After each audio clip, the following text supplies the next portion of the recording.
I am done. Perfectly on time. Welcome everybody. How you guys doing? Hello Pyro and Looney. Welcome to the stream once again.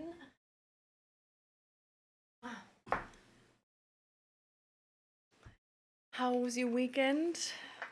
How is your, preparations for Christmas going?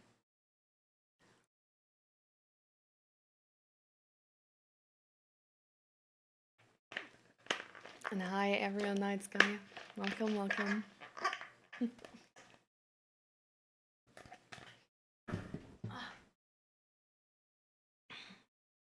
You're doing great, Pyro? Good. Yes, Looney. For sure. It has been. How long has it been? Like a month for sure, right? Since the last time we talked, I think. Um.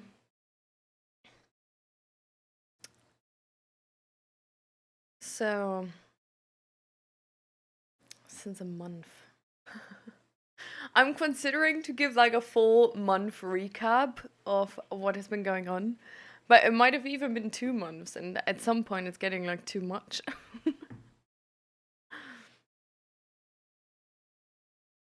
True. I thought in the meantime, yeah, that was probably also back then.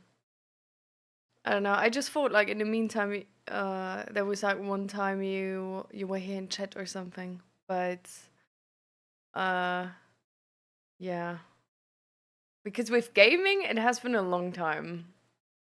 I've been starving for some Morgana Lux bot lanes at this point. I have starved. But my grind was amazing recently. I'm gold 2 now in League, so um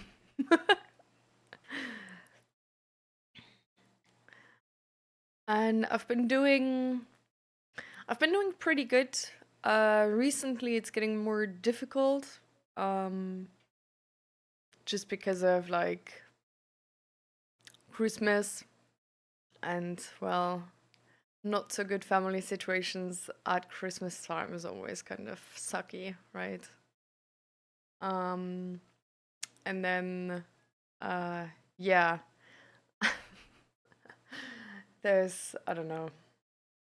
There's just a lot of things going on. My therapy is also ending shortly after Christmas. It's like the 13th of January is the last session. So at on one hand, I'm like, yeah, this makes sense. Like there's not too much we're still sort of actively talking about. Not many like open questions and stuff like this. But at the same time, I really like my therapist, and I don't know. It's gonna be really hard to lose a friend like this. Yeah.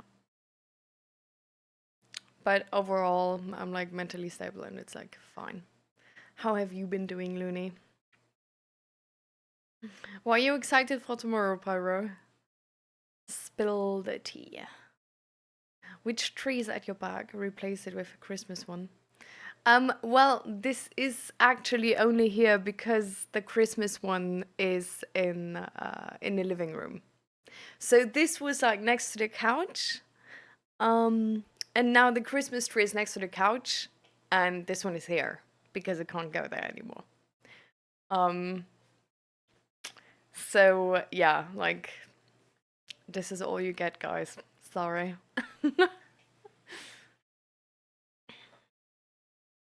mm, but welcome, Dre. How have you been doing? You have holidays now? Let's go. Your preparations are going okay. Same here. A bit like stressful, but okay, sort of. But like, could be better, sort of situation. How is your mental health doing, a real nice guy? Which therapy? I have normal like psychotherapy. So just regular therapy. I've been going there for like 2 years, and yeah, on 13th January, it's gonna be the last session. We've been talking about this since like 2 months or something, that it's gonna that we're gonna like sort of get to an end, but it's I don't know, like in the beginning it was really fine for me because I was like, yeah, like it's just gonna, like the talking points are sort of like all figured out, and I don't know, now I just need to, yeah, to live and like see if there's like other things I want to change too or something, you know. But yeah, it's just I really really liked my therapist. Like we had such good jokes because we're both people which are like really nerdy and really into like studies and stuff. And I don't know, like the vibes were amazing, really. It's the first time in 2 to 3 months that I'm at my PC. Oh my god. So you've been like really going strong. Go to. That's so great. Yes. I made it yesterday.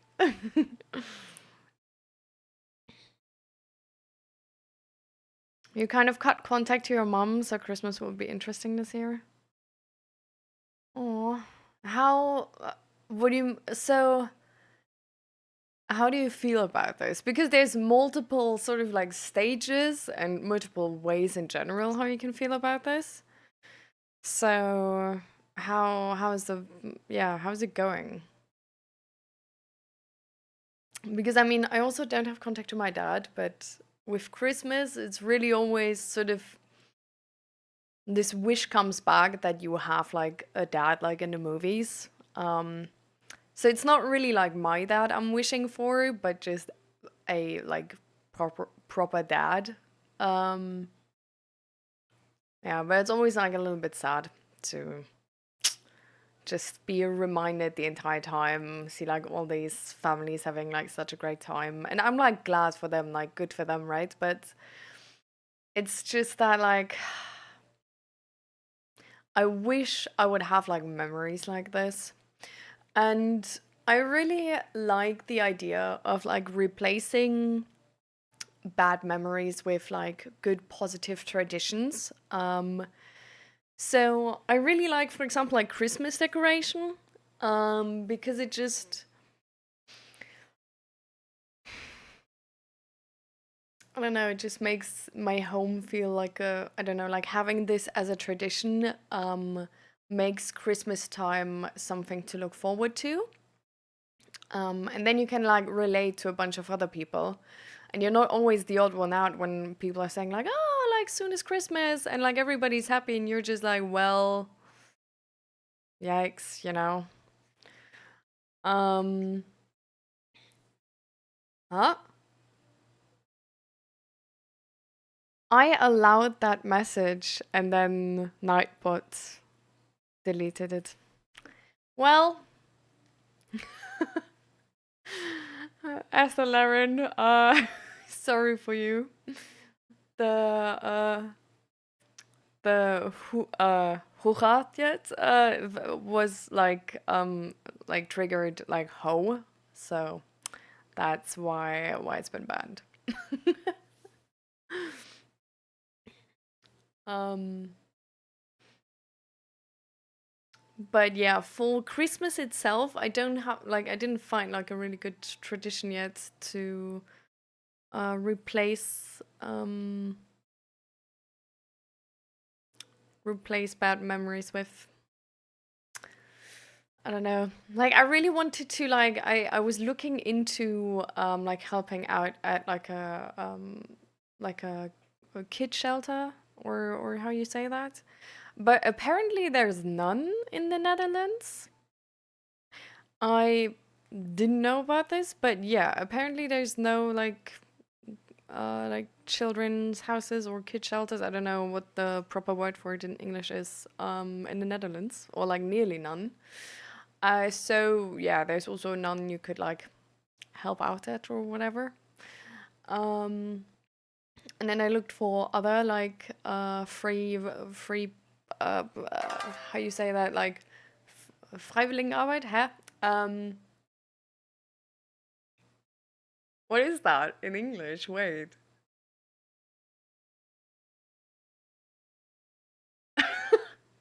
My mind is like freelancer, but that's so far from it. Um, Volunteer work. But yeah, I didn't really found anything. S-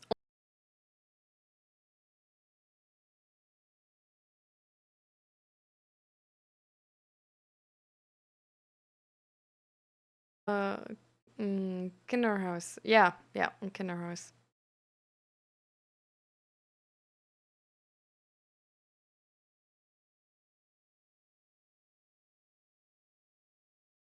Please try to communicate in English. It would be better for chat to understand. Not everyone knows German.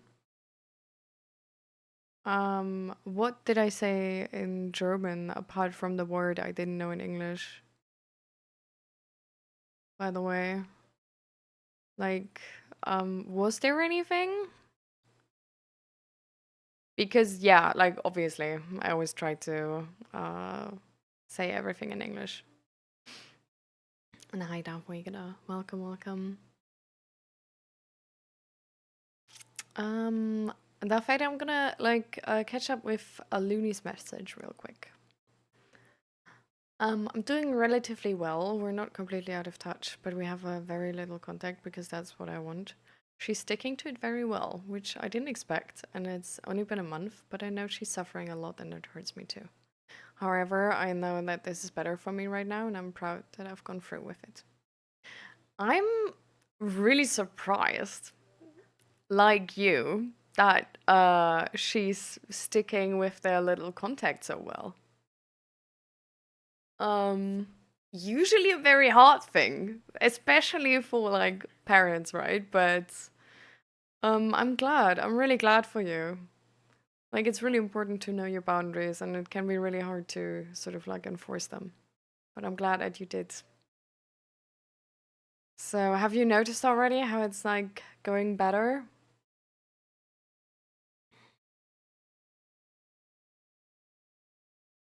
Oh, well, it's not German actually. um, it's SLRN is communicating in Dutch, so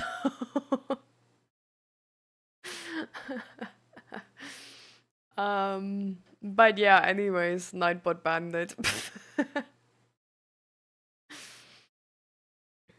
um, but yeah, so that's is clearing up the misunderstanding then. Yeah, it's Dutch. And it was just like, how are you doing? So I would have usually like when anybody like says anything in a language I know, but like to chat is maybe unknown.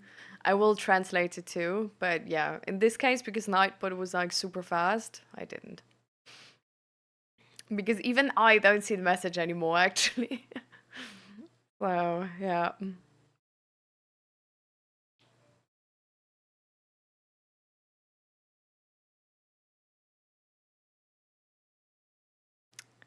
So, okay.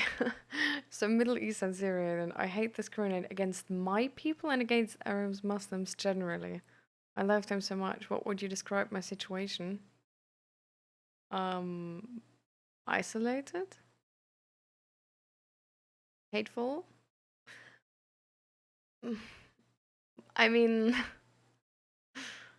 well, okay. Like,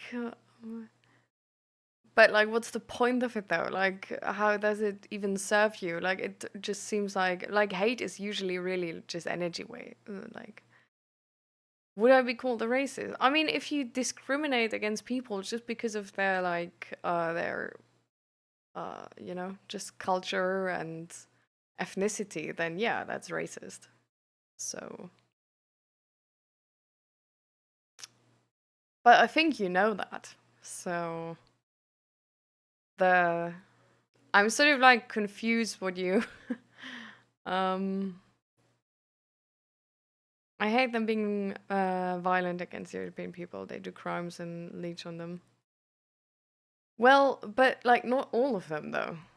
Like that's a generalization which is harmful too. You know?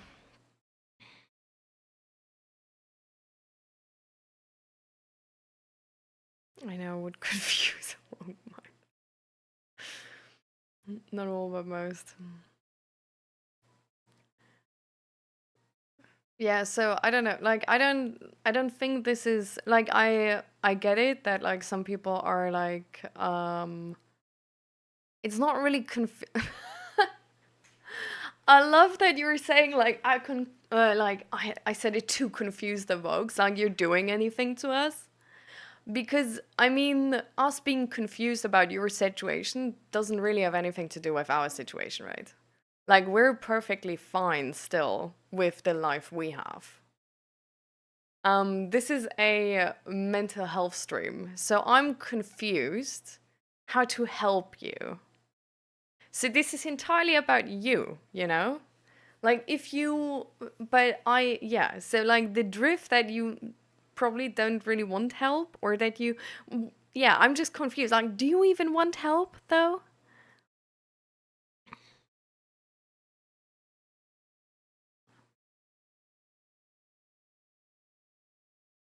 Like diagnosing the roots of it, but you don't seem like you want to fix it. Like, do you want to fix it? Or because to me you look content with what you're doing, you know.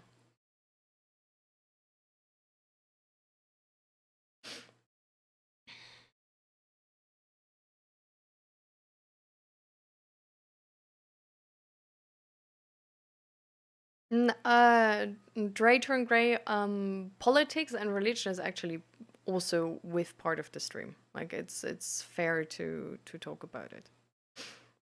We talk about politics from time to time. I mean, we talk about it in a very like sort of respectful way of like everybody can be on the point of whoever, as long as it's not harming anybody else.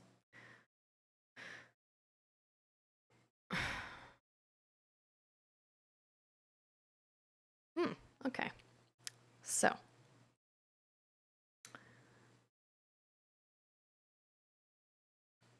So, the thing is,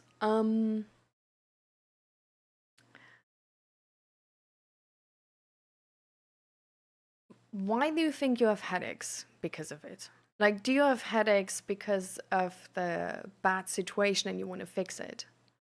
Or do you have headaches because,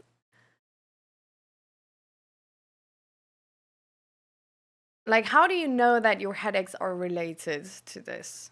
What is the, you know?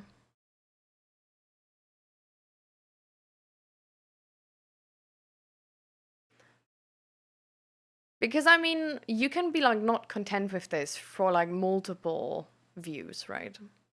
So it really depends on what your opinion about like where it's coming from. I read a news title about the amount of illegal immigrants doing crimes or Twitter video about migrants stomping a woman, and I just rage. And then you like hate and discriminate towards those people as well. Um okay, so the thing is, um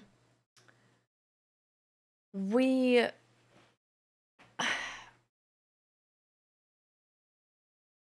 I absolutely understand why this causes like a lot of emotions. The annoying part though is that the amount of like illegal migrants doing crimes and stuff like this is a narrative which is being pushed on the like entire world actually. But if you look at the statistics, I haven't yet seen any place where this was true for, where migrants were actually doing more crimes than the normal, regular folk living at whatever country. Like, we looked at this for like Texas, so America, and also for Sweden, which sort of is like was for us sort of like a representation of Europe. So it depends on where you get these news from, right? And what country it's about. Um, but it might not even be true. Like, that's all I'm saying. Like, there is like the media we have nowadays is very in this sense of like, if you make it sound bigger or more dangerous or just more important, then more people will click it, and that's gonna give you views and stuff like this, you know? Or even like gonna give you a vote, and then like politicians use it. And this is a thing we like know from YouTube as well, right? Like if you make the thumbnail like really, really good, and you're gonna get like way more views. Essentially, this is the same situation with like all our media right now, and even like what like politicians say. So it's really important in today's day and age to actually check if this is true or not, because specifically social media with this algorithm of showing us the things we like, but it's not really the things we like though, you know? It's the things you spend time on. So essentially, you getting rage baited by the algorithm, you know, is like the algorithm is like taking that as like, oh my god, amazing. We like only gonna show you this content now and gonna rage bait you the entire time because we want you to stay on this app as long as we can possibly make you stay on this app. And if you, for example, don't comment or like read multiple times through or watch multiple times or argue in the comments with somebody on positive posts, but you do that with somebody on negative posts, you're gonna get like way more and more and more negative posts, you know? So that's the first part. Like getting actual valid information today, really, really hard. So this level of fear and rage we have, where we feel like, oh my god, the world is going to shit, like everything is so, so, so bad, it might not be as bad. Like the fact that we think it's really, really bad is already sort of like bad. So it's not good either, right? But it's like, it might not be as bad as we think, because of the information is just like biased. Like we don't hear any positive news, we only hear the negative news. We hear a lot of fake news as well. So it's really hard to get like proper information.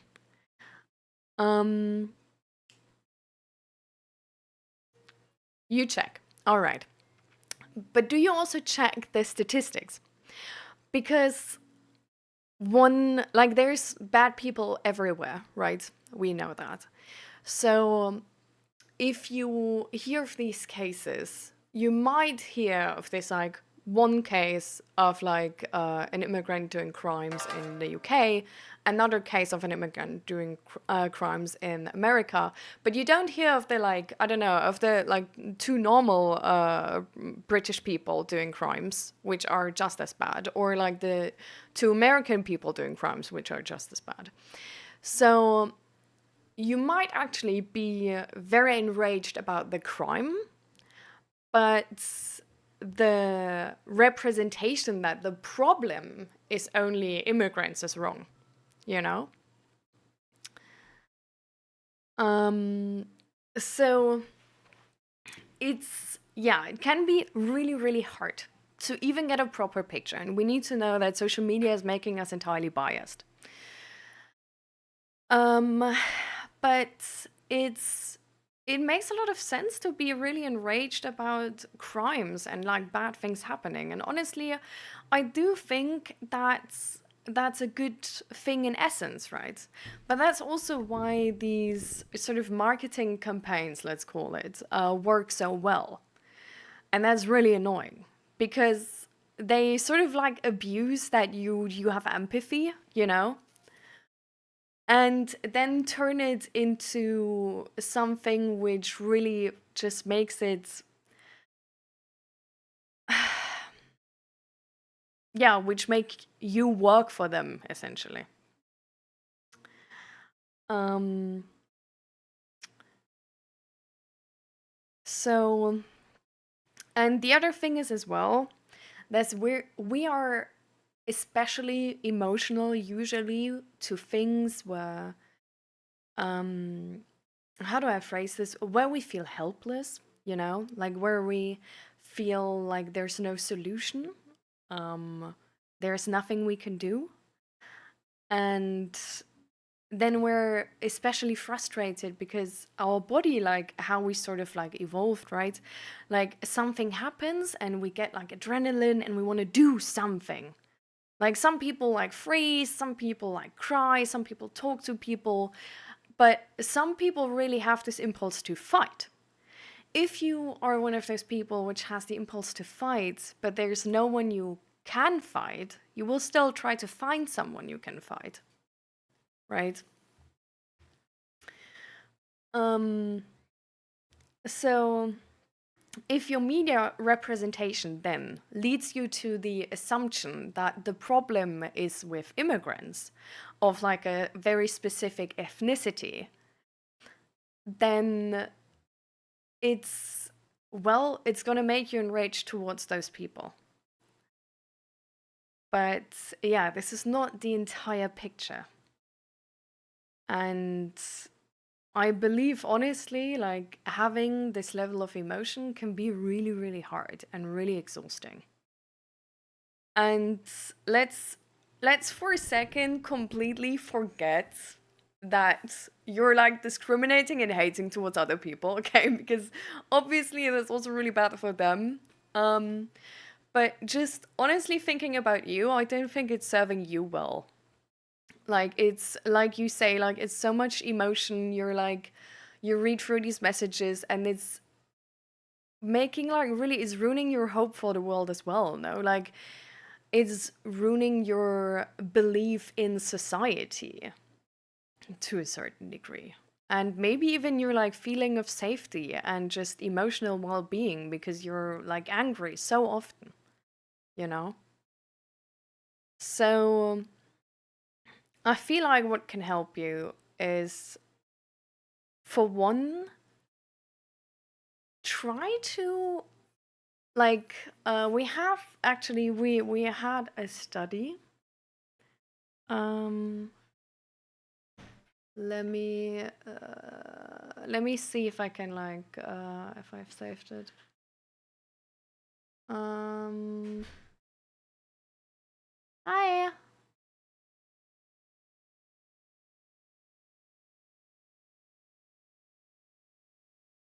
Where did that open? Nowhere. So this is on.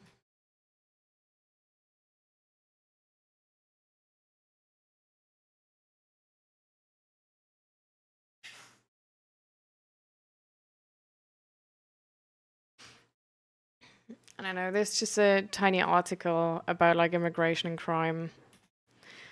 But there's like many more. I don't like. I have like this study from like Sweden was actually like really amazing, but I don't have the link right now. Um, but yeah, so the first thing I feel like which is gonna help you is understand that the thing you're enraged about is actually not migrants, but just the crimes. Like crime is really shitty and sucky. Because then you can actually do something about it. Because honestly, like that's like the annoying part with like if you're sort of like if you're stuck in racism and you're stuck in that belief that it's one specific ethnicity, which is just bad, you know? Um, the solutions are all, well, not good. You know, like the solution, like you can think your part to what the solutions offer in that regard. Um, but if you understand that the problem is crimes, and you want to do something against the crime rate and these specific crimes, and you, for example, like you want to like keep children from being groomed and like save women from being harassed and stuff like this, there's a lot of things we can do all of a sudden, you know, and then we can be more than the like keyboard warrior at home, but we can actually change something, and that's honestly gonna feel way, way better if we do. And it's also gonna help us to connect with the reality of this situation, because in doing so and actually being part of the solution, we probably gonna become part of like a better information network about this as well. So this is the advice um I'm gonna give you, like really research what you are enraged about actually, because to all of my knowledge, the crime problem is not an immigration problem or a like ethnicity problem.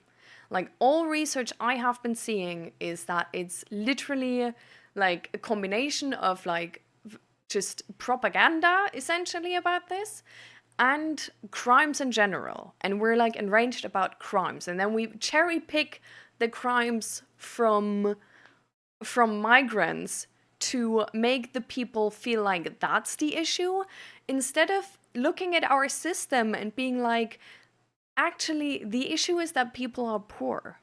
The issue is that people are scared. Because technically, you know, you are on the best path to actually becoming and like doing crimes yourself. Because if you feel so much hate and so much rage, you know, you're the first person who's gonna pull the trigger on somebody else. So essentially, these fake news and pointing the problem at people instead of our system and how we can help is putting you in a very hot spot in that moment. And I don't want to see you in prison. You know, like I don't want to see you hurt anybody else, of course, but also that would like this is not changing anything. Like there is sadly like the solutions is to create better systems to help integration, and like if that's really like if you want to be in that migration bubble at all. But in general, honestly, like social solutions are really, really good at crime prevention. So if you look into studies of crime prevention, you will probably find out that financial support for people is really good in crime prevention. And not only that, for example, also like really good abortion laws are good at crime prevention, because it means more just wanted children and not unwanted children which are hated by their parents from the first minute they took a breath, and then just carry that hate with them. And the second thing, and somebody did say that, and also you did point that out, online is not just because of like how these bubbles work and how these social media bubbles work. I don't know if you've heard the term echo chamber, but it's essentially when social media finds out you like something and you like a specific topic, it's just going to give you that topic over and over again. So it's not like a proper representation. And I've been going into this before already. So just generally, you can either try to actively work your way out of that echo chamber, but it's going to be a thing you do for the rest of your life, because that's just how algorithms work. Or yeah, just spend less time online and spend more time IRL actually listening to people.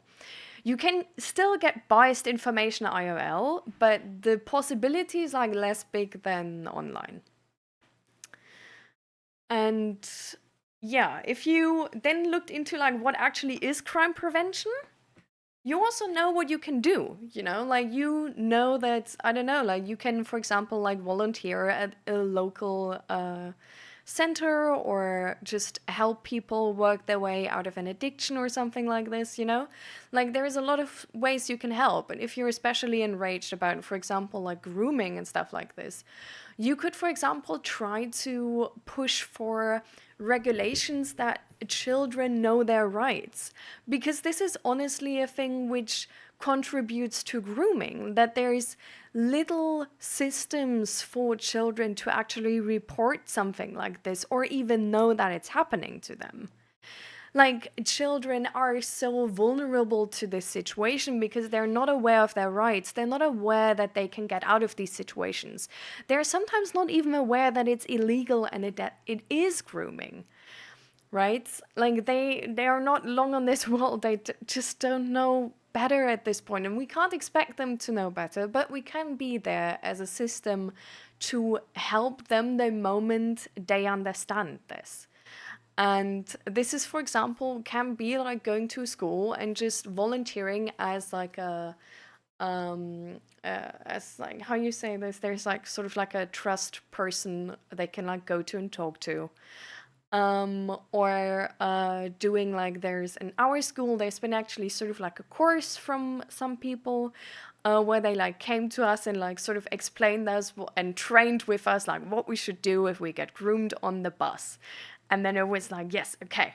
And now I like put my hand on your leg, and then what do you say? And then we stand up and we scream. And this can help. And this is also in that moment like teaching us, okay, so this is not something people should be doing.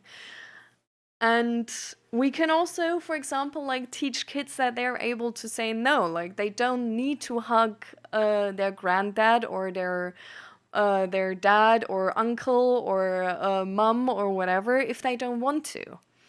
And they don't need to go to any person if they don't want to. And that there is childcare services as well as an alternative, for example. But yeah, there's a lot of things we can do, and education is usually a really good starting point. Or really system change by pushing for change. Yeah. But so this is my take on this.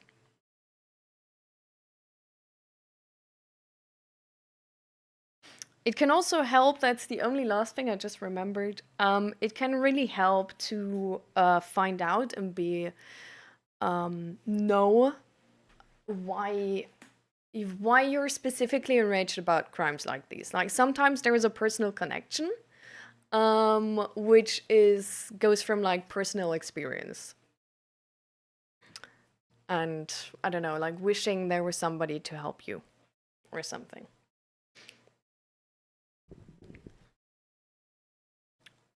So, let me read through everything, guys. Oh my god, Estelarin. You enjoy your steak, jeez. Um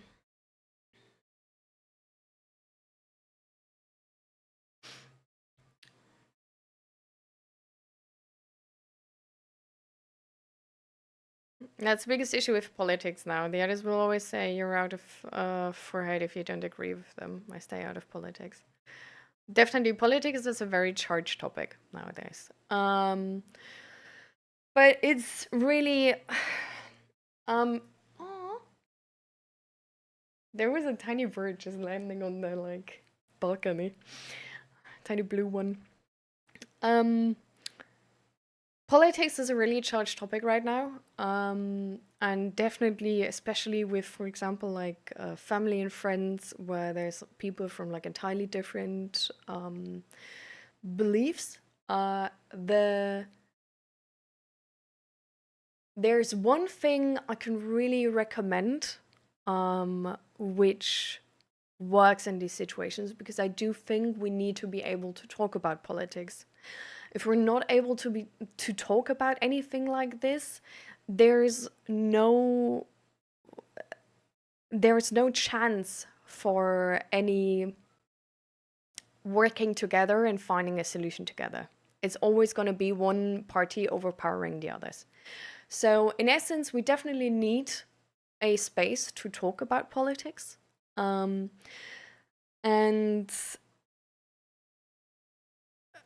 the thing I can recommend is trying to talk about it through emotions instead of facts. So if you talk to a person where you feel like facts is not something you really agree on, and you don't really even agree on what source is a good source and what source isn't a good source, if you like just talking about emotion can really help to sort of find a, I don't know, it's sort of like a be on the same page in the beginning, at least, you know, and then you can sort of like go out of there. But to get on the same page in the beginning, it's really good to talk about emotions and leave any facts out of it. Like to entirely not argue about if something is correct or not correct, or fake news or not fake news, but just talk about the emotions and focus on the emotional level of this. And just be like, I'm scared for our future. Depending like because of how the government is shaped. Like it's worrying me how people, for example, hate each other, or it's worrying me how there's only like sort of like black and white and like nothing in between. And or it's worrying me how like big concerns have like so much power or whatever. Like yeah, just sort of like expressing things as not like this is like a hard truth and like if you don't agree with this you're crazy, but just being like this is my emotions towards that point and like see what the other person does. And if you talk to a person and they like don't sort of like instantly like get into this, trying to understand their emotional level in that moment is the next step. So if somebody then like returns with whatever like logic you don't agree with and then like emotions, just try to understand the emotional level. And hi Sigebertus, welcome, welcome.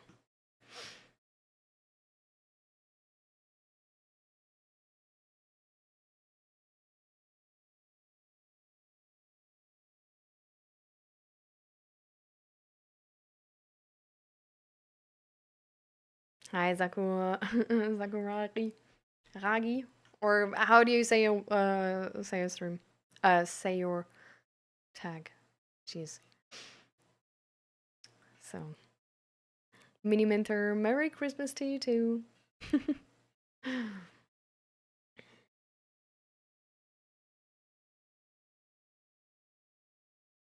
Craziest thing is the people now they're supporting lies and just go along with the lies anyway. Politics is just about fooling stupid people.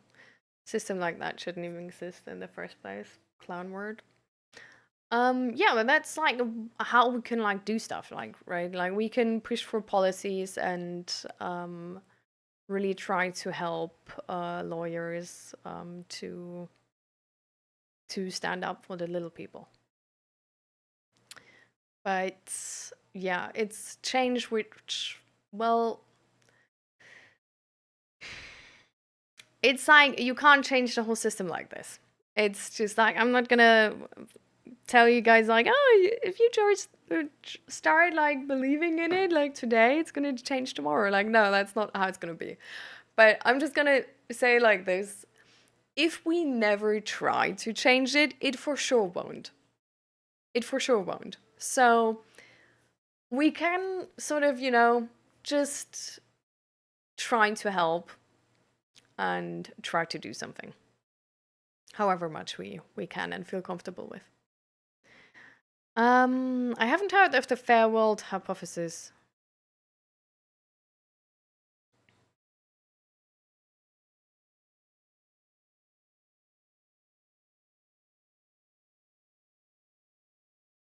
I have the same issue, but I'm living in Thailand and I feel hatred against tourists because I feel like we're being colonized.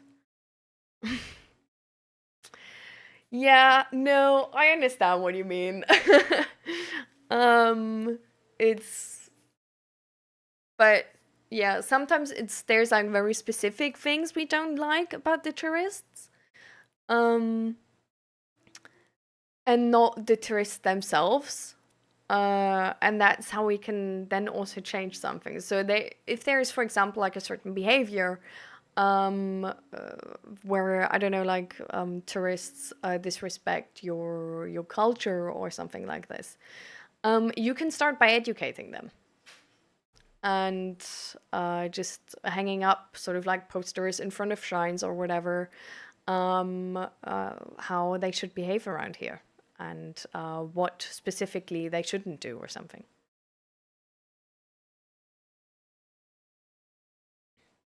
Would you say the Netherlands should put a temporary stop on immigration because it's such an issue with placing them safely? Yeah, I'm not sure if it isn't like I'm not if like specifically like Netherlands, I'm not sure if like do we know confirmed that it's an issue with placing them safely? Because like yeah, like for example with Sweden, like immigrants don't commit more crimes than the normal people, so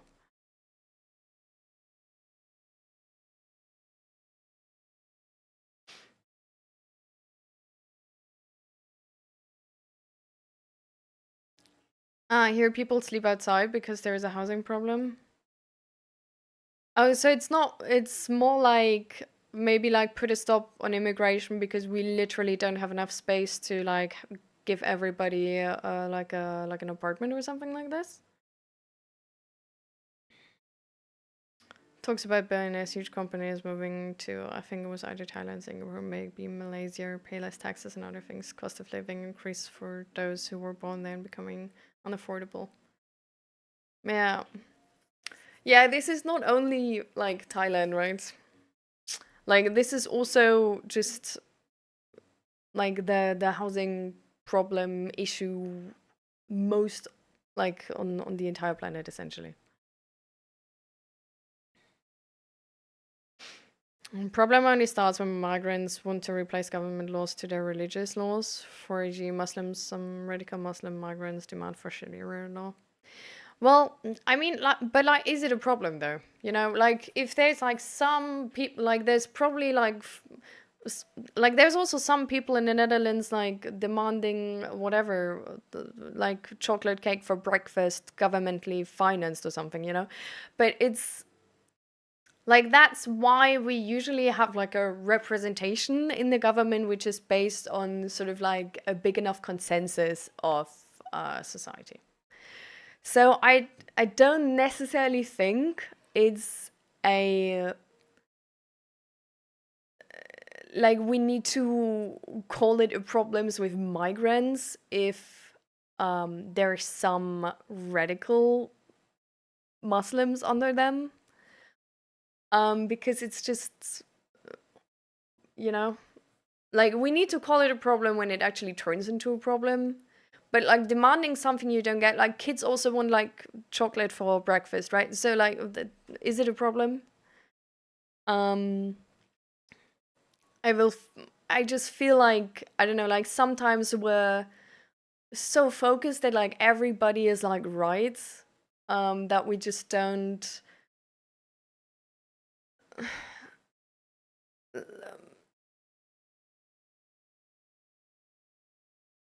Like, of course, we should have the education, and we should definitely have a system in place where like crime of like any type is um, getting reduced radically.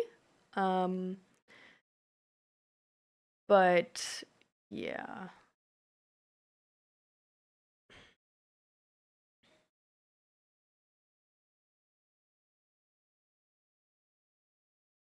people will sleep outside at the point of entrance in Terrapel. Mm. Yeah, I feel like if there's like an housing problem like this, Yeah, I guess like migration maybe shouldn't be stopped, but just like at the border, like like those people should be told like, hey, we have like such a big housing problem. Like, geez, like, are you sure you want to be here? Because like, yeah.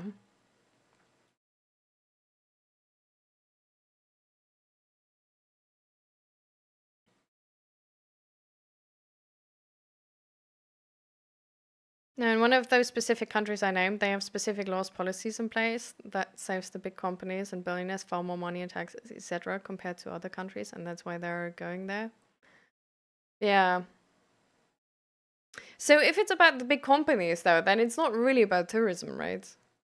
Or is that just like the big companies and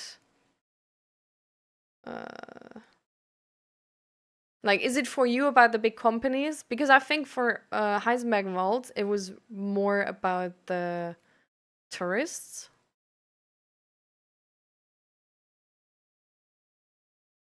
Sharia laws are in Saudi Arab. They allow for wives that can chop anybody for stealing and all all time merciless things. So these are opposed all around the world. Ah, okay.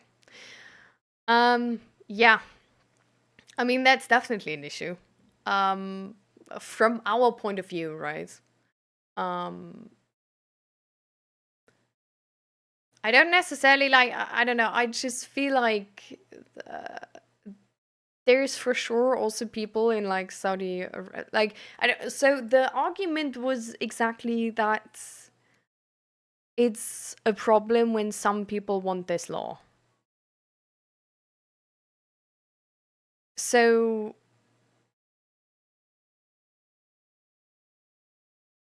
I feel yeah, like it's definitely a problem when people turn like radicalized to the point that they're like feel entitled to well to others' rights. Um, I don't know how to like better, like more objectively phrase that, but um, it really is. So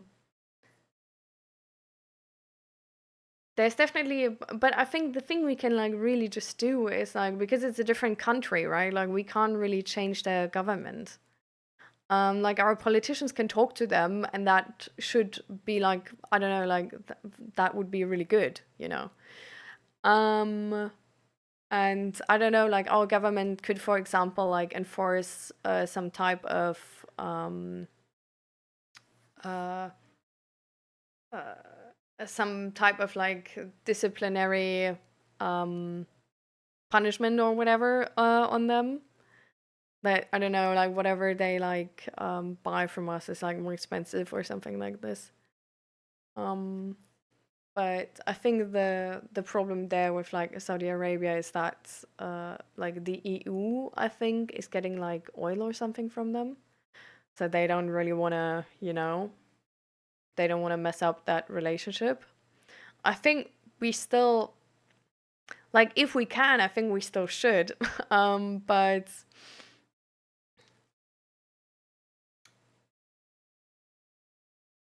it's definitely a more complicated issue if it's like an entire country, right?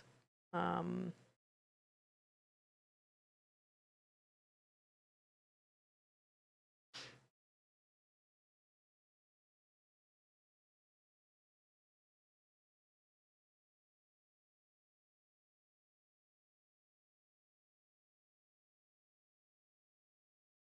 I mean, what do we have in the North Sea? Well, I mean, we do sort of have like borders. We don't like enforce them as like borders properly, but we do have borders, and we could just I guess honestly just making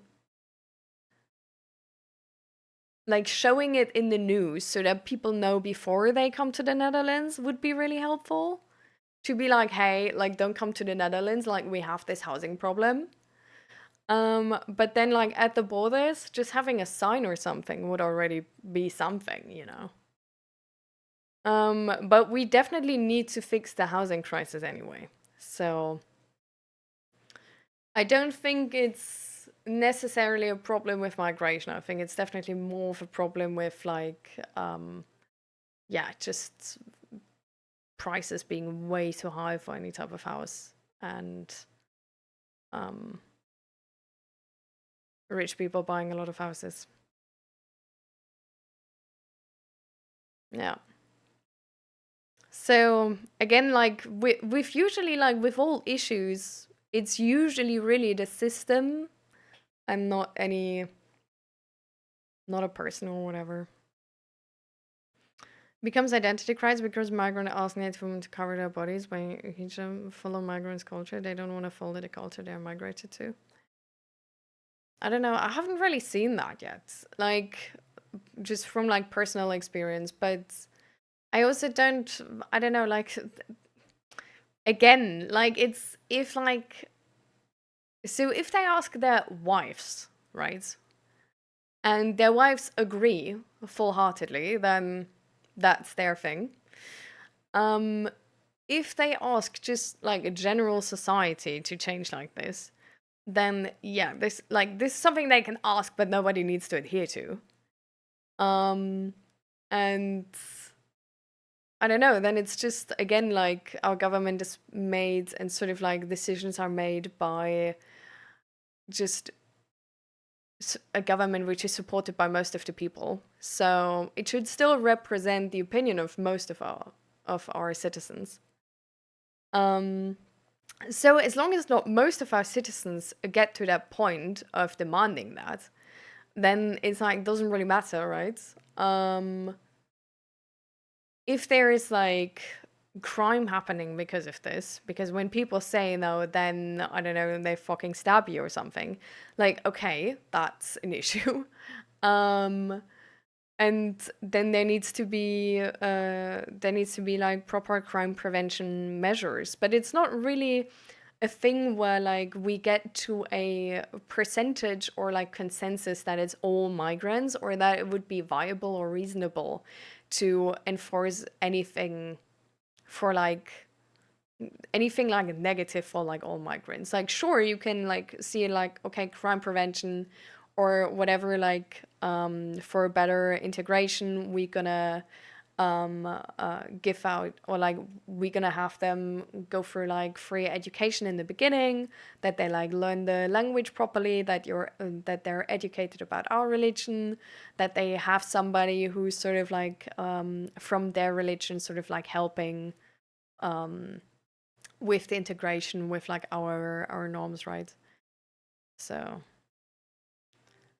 due to vote banks, I'm not sure. Like I haven't seen this. Like, do we wear hijabs anywhere? Like, no, right? Like I don't know. I feel like this is something where like I'm like this is a generalized statement which is putting migrants in a bad light. And I don't think we have enough evidence to make this a generalized statement.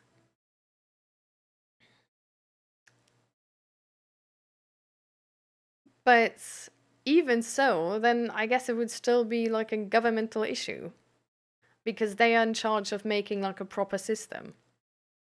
So I don't know, like it's yeah. Crafteron, welcome. Sorry for breaking the conversation, but how to get clarity in life? Feeling lost, overwhelmed, questioning my own sanity. Oh, I'm so sorry for you, honey. Um,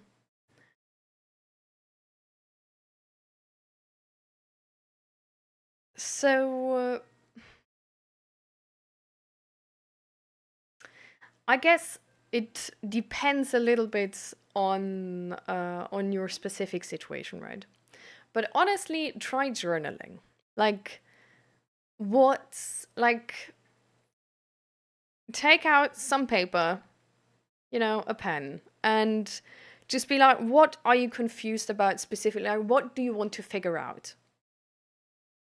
And then just go at it. Like, start somewhere, and even if you're confused at the beginning because they're like, well, I don't know if I should do this or that or whatever, then, like, write out the different options and, like, sort of like hopefully, sort of, the idea is by writing, like going through this and writing all of this down, in the process of like writing it down, instead of just thinking about it, it's because you're like writing slower than you think. You also you choose words in that moment, which can give a great insight. So essentially, naturally, by writing it down, you already make a lot of decisions, just sort of passively. And it can really help to also don't get lost in this figuring out process, but sort of like staying on track. And the idea is that through really looking into this, you get a little bit of emotional clarity. Because you just like whatever you write down, if you're like scared of something, like really like why are you scared of this? If you're confused about something, what is specifically confusing about it? Like try to narrow it down, narrow it down, narrow it down, narrow it down if you can. And this can go on for like, I don't know, like an hour, 2 hours or whatever. But this can really help. And if you have a friend or something, also just talking to friends, sharing that you're lost and that you don't know what to do about something. Like if it's like a very specific situation or a very specific decision, then this.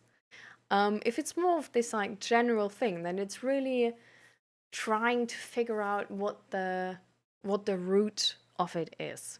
And this is with journaling that can really work wonders. Because then you might notice that you're confused because there's multiple options on the table, or that you're confused because you like society is telling you to do one thing, but you want to do the other thing, and you're sort of like stuck in that conflict of interest. But it's going to give you clarity for sure. And if that doesn't help and you want to dive into it in the stream, we can also for sure do that if you want to.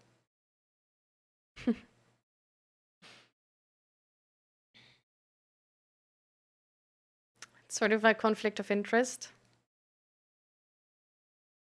Well, conflict of interest is like making a decision when you have to make a decision can be really tough, right? Anyways. So being overwhelmed with sort of like a really hard decision is not something which is like really unusual, right? Makes sense. So I feel like if it's really about like a very specific situation, just finding some resources about that from whatever, like really just getting more knowledge about this topic really helps. Which can either be like asking your parents, right? Like it can also be asking your friends. It can be like looking this up online. It can also be like talking about this here. But just sort of like getting more clarity about the question or the decision specifically you want to make can really help to feel like this feeling of being overwhelmed because you don't know what to decide, because then you might have already the information where you can make a good informed decision.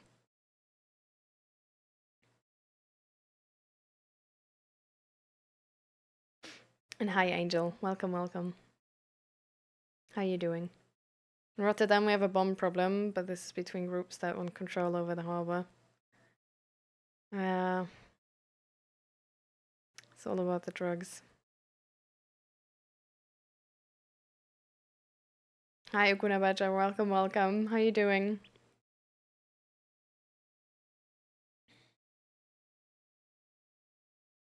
And hi Batu, welcome. Germany's interior ministry has banned extremist Islamist groups such as Muslim Interactive for opposing Germany's democratic order and calling for caliphates. Following actions against groups like this, so many do. Yeah. So that's already good, right?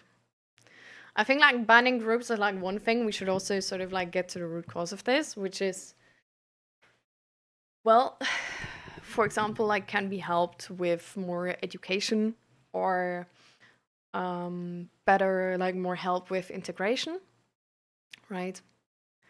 So I'm always for like crime prevention measures which are helping people from even like getting into uh that category. I think I journal. Yeah. I mean journal first, right? Then you like know what like specific thing you're sort of like unsure about. And if you already like have a person in mind where you feel like, oh, they could actually like definitely give me some good help, then definitely seek that out. I think like people who know you, like right, like you can always like still definitely on the table, like you can always talk to us here about this and get some help, but it's like like I don't know which problem you have, right? But friends might just have more information on that, and it could be like an easier talk to get some help with this. But if you talk to your friends and you don't get the help you want, or you're not really happy with that help or whatever, then you can definitely come here and we just talk it out and take some time for that. Right.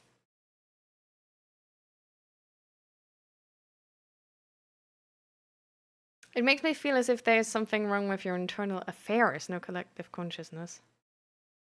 Believe, what do you mean? what what do you mean with internal affairs and there's no collective consciousness? Did someone say drugs? This is a way to start to be the first time chatter. Welcome, welcome. Oh, thank you. And hi, I am the Lorax. Welcome, welcome. How are you doing? I'm glad that you're going strong, Guna Badger. How is your mental health initiative going? Already any updates on that?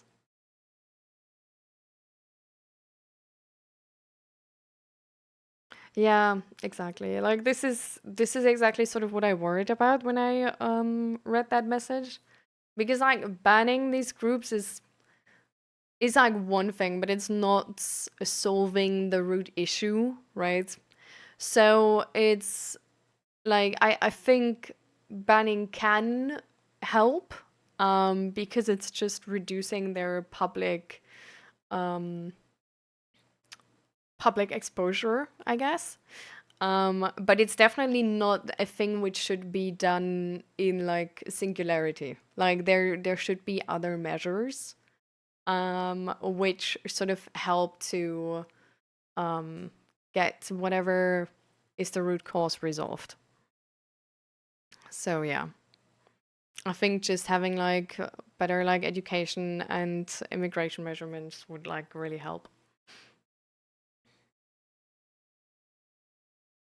That they have an easy time having a lot of exposure with like the people from this like from the country they migrated to, right?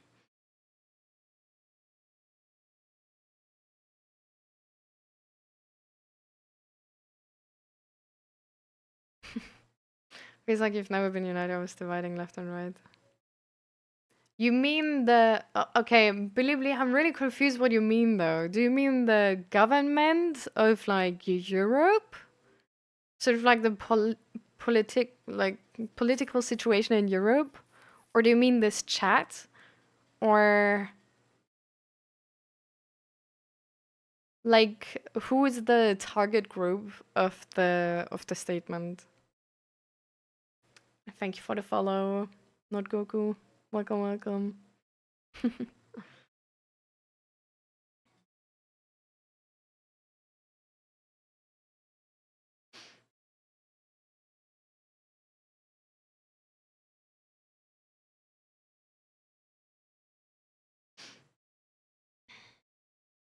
I definitely like there's like still like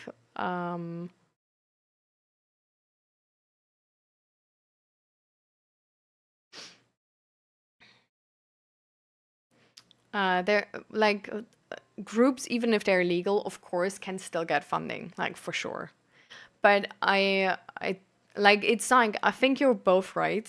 As the Laren and like Dre Turn Gray, like I do believe that like banning can help to like reduce the public exposure. Um, in a way, but yeah, it's like not like in as like of its own, it's not gonna help. Like I do think it's gonna make the problem worse because like you say, as it's just gonna like go underground and then it's like harder to control. So, starting in January, we'll be doing education and support groups free of charge for the public, and I've called out some politicians about coming up with a healthy solution. Amazing. I'm so glad. I'm so glad of Guna Better. That's really cool.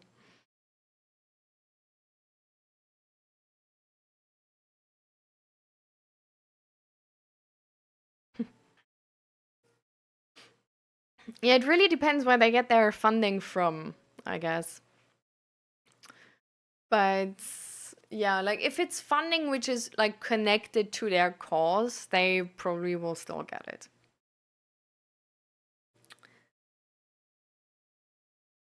But yeah, I don't think like banning them is like entirely useless, but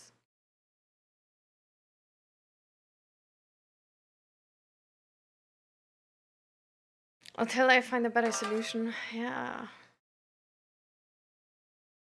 Honestly, I feel like uh, I'm not sure if that's the containment zone. Like if that's a containment zone, you know what I mean? Um I do feel like if it's going underground, it could become worse. I do. Well, I'm pretty sure that if it goes underground, it's gonna become worse. So you always need to do it with like multiple measures, you know. I feel like,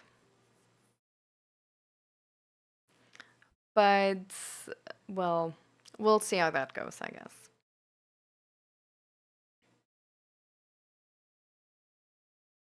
Thank you for the follow, Benz. Welcome, welcome. How are you doing? So for my area, I have a state house rep and a senator and a federal house rep and senator. Does that answer your question? My question?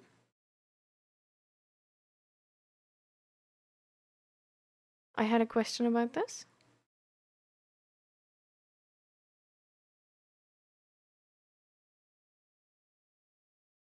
I think we have a misunderstanding here. I didn't have a question about this. I think what you might have taken as like a question towards you is the question towards Billy Blee. When Billy Blee was saying like with the like you've never been united, always dividing left and right, and I wanted to know like um if it means like the government and like politicians or us. Government knows better how to take care of their citizens. Our brains are smaller than them.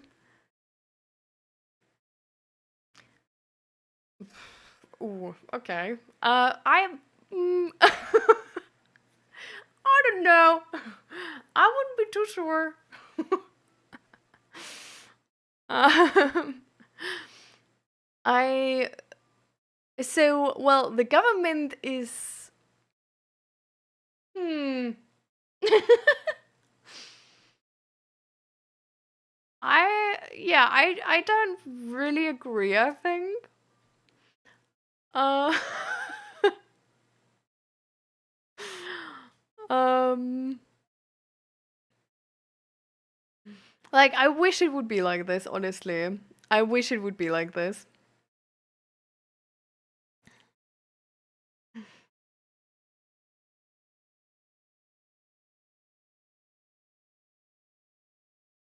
Nah.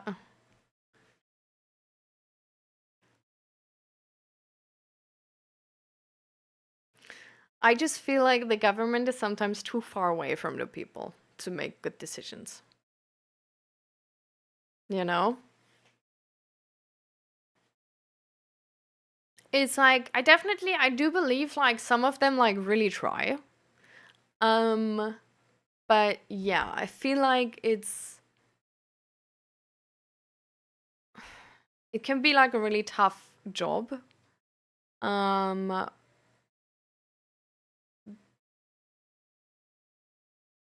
because of how our government is structured, right? And because of how divided we as citizens are as well on things. And just because there's so much power involved, right? So I feel like there is, I don't know.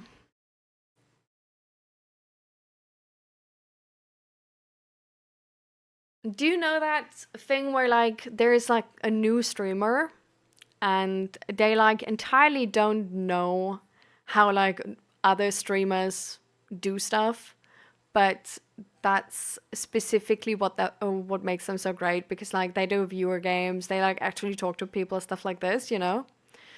And then you have streamers which are like the old rabbits, and have this like big viewership and like don't really do like viewer games or anything or something like that. And there's like, I don't know, like there's good sides to both of them, you know?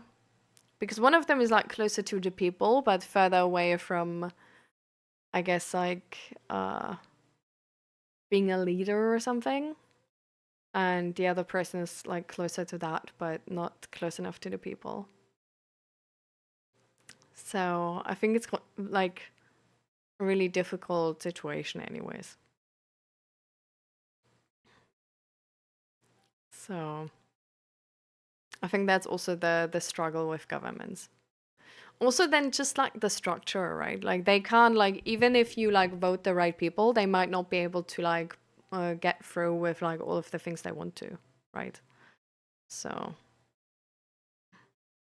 hi, smart talkative. Merry Christmas to you too. Where I'm from, I live in the Netherlands and I'm from Germany. So medium government. Yeah, a mix of both would honestly be amazing. Just having some like, a mix is always amazing, honestly. Like just a mix of young and old people, a mix of all types of ethnicities, a mix of all like financial groups.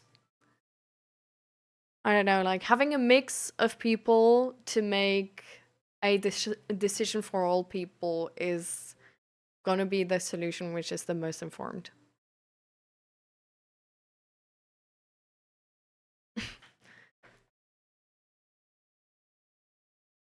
Hi there, health update. I'm recovering from a chest infection from the flu. Oh no. Get well soon, Tony Gamer. How does recovery look like there? I support Trump's decision to take Greenland and potentially Europe. Why though?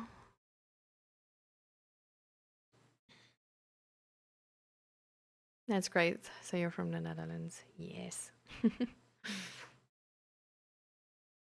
How you doing? How were your like past days and your mental health? Smart talkative.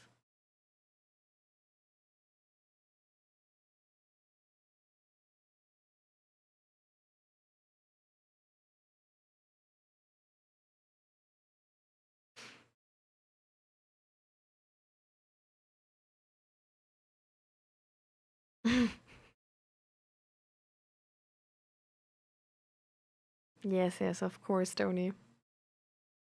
You don't have mental health? I'm a crazy psychopath. I was about to say, what do you mean if you don't have mental health? Like, everybody has mental health.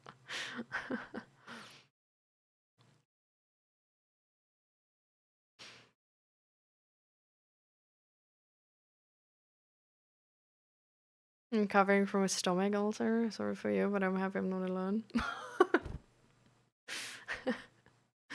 Also, get well soon to you, Mr. Uslin. Do I know Patrick Bateman? Wait. States. I've heard that name before.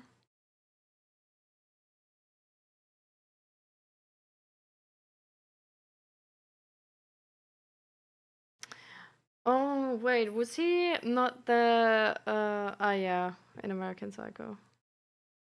I've never watched that though, so just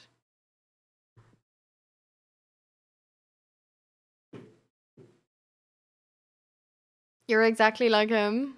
All right, that's gonna be interesting then. But yeah, I've never watched the movie, so I actually don't know anything except the title.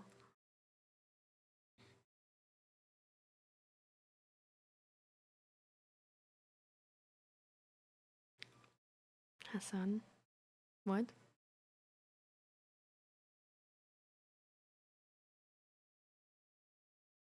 My mental health is rubbish, but I'm really close to trauma anniversary. Mm.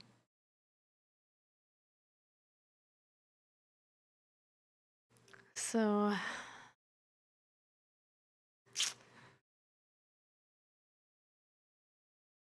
how are you gonna spend Christmas after Laren, with friends or alone?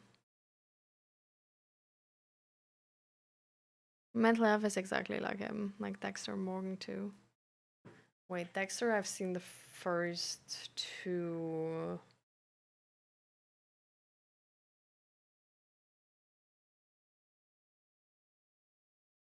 The first two episodes, I think.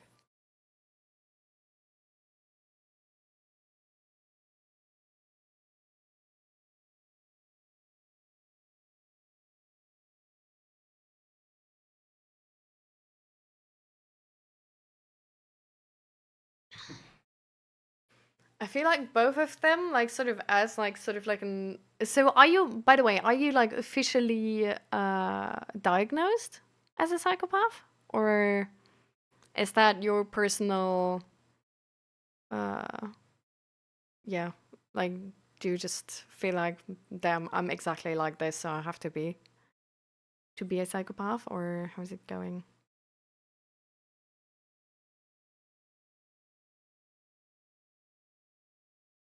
With dog in bed, cuddling and around, I make my way to expensive steak. That seems like a plan, though. I hope you're gonna enjoy it. Do you know about the book called There Is No Country for an Old Man? No, I actually don't. What is it about? They say the voices says I'm like them. Hmm. Okay. But voices are not like. Well, okay, so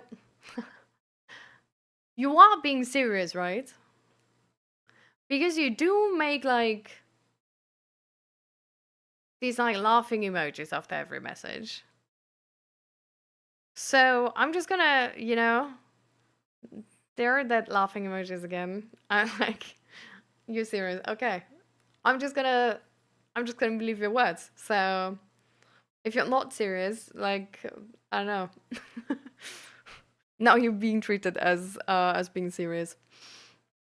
Um Voices are not like hearing voices not like a psychopath though.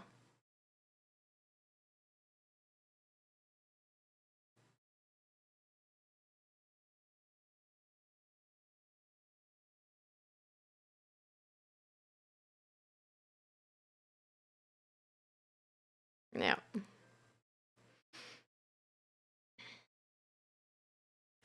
Okay.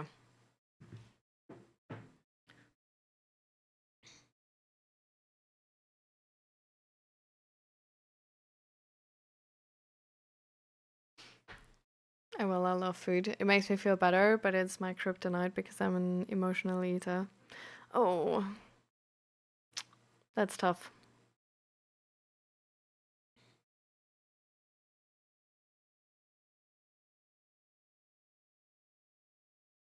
But I mean, at least you're gonna enjoy the steak, I guess.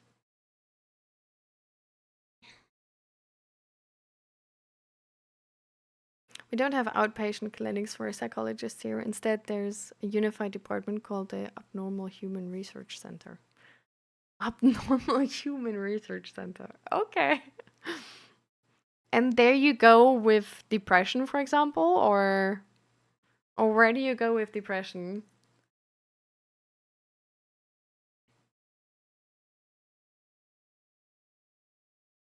What was the difference between the two paths again? Uh, wait, let me look up. We talked about this already, low-key recently.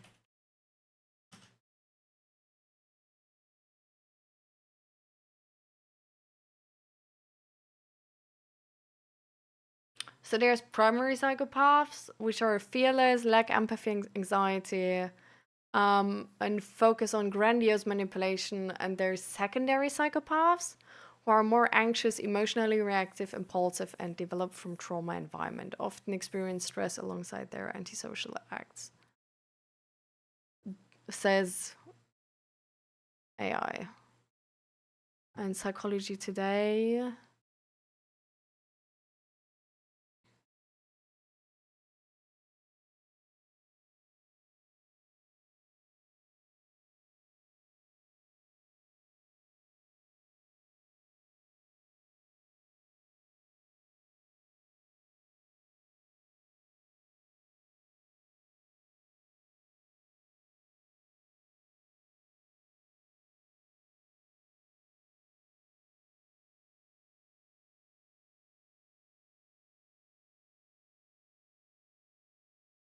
So there's another study which actually divides psychopaths in successful psychopaths and unsuccessful psychopaths. Um,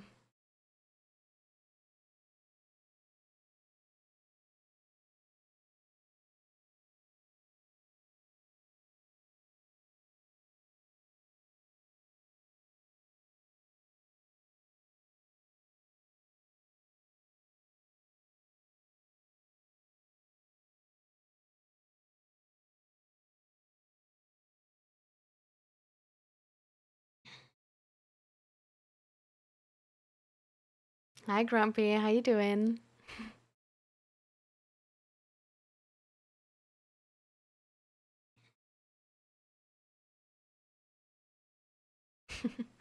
Thank you, smart talkative. So no one dares to go. Oh, yeah, I bet. I mean, if it's called like Abnormal Human Research Center, and that's where you're supposed to go with depression, yikes.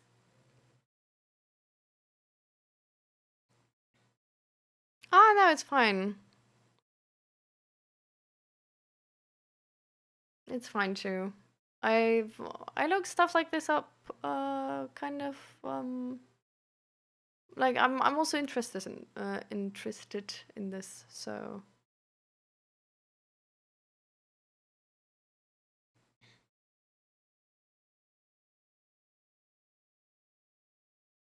are you a psychologist or a doctor? Um, I'm not a psychologist or a doctor. I am just here as a informed person in the capacity as like having gone through a bunch of mental health problems myself, and um, yeah, being really really obsessed with mental health and psychology, and just reading a bunch about it, really. But this is no professional help.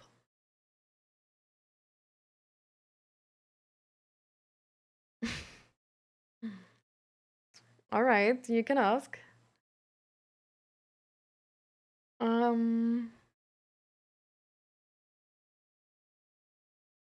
so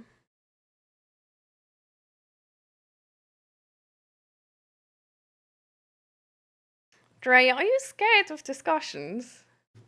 Like every time we sort of like strike a new topic, you're like, watch out, everybody! Like this could strike a new discussion. Like, let's not get into this, guys, please.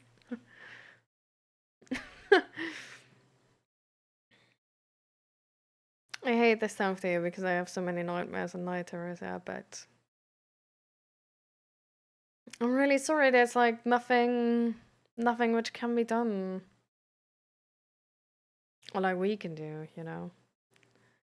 I rejected a goth girl. She liked me so much, but I have so much purpose, so I rejected purposes. So much purposes. Okay. So I rejected her. Now I'm a psycho. My friend says I'm an idiot. If you if you don't want to date somebody, don't date them.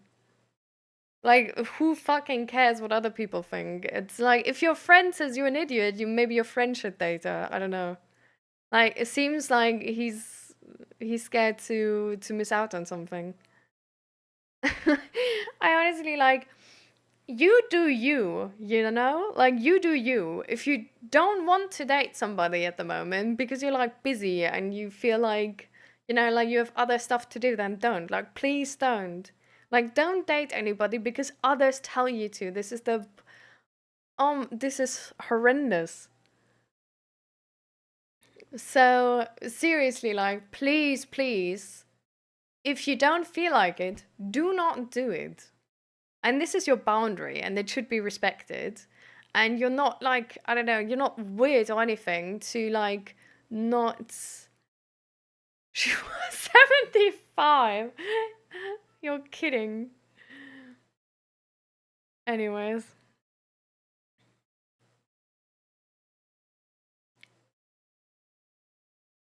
You feel like you've been here before, it feels familiar and cozy. You're cute.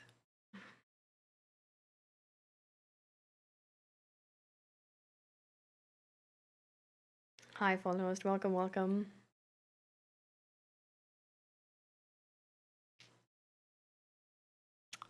You mean me again, Smart Talkative? Or with where are you from?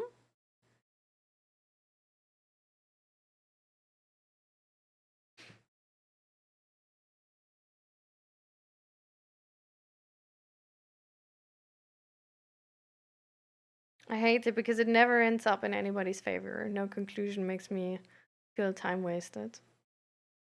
Oh. Hmm. But isn't it still useful to learn more about the other person's opinion?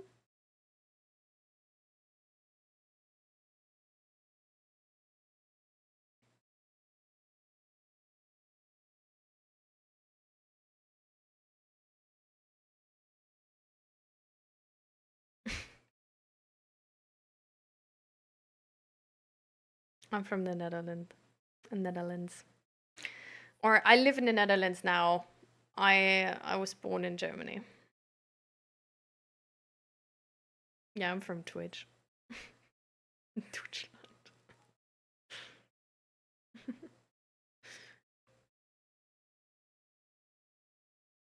Yeah, I like the Netherlands too.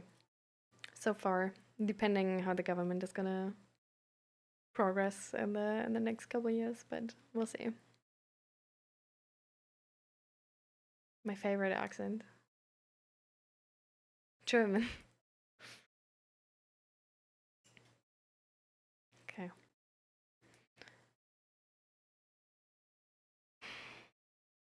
I feel like we've gotten a little bit sidetracked here.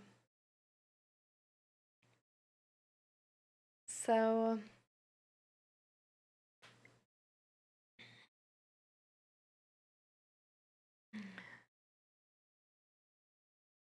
is there any specific mental health topic we want to talk about? Or does anybody still want to share how they're doing? Doesn't need to be anybody's fault, guys. Everybody is taking part in this, and it was also my fault. So, it's like, even if a smart talkative started it, it's still, well, I entertained it too. I was just. So, yeah, you're definitely not a fraud, for sure. Thank you for the follow. Welcome, welcome. How you doing?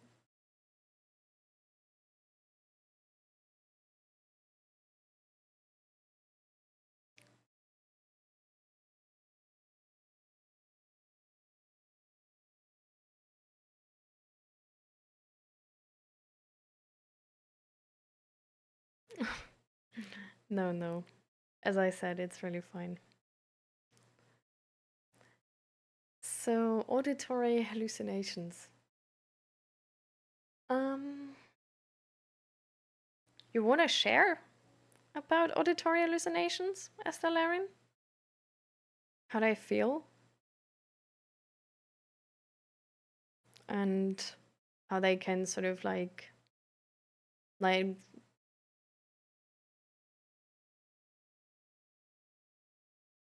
how they sort of show, for example, just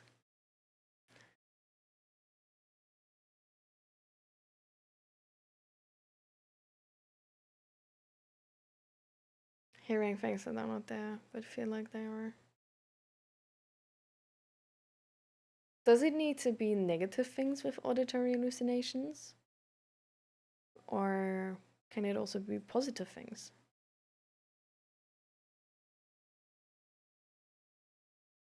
You don't feel so good, Forrest? Why?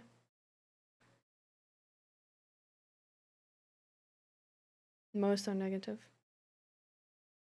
Is it easy to tell which of them are sort of like true? Like, is it easy to differentiate between what people have said actually and what was a hallucination? Or does it constantly feel like somebody said this right now and sort of like this?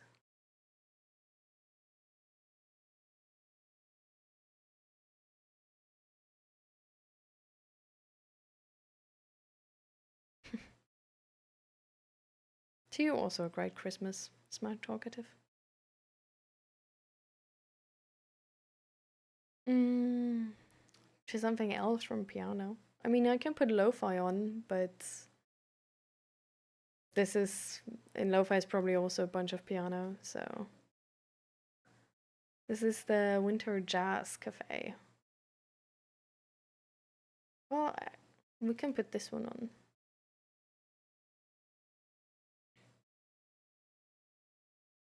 Bye. It's really hard to make the distinction between what's true and what is a hallucination. Mm.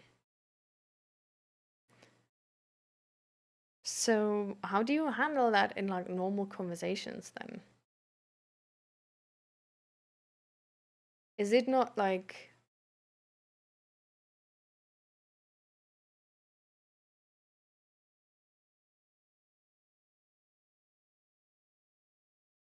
I don't know, like is it not like super hard to just communicate with somebody because you don't you well, okay, how I guess how constant is it? Like how often that do like auditory hallucinations happen for you? Is it like the entire time or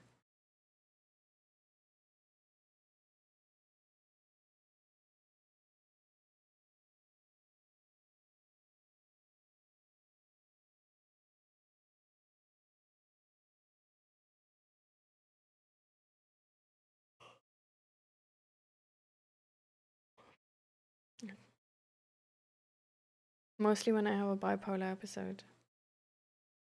Can't have a normal conversation because I don't trust myself. Mm.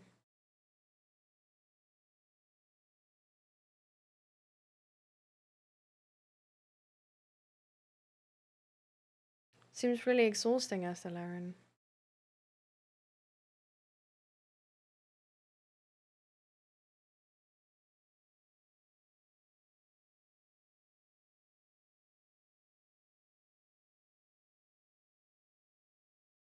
It's the same issues as always. I wrote about it once here. Hmm.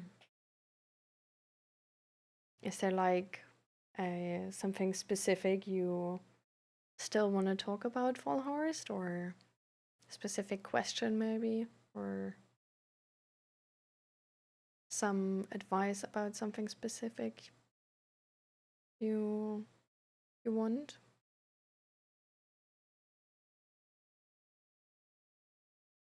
Hi, Arif. I live in the Netherlands, so you've gotten in really dangerous situations because of your hallucinations. Oh, damn. So, how does that happen?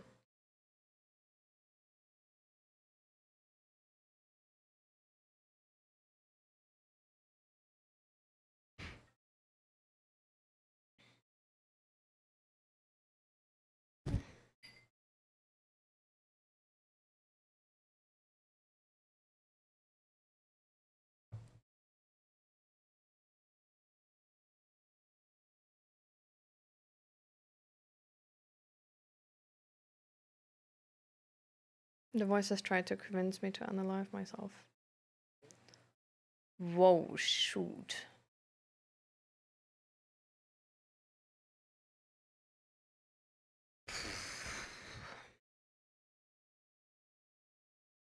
So, is there any medication or anything you have? Like, which helps with these voices?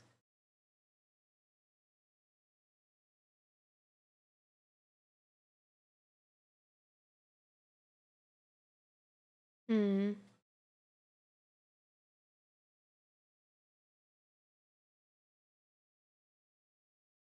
You gotta go, Chu? Alright. Goodbye, Chu. You're always welcome to come back. Always here for any mental health topic. I don't know, I'm a little confused. I mean, we could just talk about it again if you want to, full host. Maybe clear up some of the confusion. And you can also try to journal about the confusion. We just sort of like not too long ago, we actually had a person in the chat here, which then yeah was also sort of like complaining about being confused, feeling a little lost, and who was then going on to journal. So if you want, you can try that, and then after the journaling, come back, see if it did anything or something. How the journaling about this would work is that you get yourself some paper or a pen, and if like you just sort of like start with either what you want to figure out or what you are confused about, and then you really try to find the root cause of it and get it as precise as possible, essentially. And through finding words and like writing, because writing is like slower than how you think, you will naturally already get like a little bit of clarity because you make decisions on like which words you use, which words maybe seem wrong after you've written them. And then you can like cross them out, start new, find better words. And it can really help to put something in words like this. And then you just essentially go on and on about what you're specifically confused about and why you are confused and what you could do to be less confused, and just in every direction you sort of can, and get to the bottom of it and try to get as clear of a picture as you can. But we can also talk about it here if you want to.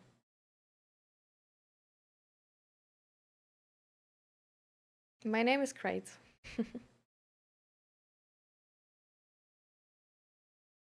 It's really hard and feel people don't take it serious how dangerous it is. Oh, I bet it is. The antipsychotic meds in a low dose make me sleep, and sleep resets the brain. Wait. So how does resetting the brain, is that like a good or a bad thing? Does that mean like everything like starts from the beginning again? Or and like your progress is gone, or in which direction is that going? And do you only take them if you then like have the auditory hallucinations? Or do you take them every day and you're just sleepy every day?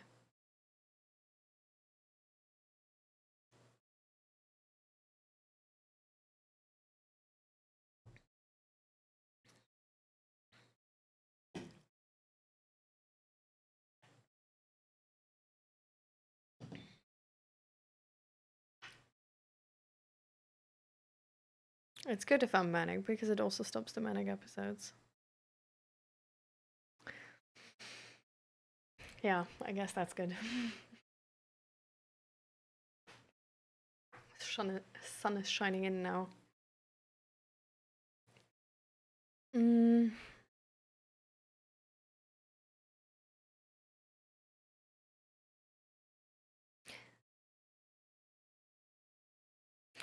So they change with your demeanor because they're more when you're like bipolar.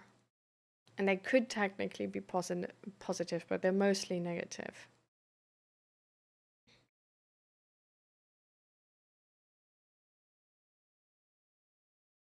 Is there like different voices? Like sort of like that the voices you have like different personalities.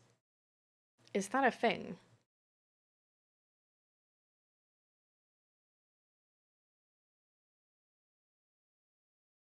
Mm. Mm.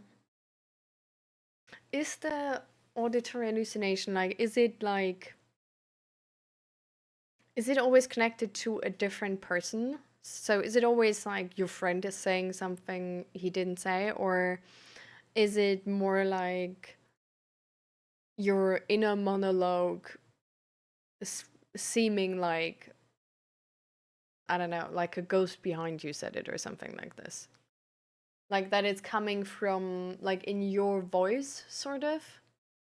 But but I guess then it would be like easier to differentiate to other people.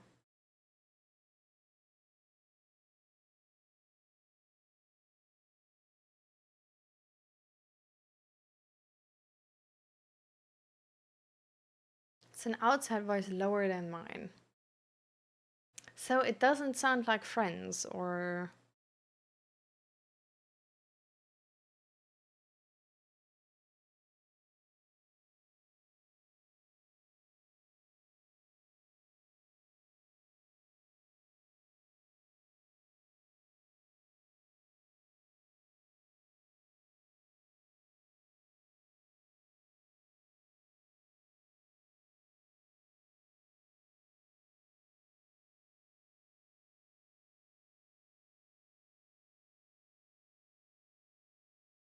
It's almost as if I hear my foster dad talk and I hate his guts. Hmm.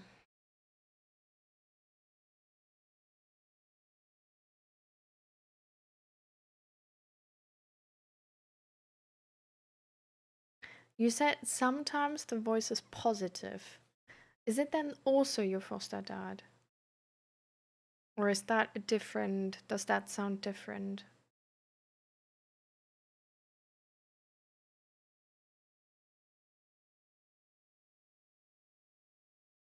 Hmm. No, that's another voice. Hmm.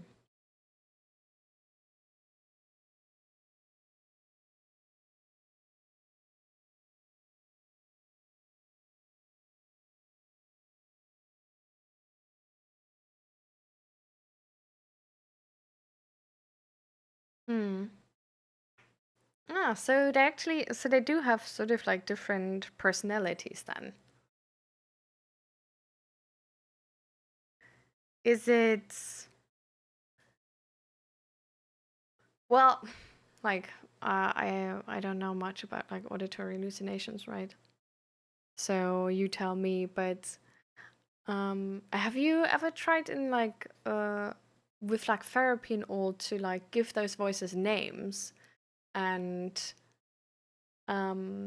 like focus on the person which is like the like positive voice. And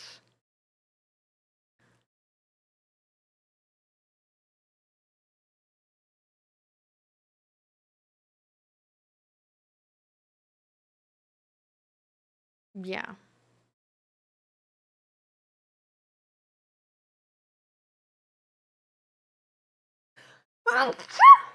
Hmm.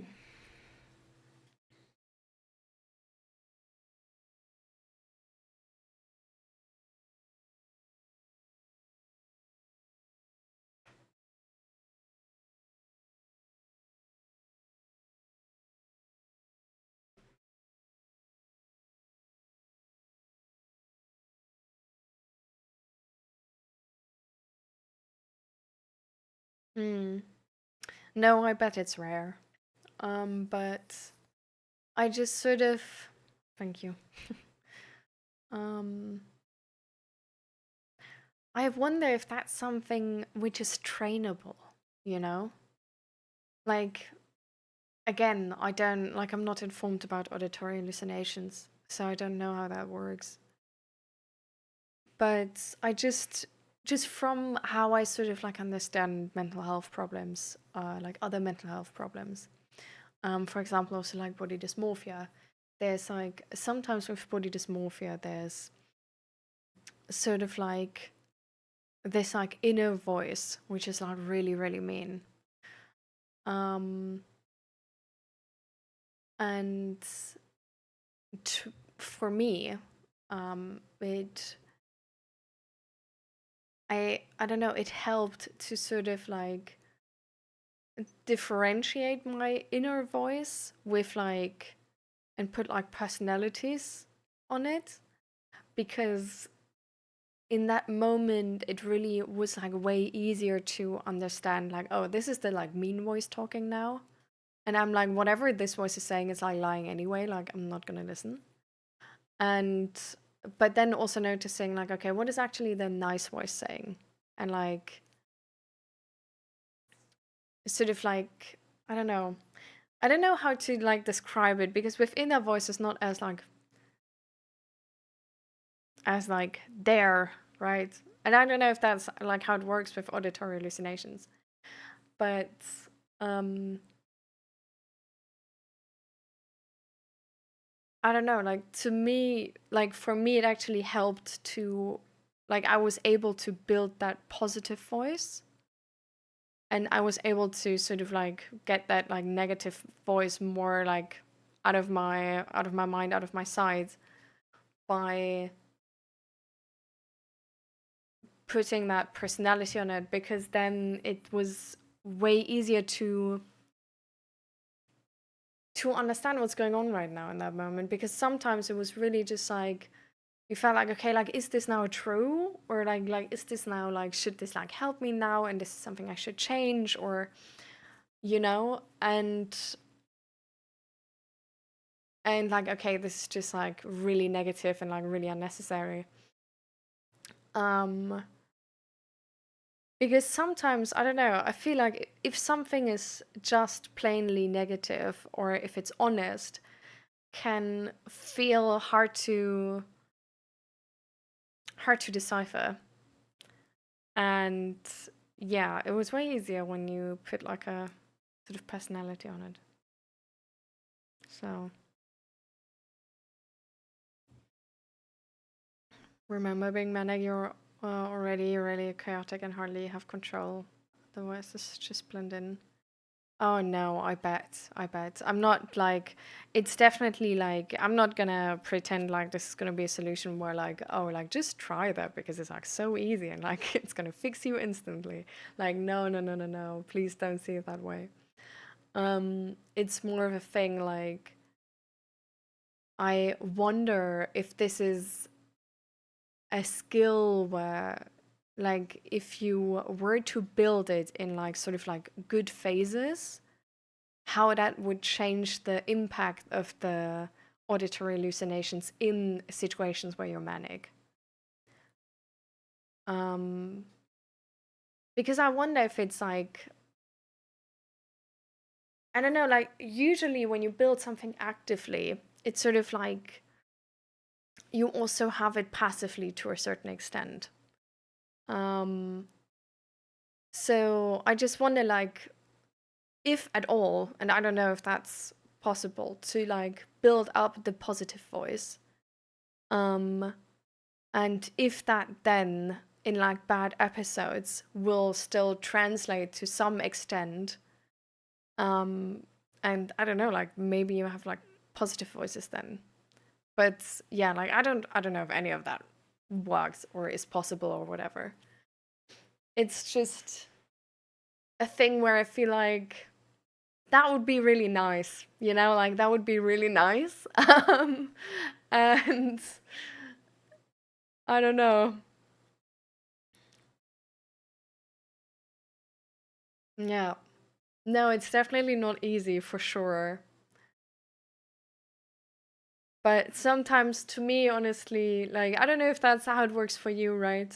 Um, to me in therapy, it's the worst moments were actually the moments where I felt stuck, like I couldn't do anything.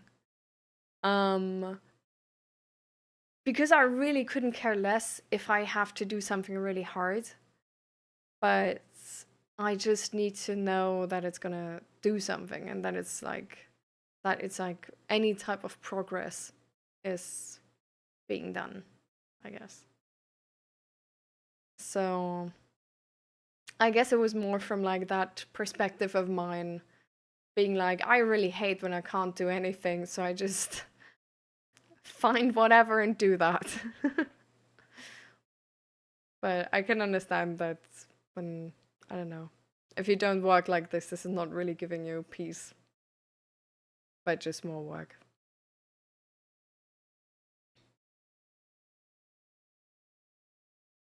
Hmm.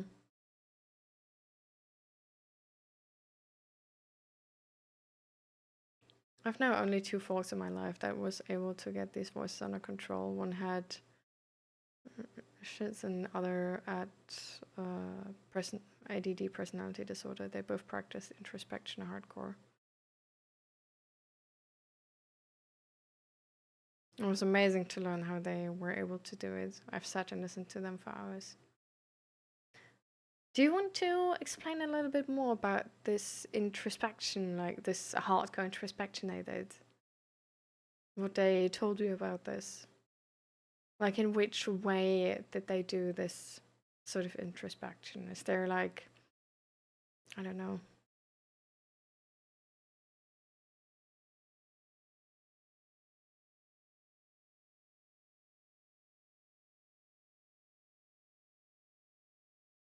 Because I would definitely be interested, and I mean, I don't know, like maybe Esther Laren too.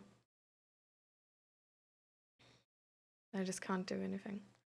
How do you feel with that feeling if you can't do anything? Like, is it so, like, is it such a negative feeling as for me? Or I need a break, dog is nagging to go pee. Oh, okay, okay. Go for it, go for it. Not that any mistakes happen. We don't want any accidents like this. And hi, pandas.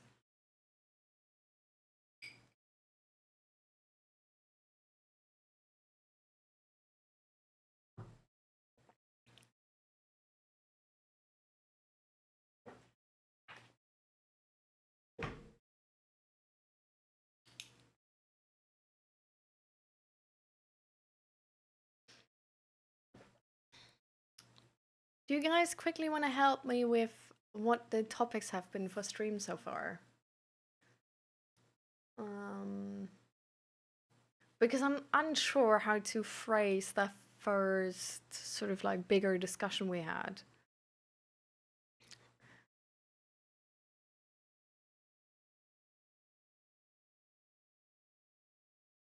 Like, just racism? But I feel like that doesn't pinpoint. Um, maybe it does. I don't know. And then we had, let's just say like racism and migration or whatever.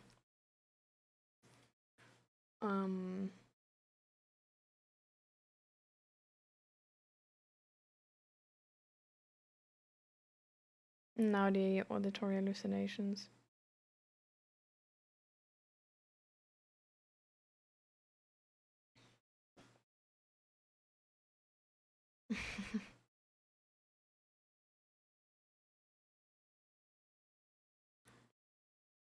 They did it where they search within their mind.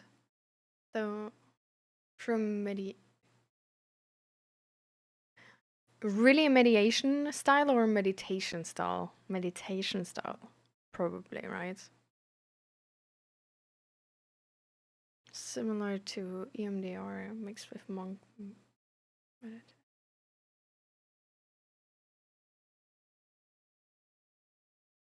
The second. I don't know what I said first again. Meditation, okay. Yeah. If you say I'm a horrible speller, then it wasn't the one word would be spelled correct. So, monk meditation. Okay. I wanna wait. Is there any? Do you have resources on this? Because this seems interesting.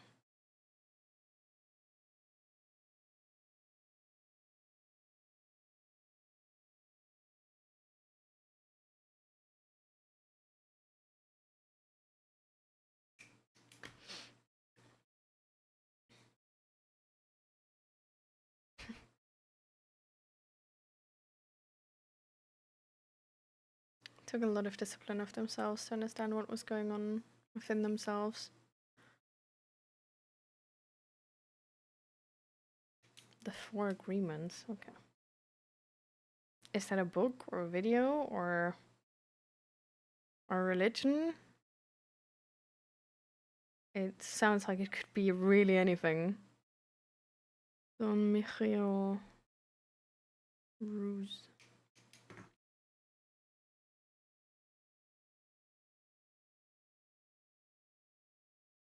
Seems really interesting. Okay.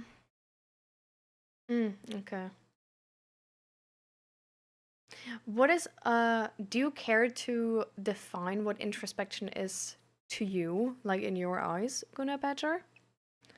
Because I just happen to notice that we like get to introspection the entire time. So I would just really like to know like how you specifically define it so that I know what you're talking about when you say introspection. Just to check if we're like entirely on the same page there.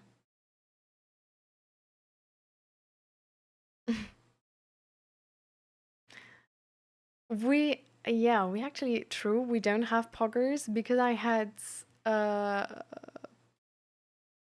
poggers with the emotes now, like with the poll emotes, I think.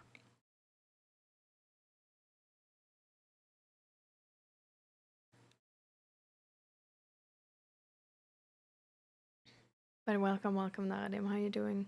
I'm glad you're here. In Native American contexts, introspection is primarily defined as a sacred process of inner examination and spiritual reflection used to achieve wellness, wisdom, and a deeper connection to the community and the natural world. Huh.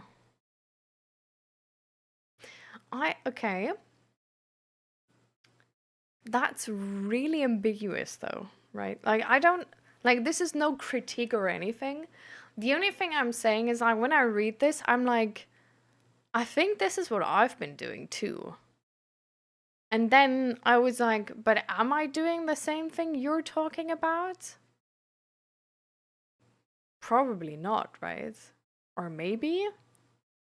So just like there's so much left for question still because it's not like one way of doing things and describing like a very, very specific way, right? Um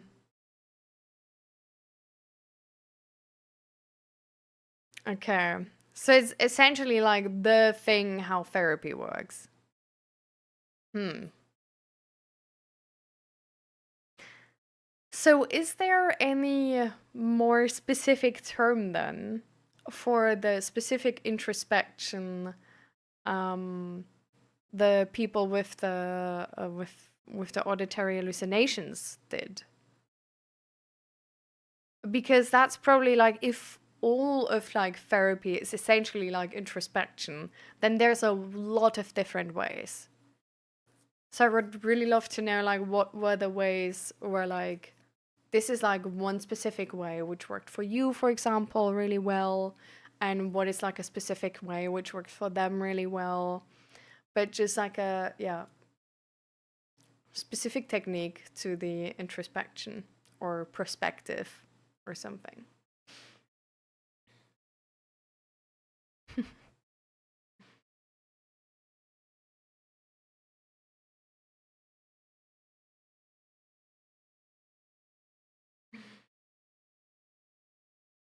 Put a lot of focus of where and why the voices saying what they are.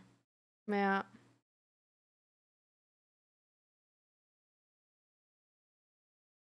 Yeah. This I'm like I'm Loki. I don't really know how to explain this, but I'm I'm like disappointed by this answer because I'm not surprised. You know what I mean? Like it's a thing where I'm like I read this and I'm like, yeah, that's what I've been doing. Like shit, this is not like, this is not gonna, like, this is not giving me anything new. Like there's like, yeah, like I guess I could have guessed that part.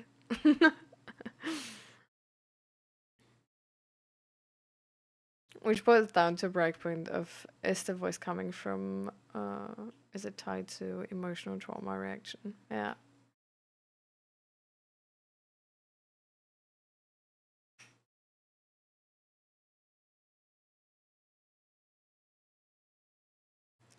Yeah.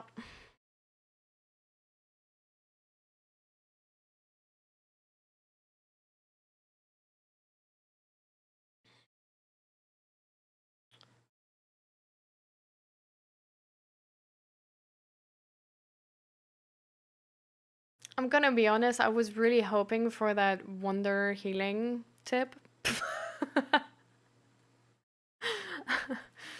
um I'm of course like, I'm also pleased that it's not different to what I've been doing, right? Because that means I'm doing good. But at the same time I'm like, damn. So this is really just like, you got to put the work in, takes time, takes a lot of different, you know. Oh no, I think you're good. I think you're wording it pretty good. It's just like, I'm not, so like, just know, like, I'm not disappointed because of the way you word it. Okay, like that, this is entirely fine.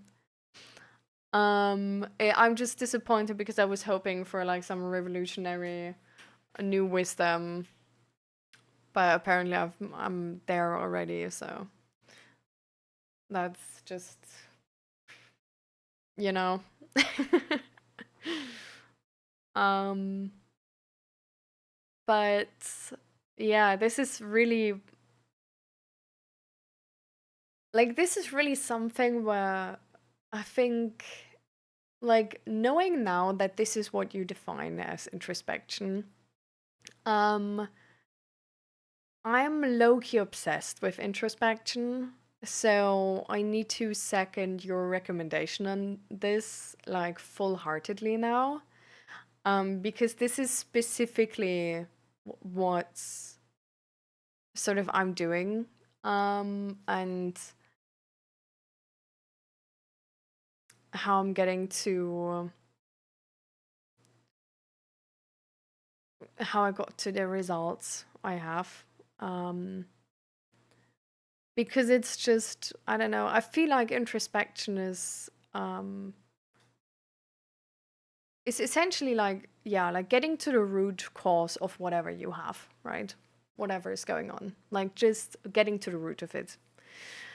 And I don't know, it helps, like specifically me, like coming from this like autistic, gifted sort of like mindset, right? Like I'm um,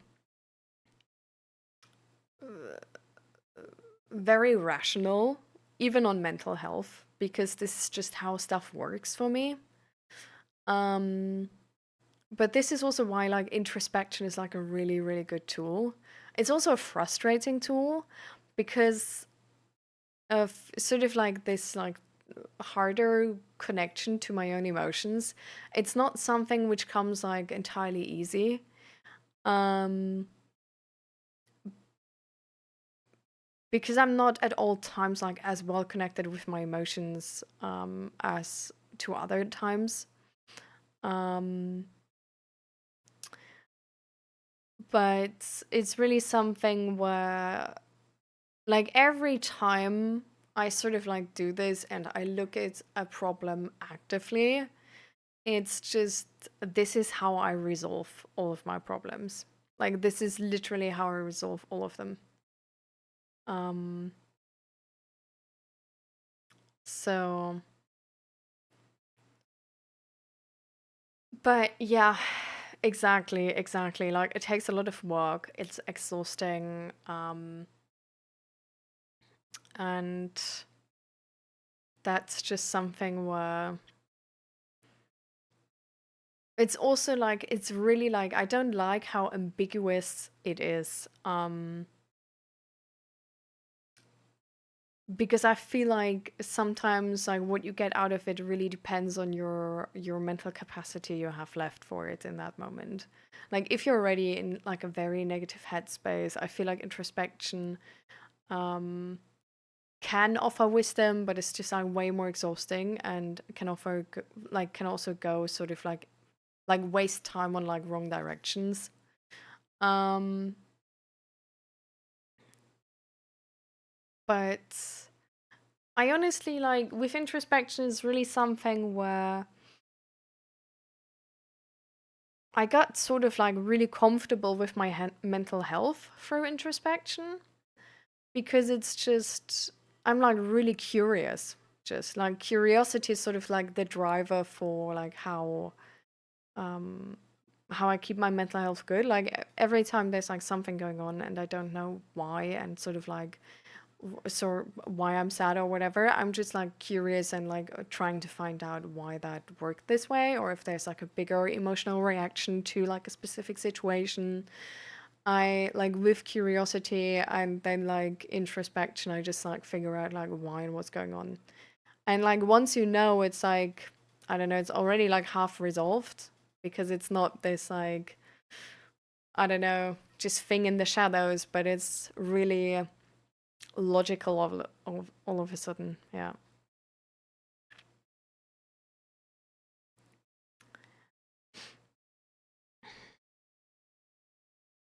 Look in Discord daily life. Ah, yeah, okay. I'm actually gonna. Can you post that link instead of daily life to the book club? That would be amazing.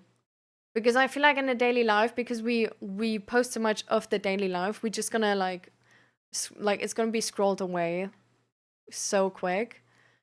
So if you could post it in book club instead, then it's gonna like like I can come back to it and I know I'm gonna find it. And hi Fluffy, welcome. Followers, I feel sad, lack of drive, just sitting in front of the PC, staring into the void, doing nothing, feeling apathetic. I even believe I'm not even able to take any advice. Somehow everything stays outside. I think I wallow in self pity. Sometimes I think I'm not able to change anything. I'm really sorry for you for lost. That seems like a really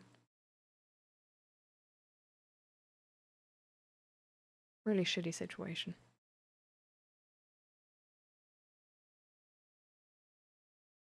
Is did the sadness and just your mood get worse now coming up to Christmas? Or is it just the same as last time?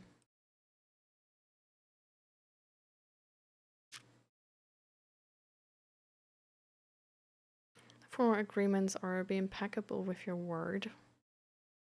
Ooh, okay. Be impeccable with your word. Don't take anything personally. Don't make assumptions. Always do your best.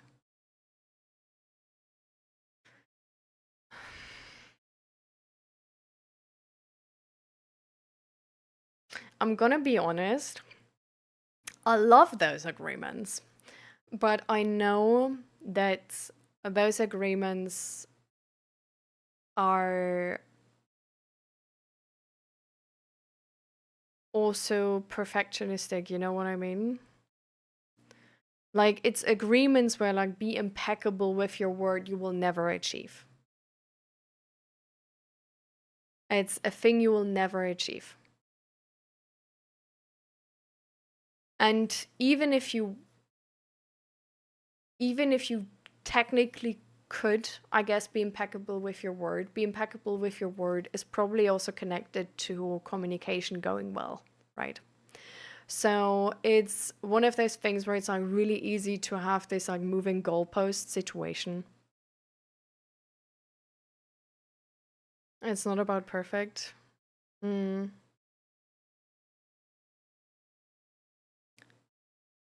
Yeah. Mm. Yeah, yeah, I guess maybe that's just a me problem. I'm really literal with stuff like this. Like, if I have rules, I really want to adhere to them. So if I would take these 4 agreements too hard, I would low-key bully myself if I'm not perfect. Low-key, I have exactly those agreements. Low-key, I'm already bullying myself if I don't achieve them. Because these are like be impeccable with your word. I have like really good communication. It's definitely one of my like priorities.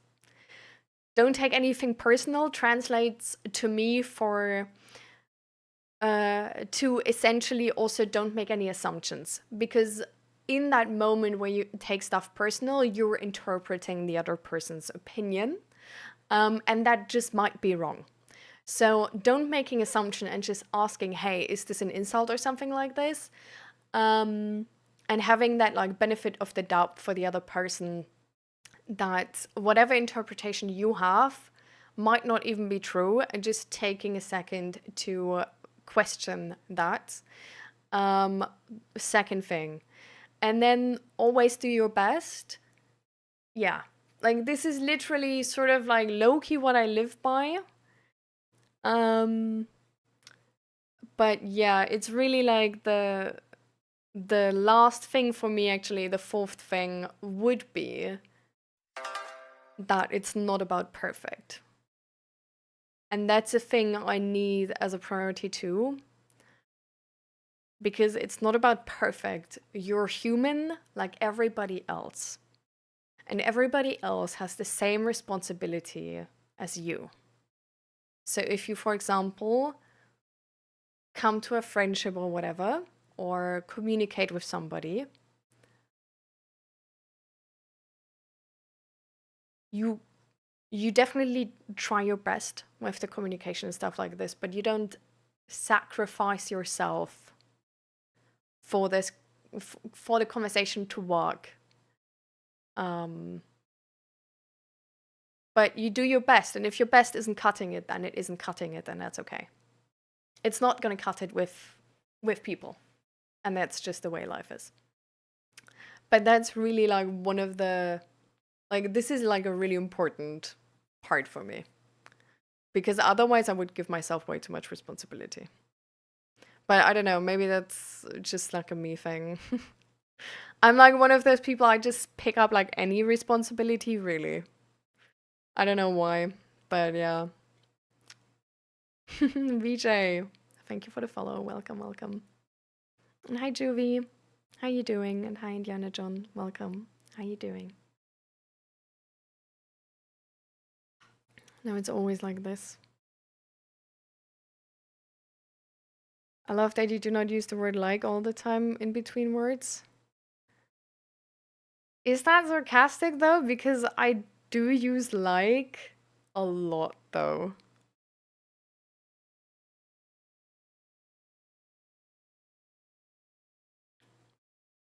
I always learn to chat and voice chat, share what all worked for me and what I've learned from others. I've always felt like I don't belong in the world. Hmm.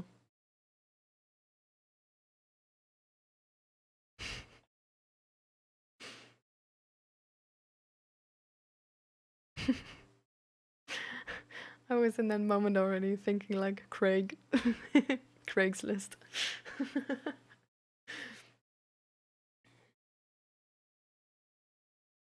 Had to be happy like me? Oh, easy. You just get mentally stable and then.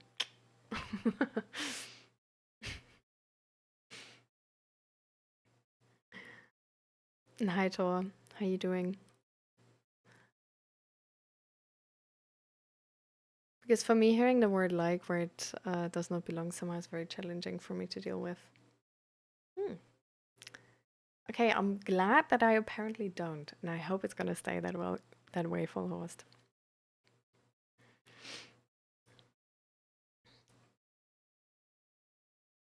But thank you for sharing, Oguna Badger, by the way.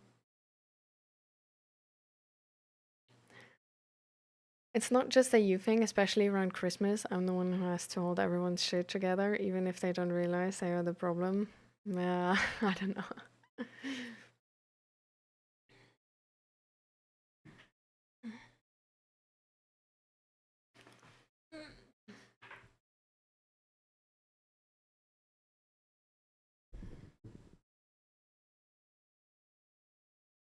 Just as I wrote that message, I love that you don't use the word like all the time in between words. You somehow just started using it, at least for the time today I was here.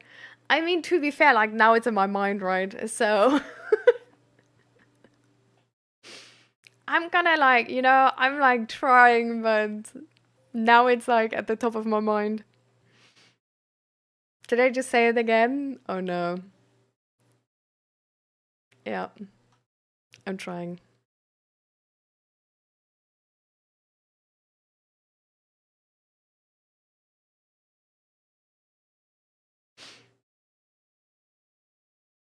Talking with you makes happiness. Oh, that's so cute.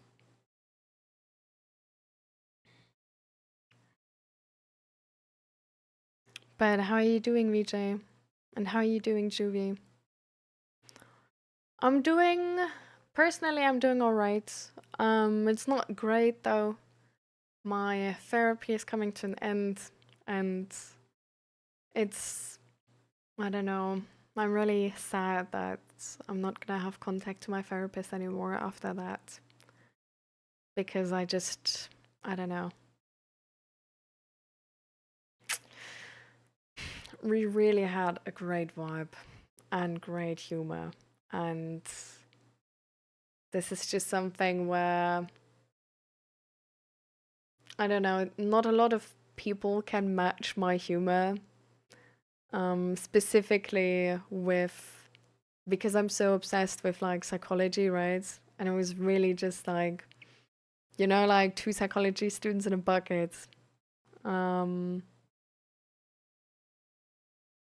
and exactly like it's the goal of therapy to end it. And I'm also like happy because I don't really need therapy anymore. So I'm happy that I just get the time back. Um, But yeah, I'm like a little bit scared that like if I'm gonna end therapy, like what if things will get worse? Like what if things will get back to before? And I don't like when I logically think about them, I don't think that's a real option. Especially with me and how I just work sort of, but it's just I don't know, I think it's just a thing where having something so important to you end is gonna make you a little bit insecure, you know? So,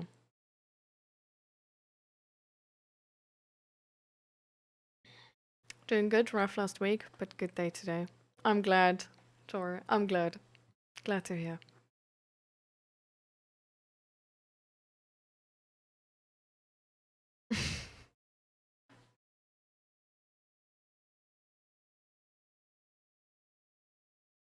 It's in my mind. No, you feel how it feels for me.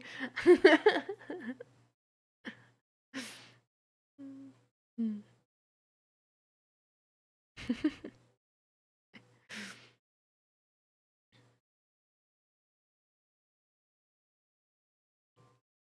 Nothing will happen when you be happy. Hmm, I don't know. I think in life we're not supposed to be only happy. Like, I don't know, maybe unpopular opinion, but I think all emotions are there for a reason. And I think if we try to only have like very specific emotions, we're probably suppressing the others. So I have to go already. Work calls for me and energy is low. We see each other the next days. Best timing. Tell me when you're back, Fluffy.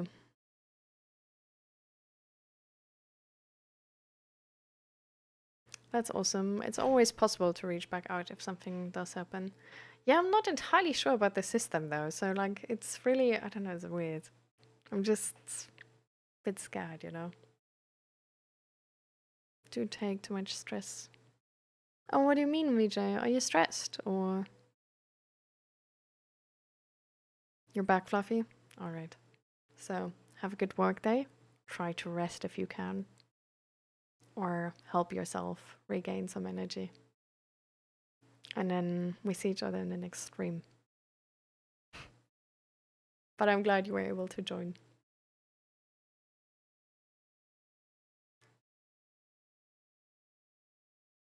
But sometimes we just need a friend to talk to, not necessarily a therapist, just someone we can vibe with. Yeah. Well, it's not like I don't have friends, right? It's just, I do have to say, the vibes with my therapist are unmatched so far. It's like, we just, yeah, I don't know. Like, we just matched really good, I do have to say. Like with my other therapists, it's like, because I do have like a system therapist as well, and I had like a different therapist before, and I also got to know the like head therapist and the psychiatrist, right? And I also got to know a different therapist at a different institution. All of those people, it's like I wouldn't mind. I would be like, oh, thank you very much for your service. See you hopefully never. Um, you know, and not hopefully never because I hate them, right? But because I hope I don't need to go back to therapy, right? But with him, it's just he he's so close to me. He's so close to me. We are matching on so many levels. Like he's into D&D like I am. He's into League like I am. He's into psychology obviously because he's a psychologist like I am. Like he's himself not an expat, but he has an expat partner in is like involved in that space and how that is. He has a little bit of troubles with his family and because of politics and stuff like this, and like still figuring that out how that works. And it's just on so many levels we're so much alike, and I don't know, we're both those people which are like every time in therapy when we talk about something we're like matching on an intellectual level like really well, and we're both people which are sort of like very respectful of boundaries, but at the same time we like to challenge the other person where it's like, okay, like not like overstepping boundaries, but just with things where it's like, you know, the stakes are low, but it's just one of those things like, okay, well, let's see then, shall we? And that's just, oh, I'm gonna miss it. I'm gonna miss it.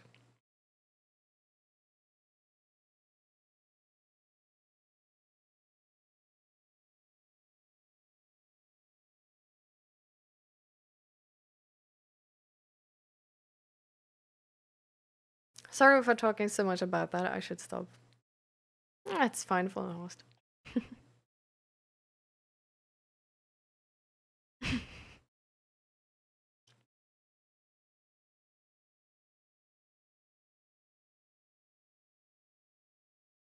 Ask Fear's brother, a non-therapist twin of himself.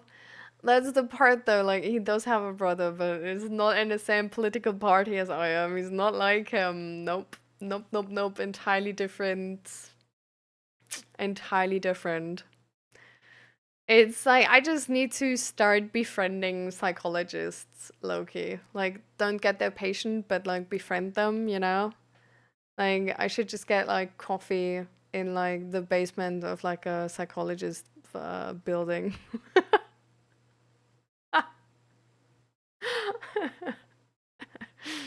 Uh.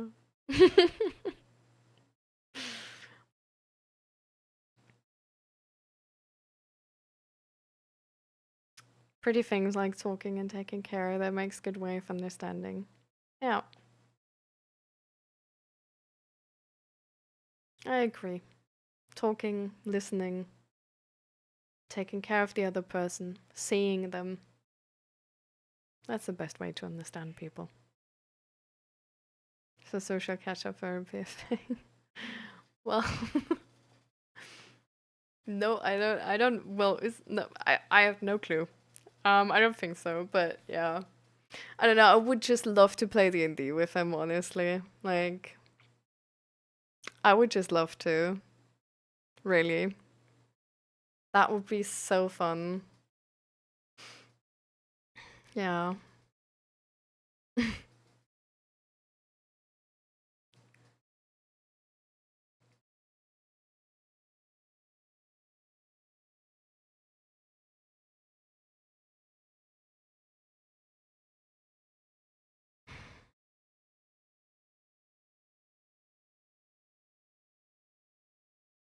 Um, I think I do want to come back to full host message before, which, well, with which we started, right? With I feel sad, lack of drive, just sitting in front of the PC, staring into the void, doing nothing, feeling apathetic. I even believe I'm not even able to take any advice. Somehow everything stays outside. I think I wallow in self pity. Sometimes I think I'm not able to change anything. Because I feel like this is not a thing which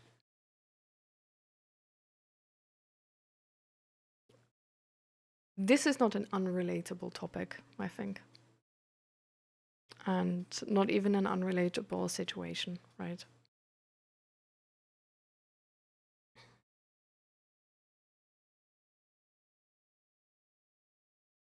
But I do think that it's a very tough situation, you know.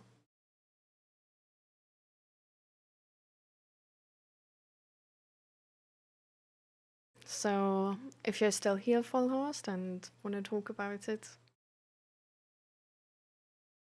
a bit more, I think I would make the time for it.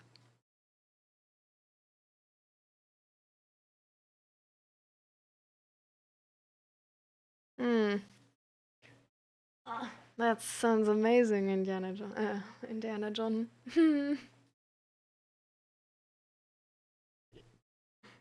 And hi, Zack Snow. Welcome, welcome. I'm doing okay. How are you doing? Um, a past message of uh, Elfholhorst. Every day is a new day. Can I be your bestie? Well, for people to become best friends, you need to know each other first and get to know each other. It's not a thing which happens right off the bat. I'm sorry.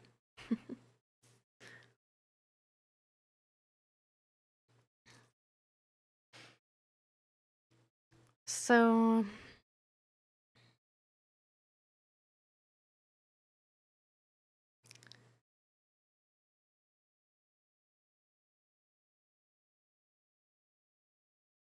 nice, a good adventure. Congratulations. So, coming back to this topic of sort of apathy, numbness, and not really living but just existing.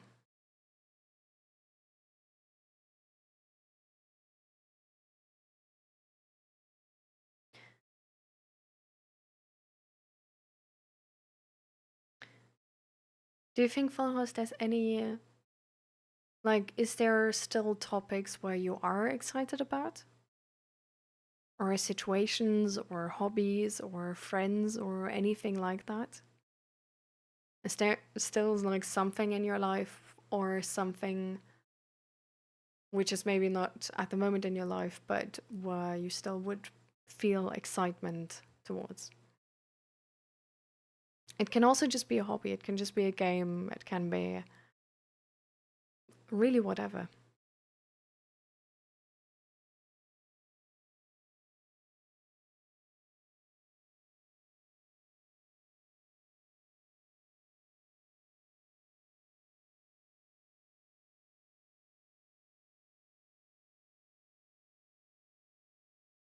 Well, it can be an existential crisis.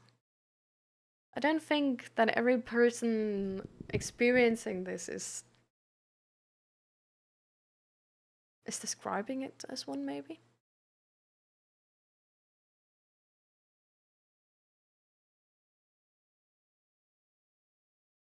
But it's really just this problem of noticing that you're not excited for life anymore.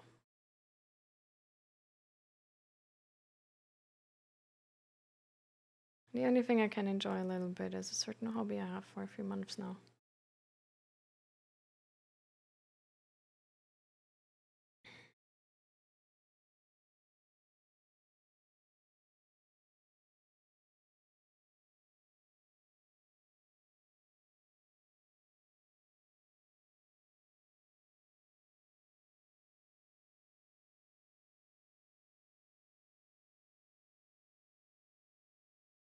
I think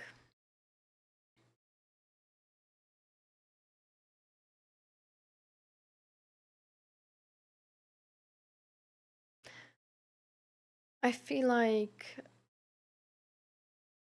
a really, I guess, insightful perspective, which is less less obvious, maybe, you know, is that this numbness and apathy and lack of excitement for life. It's not really a thing which just came like this for no reason. It's really a thing which actually has a cause and a reason to it. And it probably even serves a certain purpose, even if you don't really know which one that is.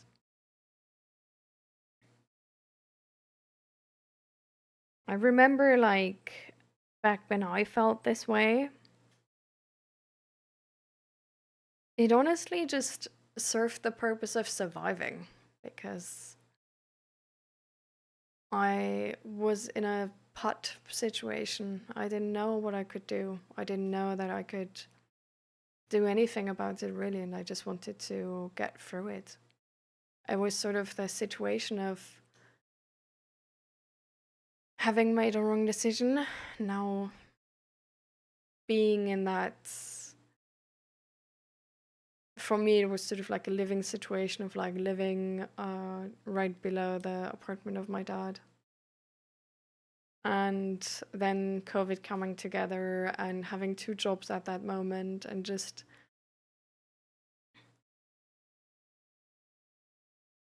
having like my chronic pain started too. And it's just a thing where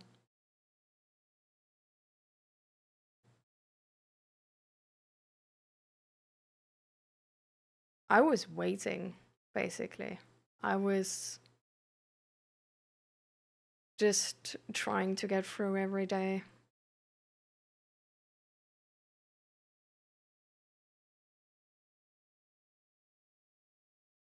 Does it feel the same to you, a full host?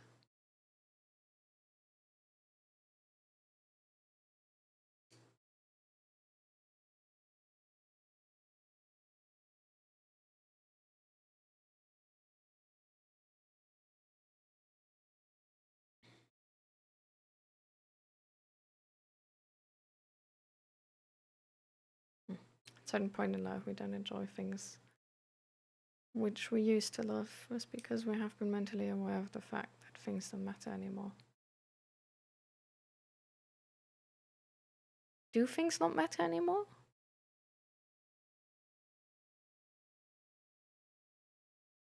Kind of. In which way can you relate to my situation back then? In which ways maybe the different from that?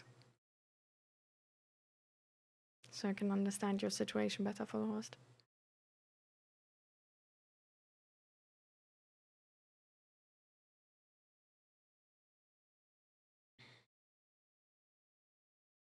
But the best we can do for Full House right now is trying to really understand them and trying to really understand what their situation is. And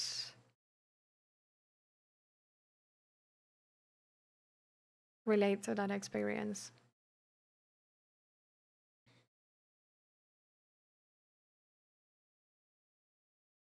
Because it's not an easy experience and it's not easy to be fixed. Otherwise, Full Host would have done it.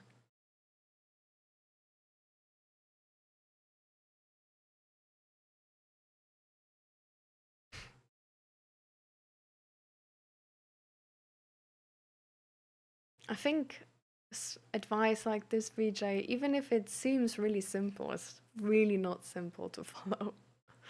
Because we can't really just change our emotions, right? Like, we can only be calm if we are calm. Because, for example, we trust karma. But we can't be calm if we aren't calm. Like, we can suppress our anger or sadness or whatever and then try to be calm, but it's just suppression of emotion in that moment.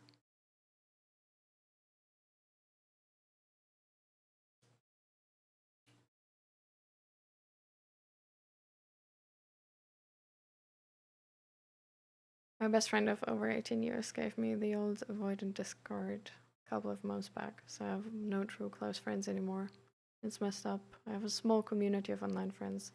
I don't want to put the burden on them, so it's like all about self-reliance now. The happy thing does help though. The hobby thing? What? The happy thing does help though. That's like the only happy thing in my life. Which hobby thing? What? How'd your city go? Any good news or at least answers? Nothing yet of it. So. Oh, Irfan, thank you for the pity and welcome, welcome. How you doing?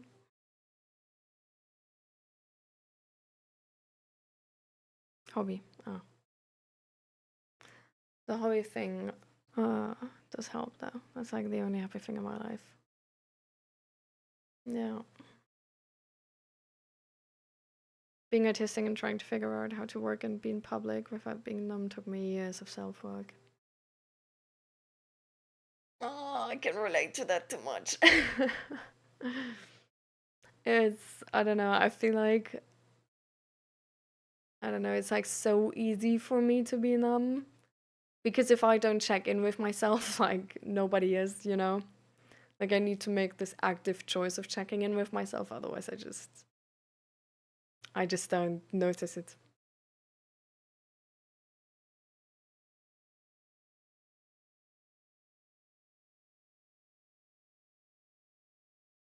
You said waiting for me, it's somewhat like this.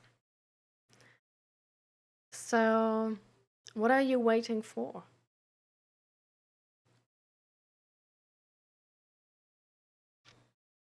How are you stuck right now? Started hip-hop dance? That's really nice, Indiana John. I'm glad. I mean, hopefully you're gonna find a friend there. You doing great, Irfan? I'm glad. What? What are the news?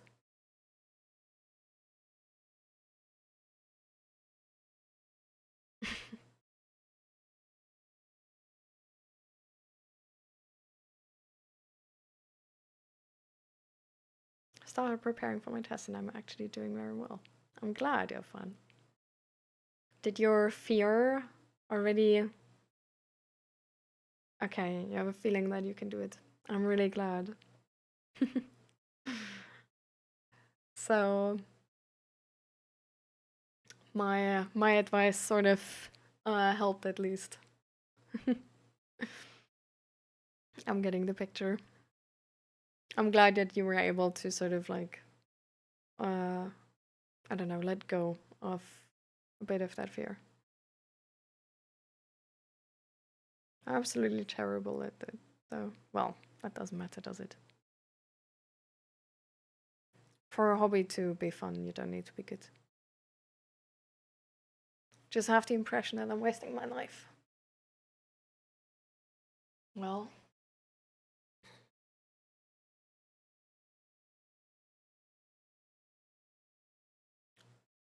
you might be, right? I mean, I don't know your life. If you say you're not excited for anything and there is like nothing really making you excited, it sort of seems like you're waiting for a better life or something like this.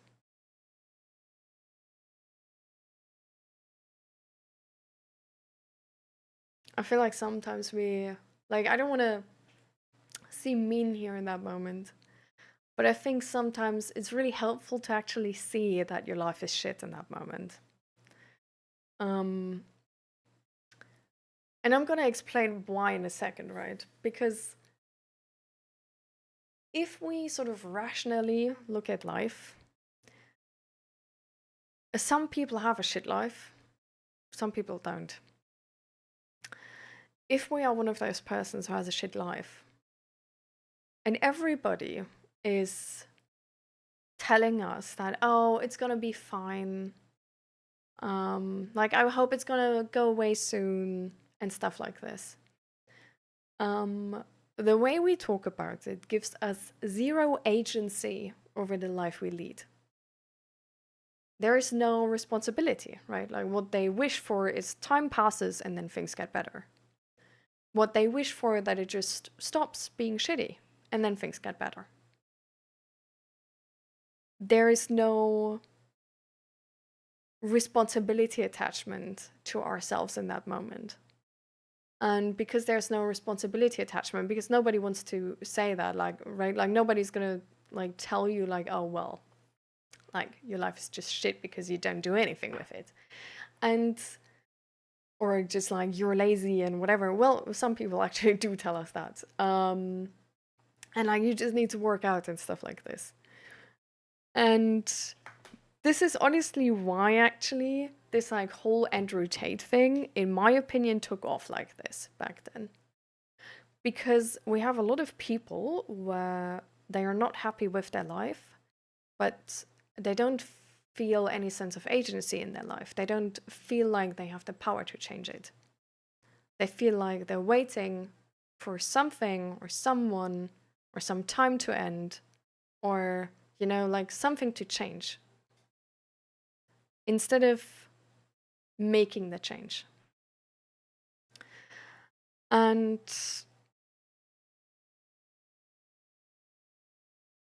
I don't want to. This is a really difficult topic because at the same time, if you are a person which is surviving in that moment, they are struggling with trauma, maybe. They're struggling with having no friends, they have no support system. Their job sucks ass and takes all of their energy away from them. Maybe their health is also ass and takes all of the energy away from them.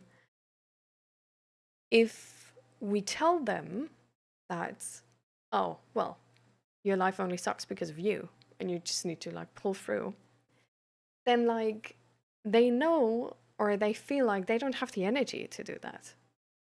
Or they can't, you know?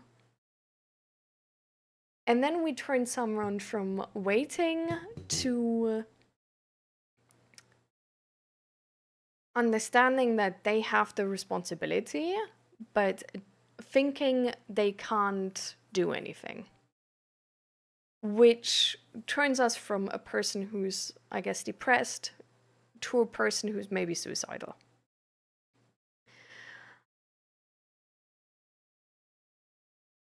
But it is, after all, it is our life. And in our society nowadays, it's just, there's so much going on. And we are really responsible for our life. And it really doesn't matter actually how our life looks like, right? Like we could have an amazing life and still feel like we're wasting it. Literally, like maybe you're Jeff Bezos and you think you're wasting your life because of this all glamorous nonsense, which doesn't mean anything to you. Like you could be anyone and feel like your life doesn't mean anything and there's no meaning in your life. So, and it's entirely okay to not know a solution to this. And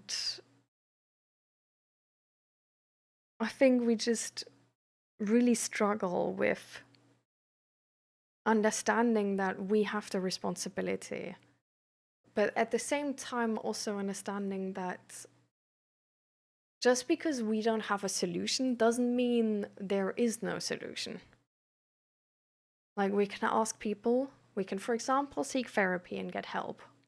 And we can get help if this as well. Like we don't need to carry the entire burden ourselves. We, by states, can essentially like go seek out a support system which is helping us to go through the changes necessary to make our life worth living.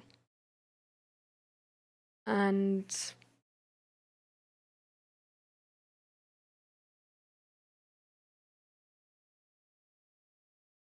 so I'm not gonna be here and tell you full horse that, oh no, but like you surely don't waste your life, you know? Maybe you are. Like if you think you're wasting your life, I believe you.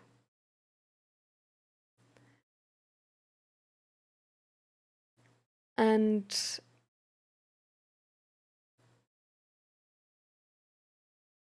I guess the thing which there needs to be an answer to is only,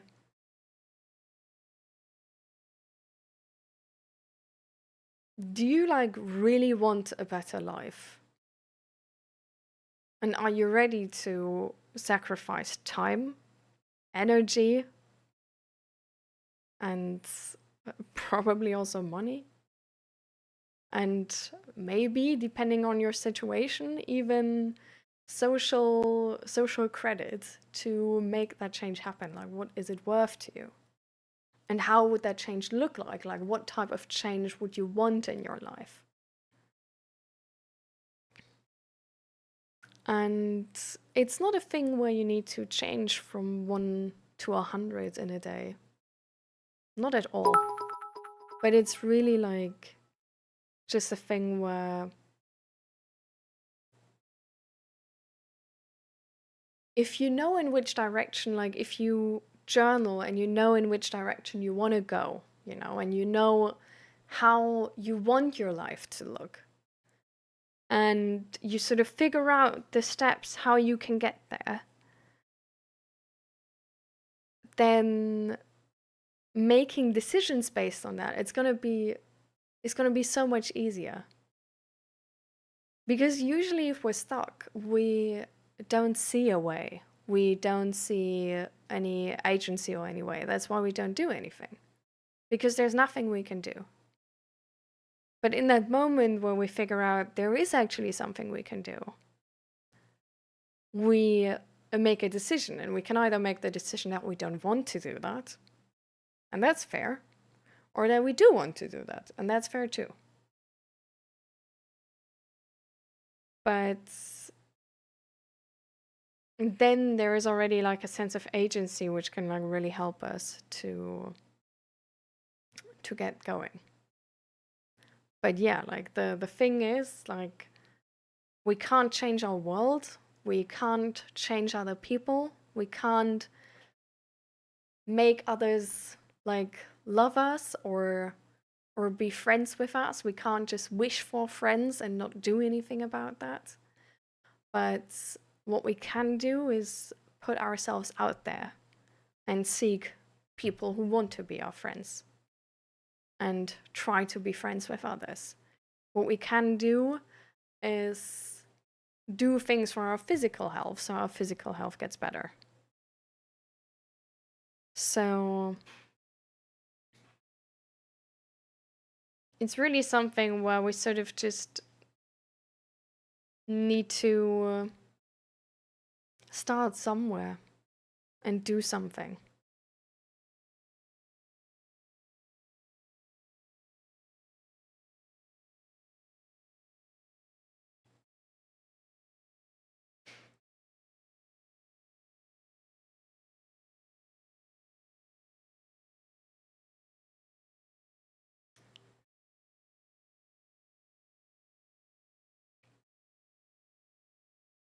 Welcome back, SLRN. I'm not autistic, so I don't know if this will land, but can you just be unnumb to the people you like? There are plenty of people that don't matter to you. What? I'm very weird. I practice caring for others, and I'm horrible at not caring. That's why I volunteer and help my community. Oh yeah, no problem, Esther. My numb was about ignoring what hurts me to such a negative mindset that I broke bones and didn't even know I did.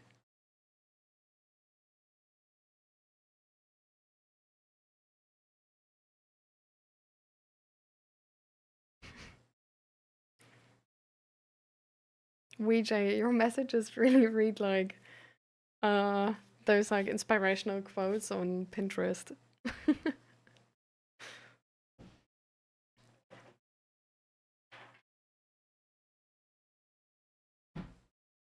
Mom literally said I've been spending too much time with my sister because I started to talk like her.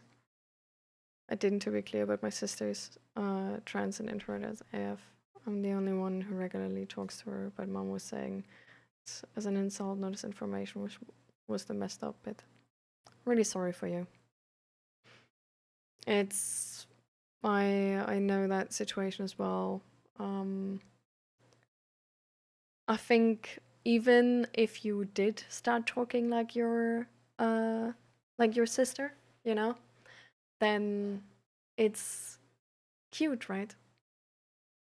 Like, I talk more like Zach. Zach talks more like me.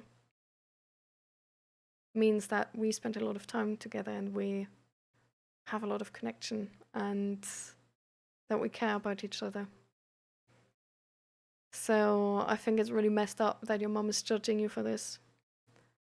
And I hope you don't take that judgment to heart, because even if you did, I think it's a good thing.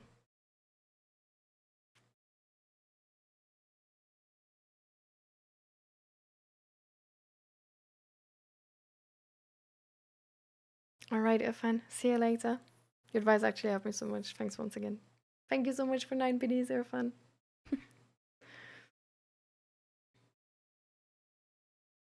I wish for you clearing your test, Irfan. Good luck.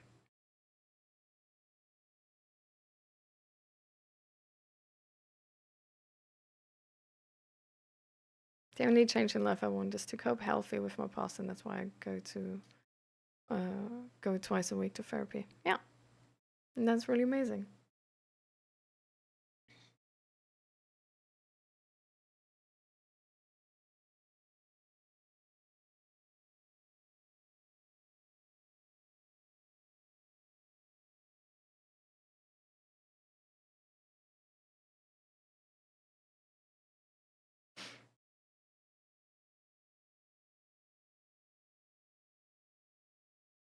Interesting update, okay. Do you remember the court stuff I have with my old workplace? Yeah, I do.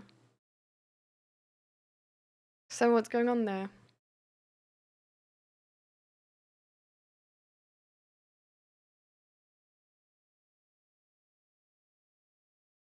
Hmm. I think you sharing your experience is really good to Guna Badger. I just hope that followers can sort of like follow both people, right? Because multiple people are talking to him, like me, you, others in chat.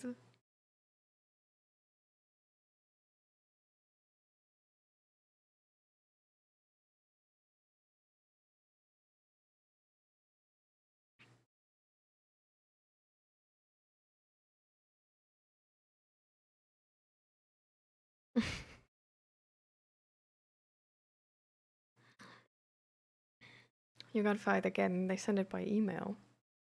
Okay, what the hell? So what does that do, Zigibertus?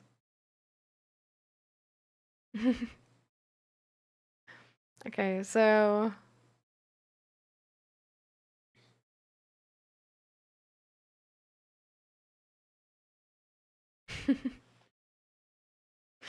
thank you, Guna Badger. It's challenging indeed to follow you and chat. Yeah, I bet.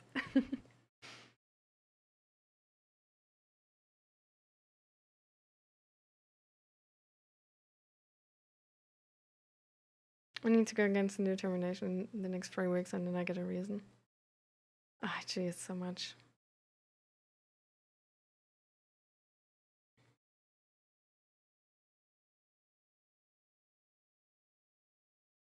Weird. Okay, good luck to you, Zigibertus. Good luck.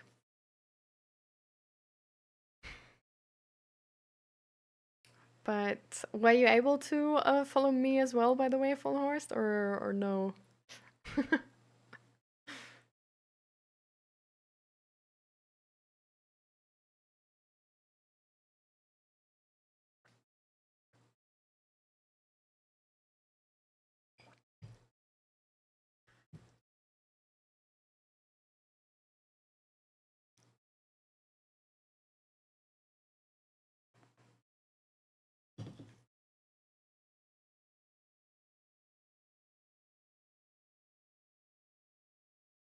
I'm assuming Zach is your partner, friend. Uh, Z- Zach is. Wait, you write him like this. But yes, my husband. But talking like our friends is a good thing. Subconscious. We do it to fit in. There have even been studies about it. Yeah, exactly. That's what I'm saying. Like 80% maybe, does that suffice? I mean, depends on you, right? Like, did it, were you able to sort of like understand where I was going with this? Or is it just like, did it not reach you? You can be entirely honest about this. Like, it's good if you are honest about this.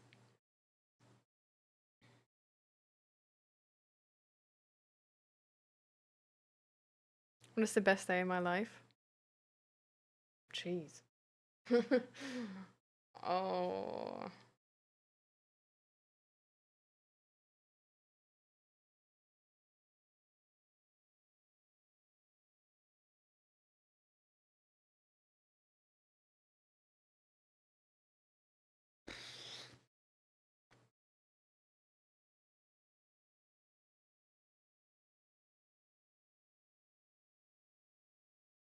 I think honestly, just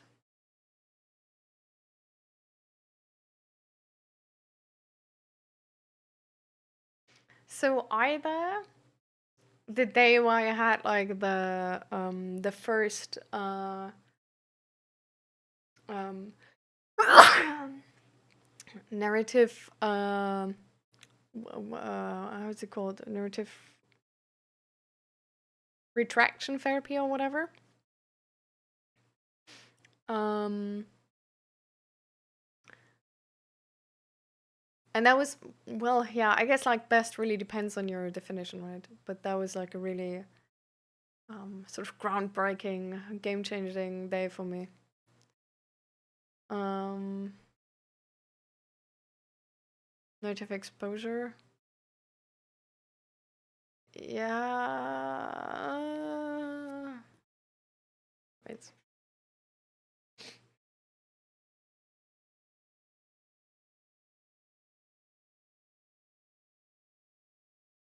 Yeah, I think narrative exposure therapy.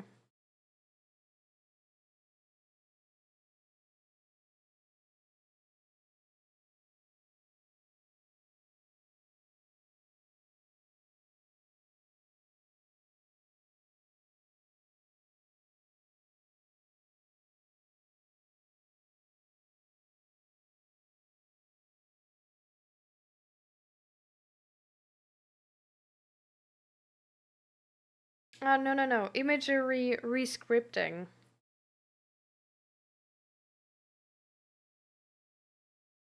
Right, or narrative exposure therapy.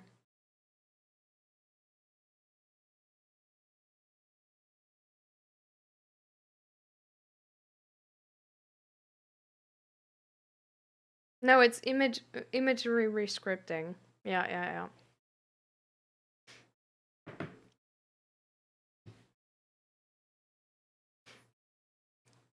So I'd be right back. All right.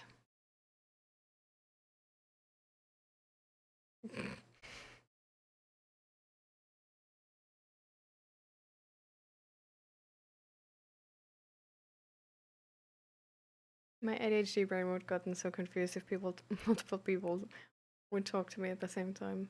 Oh. But yeah, so it's imagery rescripting. Apparently, I think the definition is based from ChatGPT. So sounds yeah. I'm easily overwhelmed, so it's challenging to follow and intake things. Yeah, that's fine.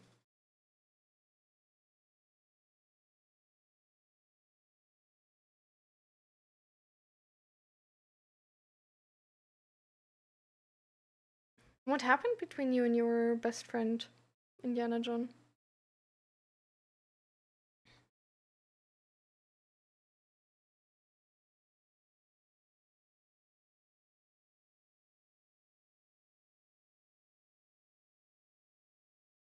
Yeah. Imagery rescripting is you go back to a traumatic experience and memory, and so the way I did it was with my therapist, that I sort of like before we started, I gave like a quick summary about the traumatic memory. And then so I closed my eyes and we started at the beginning of that. And then we sort of like went along with the traumatic memory until like just before the moment of biggest stress, or like the first big stress, I guess. And then you, well, just narratively sort of like introduce a person into the story. So at the first time I did it, my therapist actually stepped into the story, as if he would be there, and then you just like play the whole story further, like that person would be there. And then later on, you can, and I did that too. Later on, I, as an adult, sort of stepped into the memory, and it's, I don't know, it can, like, to me, it really helped to,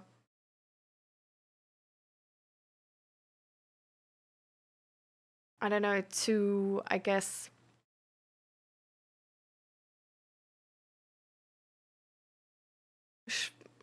how do you, how can I explain that properly? Mm,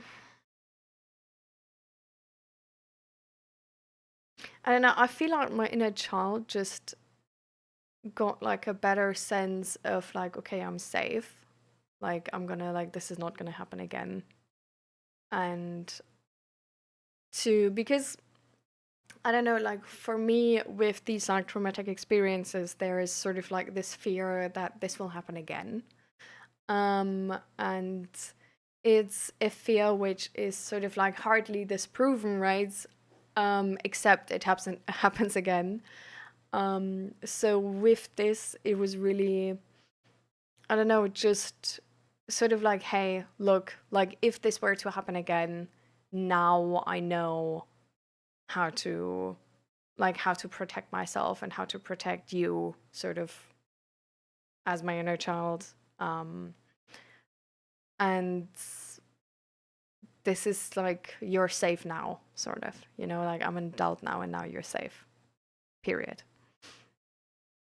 So, yeah.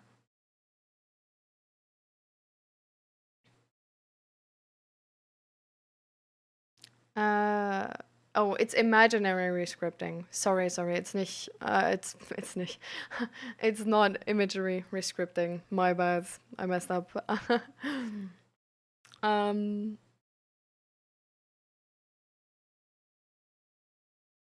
it's like, yeah, it's Uguna Badger. It's not. It doesn't need to be anyone's fault, right? Like sometimes it's like people just need a little bit longer to follow, and that's fine. It's like might still be worth it, right? It's like in the stream here, like if we talk about like really, really tough topics, it's like I might cry, but I don't regret um the talk. So it's things that don't need like because you, only because you have negative emotions doesn't need to mean that a situation is negative. Does that make sense? You guys following?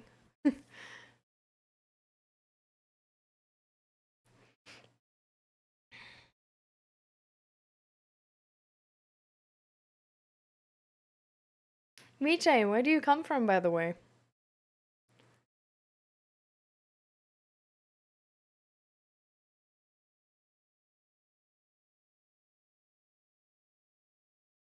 Because I'm just sometimes I'm a bit confused how you mean certain things in your sentences. So I'm just guessing English is not your first language. Is that uh like is that correct or something? And like just yeah, like don't mind me if I don't like properly interact with these things. Like sometimes I just don't really know how to like put them into the general discussion right now. So don't worry.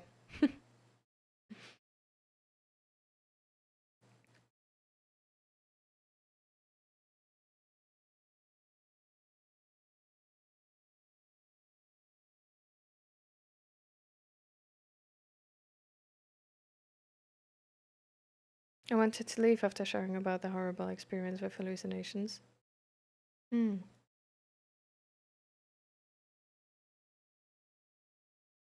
Felt like I overshared. I was really glad that you shared. To me, it was, I don't know, it was really helpful to just understand the experience of auditory hallucinations, really. And I think it's really nice that you share this now, because I do think it's really important that you tell me, because now I can, well, now that I know, like I can tell you. I thought it's really, really helpful, and I'm really grateful that you shared so much. So don't worry about this if you can. Like your sharing this was much appreciated. And if you feel like this ever again, just right in that moment, you can ask if you want. And then I will probably 90% of the time tell you like, no, no, no. It's it's perfect. Please share more. I appreciate it so much. Oh yeah, see, Gunnar Badger is seeing it the exact same way. Yeah.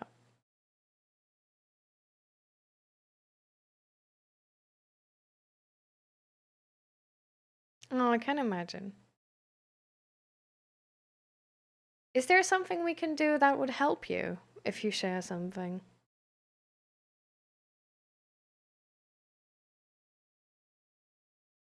Damn, okay, what is happening now, Indiana John? That's the $1 million question. I don't actually know, but having a reasonable psychology base from uni, it seems like she's a tad bit avoidant. It was great, greater than ever even. Then she started pulling back. I tried mirroring it, giving her space, nothing. Karma is me, and this was the night before my Lumbars me one. And this was the night before my exam. Wrote an entire thesis to her. Didn't sleep. Tanked the exam, and well, I got a response. Her. I don't want to any contact with you. I should have given up earlier or something. I don't think you should have. I think you should have asked what's going on. No? Because you still don't know. Like maybe something happened. Like to you, it seemed greater than ever. But maybe to her it was different. And maybe because she's a bit avoidant, she wasn't able to voice it, you know?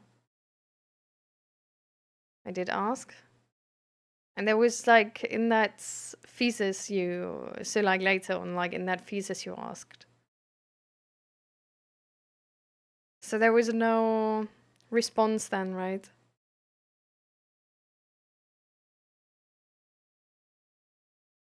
I guess because you didn't say.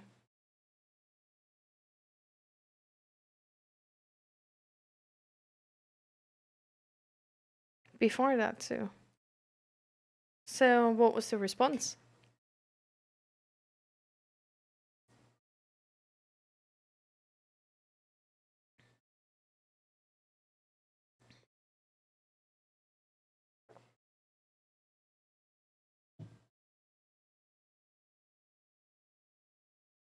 I don't get over the disgusting taste.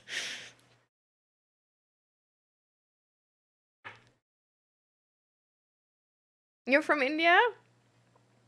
Oh, that's so cool. Which part from India? I really love curry.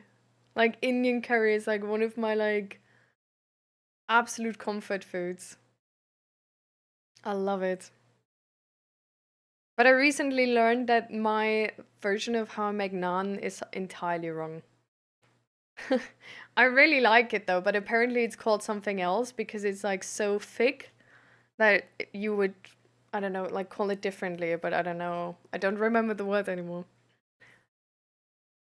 South sides. Ooh, okay. So, oh no. I my stepdad explained to me at some point how what's different or like how the southern part of like India is different to the rest. But I don't know anymore. No, I can't. I can't remember. I'm sorry. But it's really cool that you take part in this stream, VJ.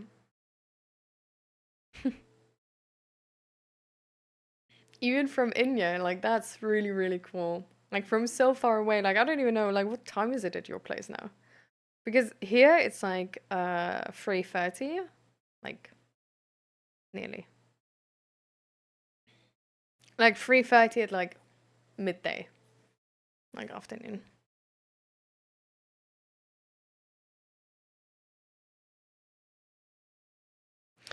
By the way, Do you not write that rendang? Do you write it redang? I thought it's rendang.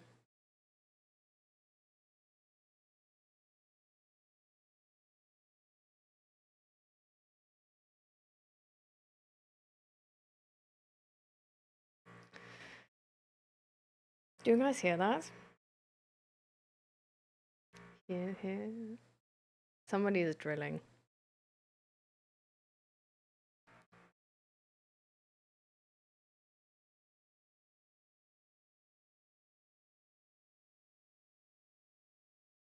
Everything I wished I knew where the off button for my brain is.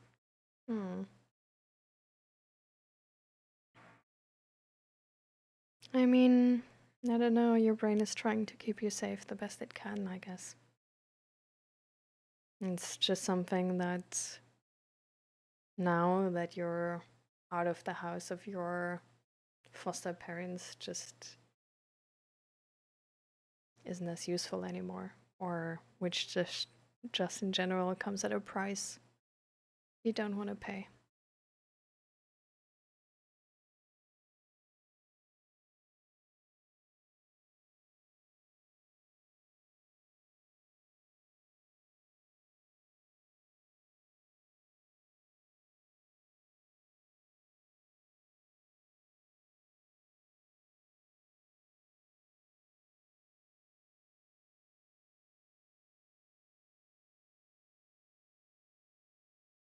It's Redang. I also found Rendang. And Rendang is also a oh no, wait. Rendang is actually from Indonesia, not from India.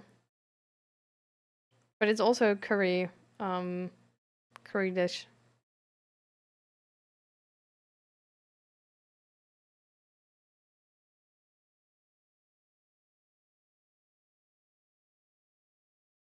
I actually don't find the dish if I Google Rendang.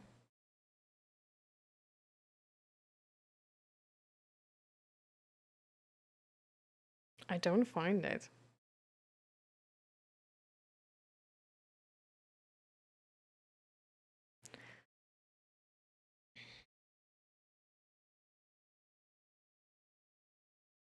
I can't find Redang. I can only find Rendang.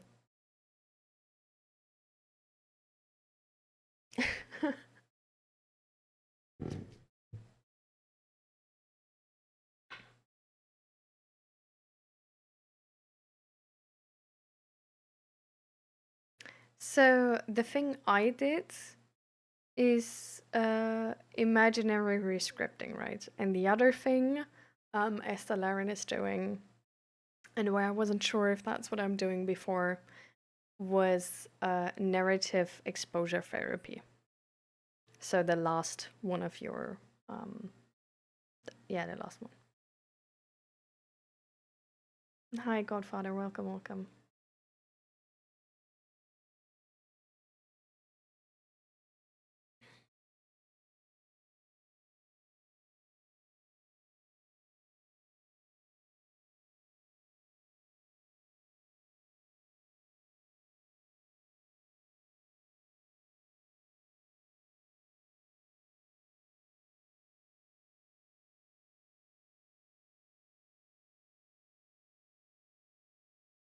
So, Indiana John, was there ever any sort of response to you asking what's going on? It's not negative. No. The cliff notes was because we have known each other for so long. I don't want to have contact with you. And I responded, I already knew it was. But I essentially said, I just want to be your friend and talk. Let's have a quick talk about this. No, you already. But there was an angry message. Let me make it clear I don't want any contact with you.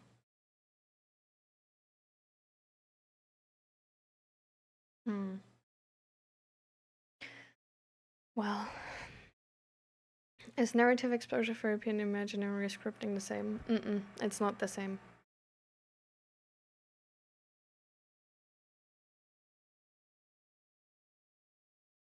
Hmm. That's weird, Indiana John. Well, we can't do anything about it, right? Like you asked, and I don't know.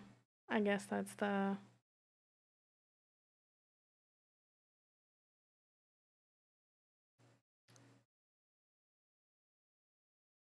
Oh, okay, everybody has ads. Back from ads. And smile ones. But do not like smile the entire time in between.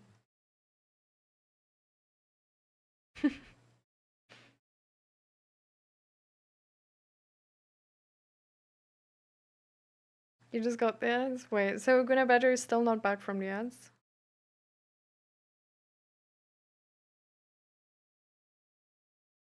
Just look at Happy Times and the Dog because like going to a theme park or a birthday. Yeah. I never had nets, I only had imaginary rescripting.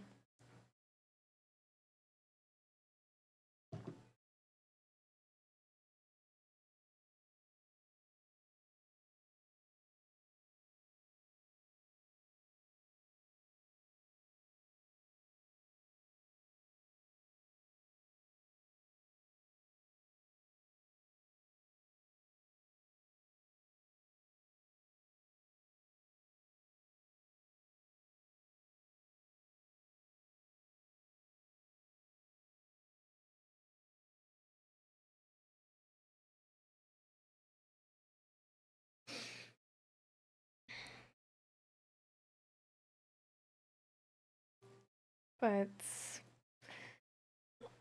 I wanted actually to ask,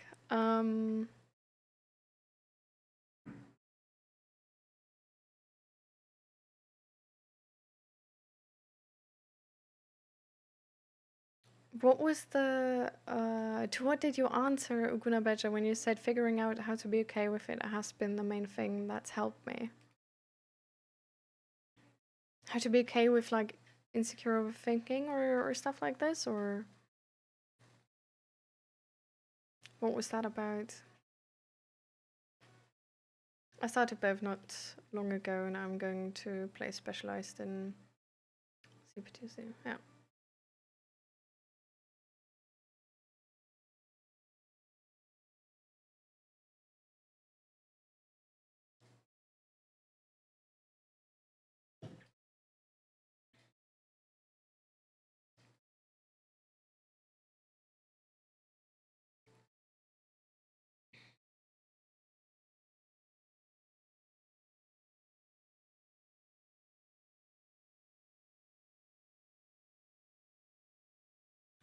Wait.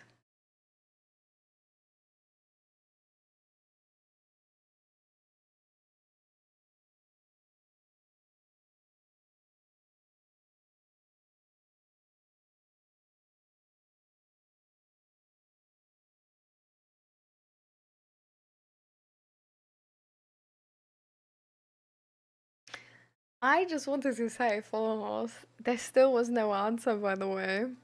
I just remembered because I was like, did I just forget or was it not there? But actually, there was no answer to if you understood like where I was going because you said like you were listening sort of like 80%, and then you wanted to answer, but you had to go for a second. And then you answered with you easily overwhelmed, but that was more on the like um well, like the overwhelm side and not with sort of like if you were able to follow the uh yeah, the response to numbness and stuff like this. So just wanted to like still check if there's like if everything, if there's like still anything we need to clear up or any questions or anything like that. Good morning, Mouse. Besides radiating warmth with your charming live stream, which lights up our nights and makes our days better, how are you? This is really sweet. I'm okay. It's not great, but it's also not bad. It's a tough time at the moment. Um, but it's still like it's fine. It's gonna be fine. Um, but it's just yeah, a little bit yeah, a lot of things coming together at the moment. But how about you?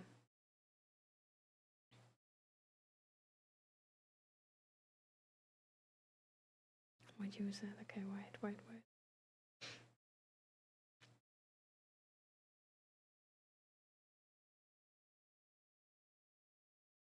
Ah, just with the overthinking part. Ah, okay.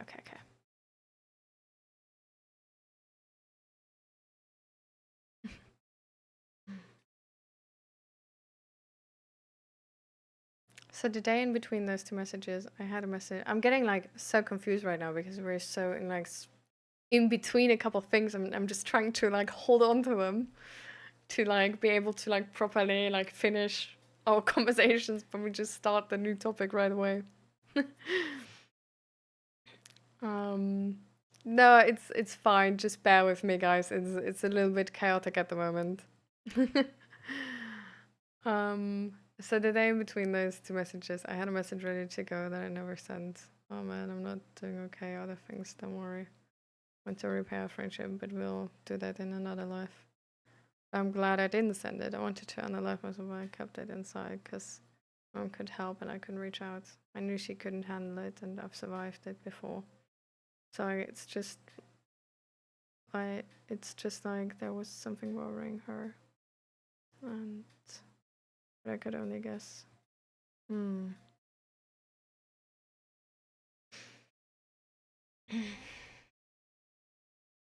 Do you think she maybe knew about this and it was like too much for her or something? Or, well, if you had anything like that, you would have told us already, I guess.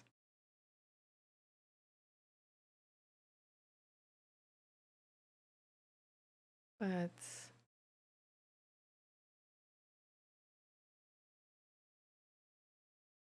it's tough to have no one to be able to reach out. So, by the way, are you in therapy, Indiana John?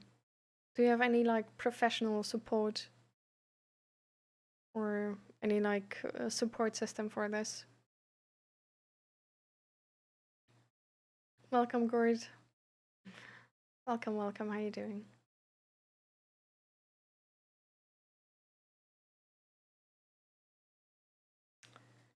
Honestly, I I'm wanting to start with yoga again for the upcoming time because I know like if I'm gonna like finish therapy in January, it's definitely gonna like there's gonna be like a lot of emotions and stuff like this. So I'm just gonna I just decided like yesterday or something that I wanna give myself like a little bit of buffer and really make sure that I'm like that I have a system in place where I can like emotionally balance myself properly. So I actually wanted to start with meditation and yoga again, to make sure that's gonna happen. Um, so VJ, if you have any like videos of like really good, like like really good yoga videos or something like this, where you say, like because like India is where yoga originated from, right? Like you guys probably are the experts about that. So if you have like any really good videos where you're like this yoga flow is like amazing, send them in the Discord. Like that would be really cool. Because there's like so many videos. There's so many videos online and it's just like really like everybody's doing a yoga tutorial nowadays. So it's really hard to find like actually good ones. So that would be really cool, VJ.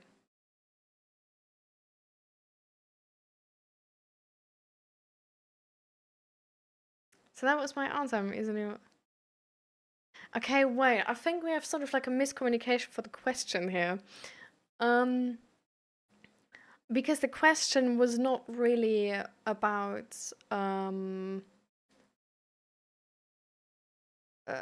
how you're able to follow or something like this, but more in terms of like what I said about numbness and how you sort of like numbness and apathy and sort of like having this shitty life, and that response to this, if you like understood what I meant, and if there's any questions, if you were able to take it in, because you also shared that it's like, I don't know, you don't know if you're actually able to take any advice because everything seems so far away.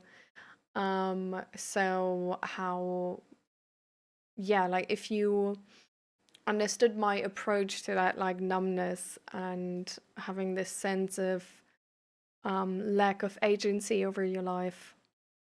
Um, so about that, not about how much you were able to follow or how challenging it is to follow.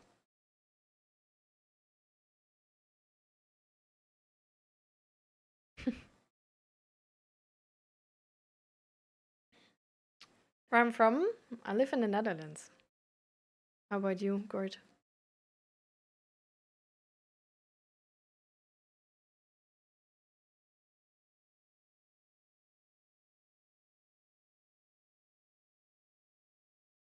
Long message coming. All right.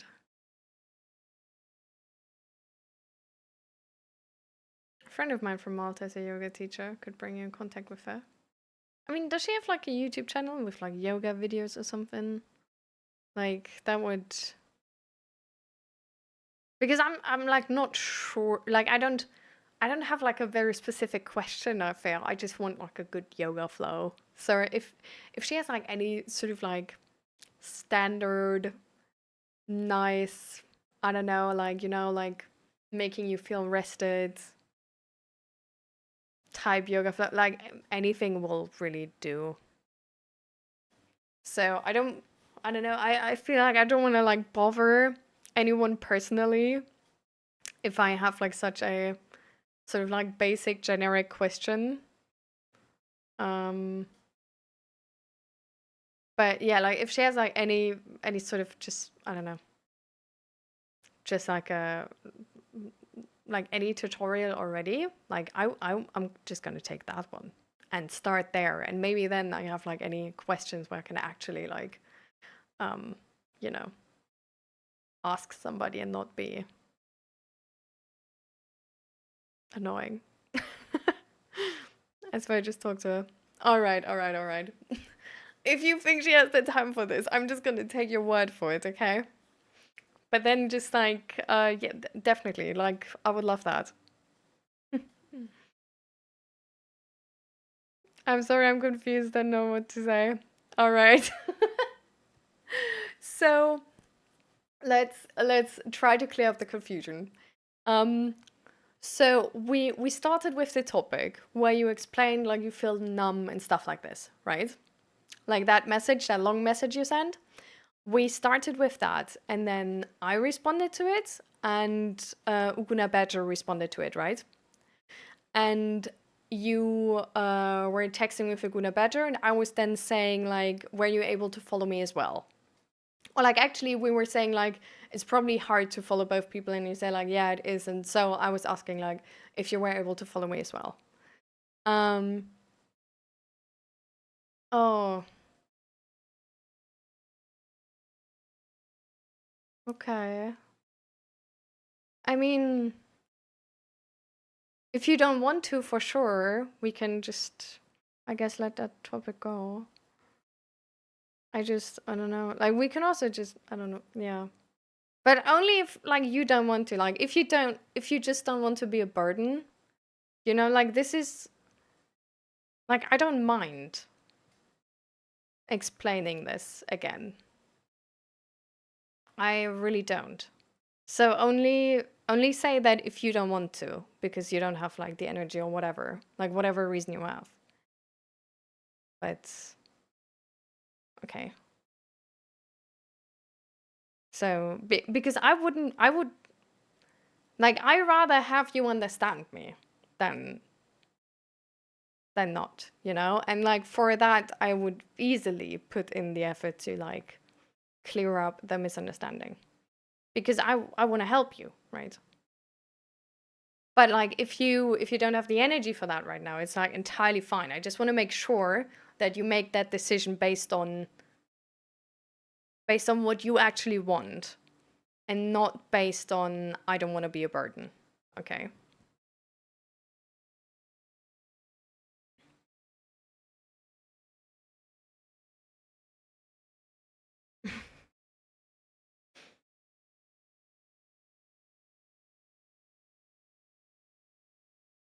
Hi, Navandro. Welcome, welcome. How you doing? I'm just giving ideas if you want to try. Uh, I want you to be in good health condition. So you have a yoga video to share, or a meditation or something, VJ, or because remember I was asking you if you have like any like I would like to try like yoga and meditation again and get back into it. So if you have anything like any like yoga flow or meditation to share, then just you know, just tired of myself to be very honest. Oh, honey, what's going on, Navandro? Come on, spill.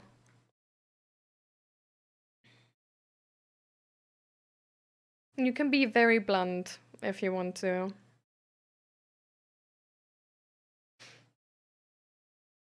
How about me? Are we deflecting here? um, I'm okay.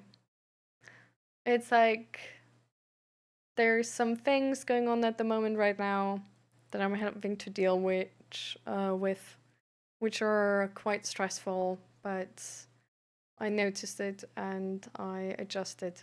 So now it's gonna get better.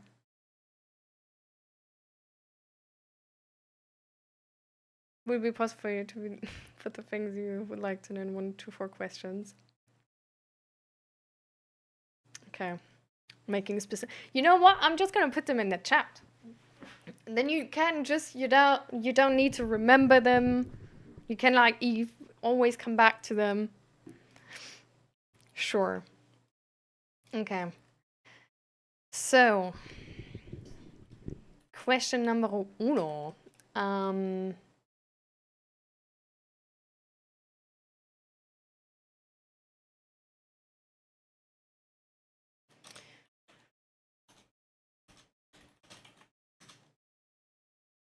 Mm,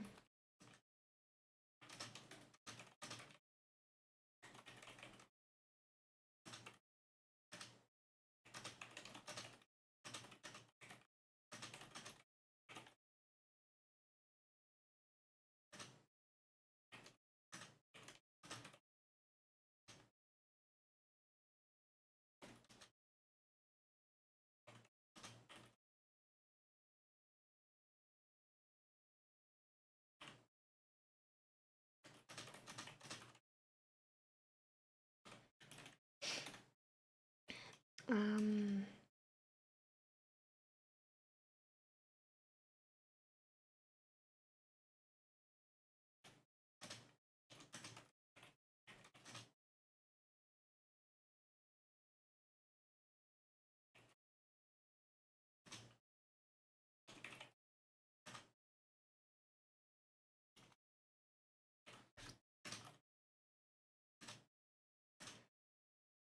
mm,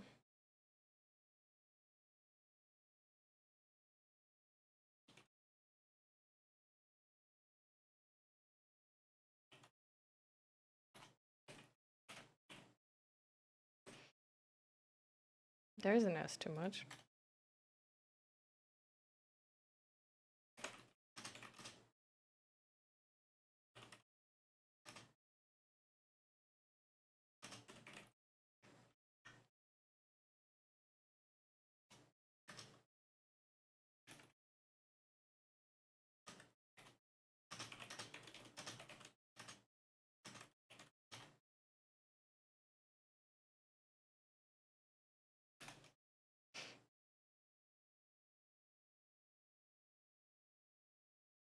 Okay, 3 questions.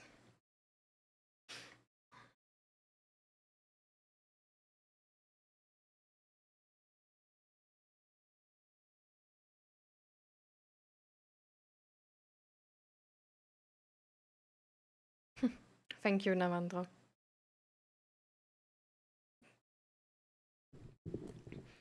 So I was a quiet kid and had no friends, but essentially my mom threatened me as a kid to behave or you have to go to a psychologist.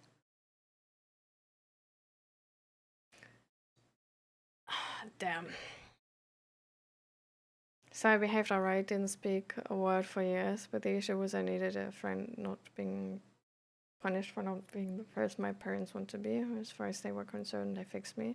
So this is the place I'm coming from. I understand the literature and academic reasons for it. I know it's a good thing, but I like to avoid it. I understand.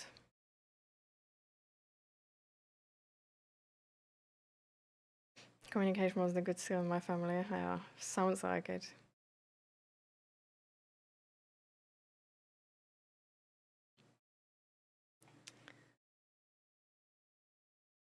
I understand why it's hard then.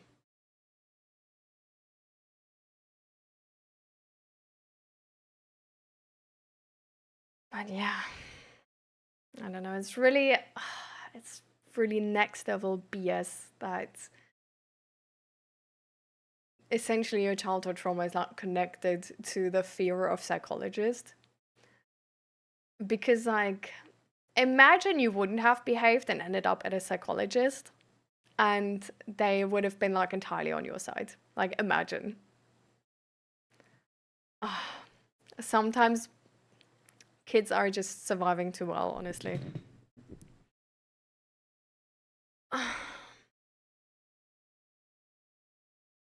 I mean, I don't know, I don't remember, or I don't know if we talked about it, where you live. So is mental health care for you available without any financial attachment?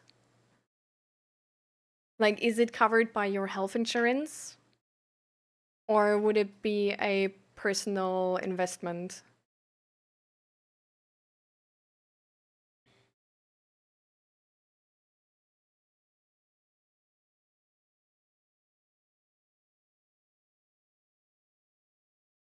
Bit of both.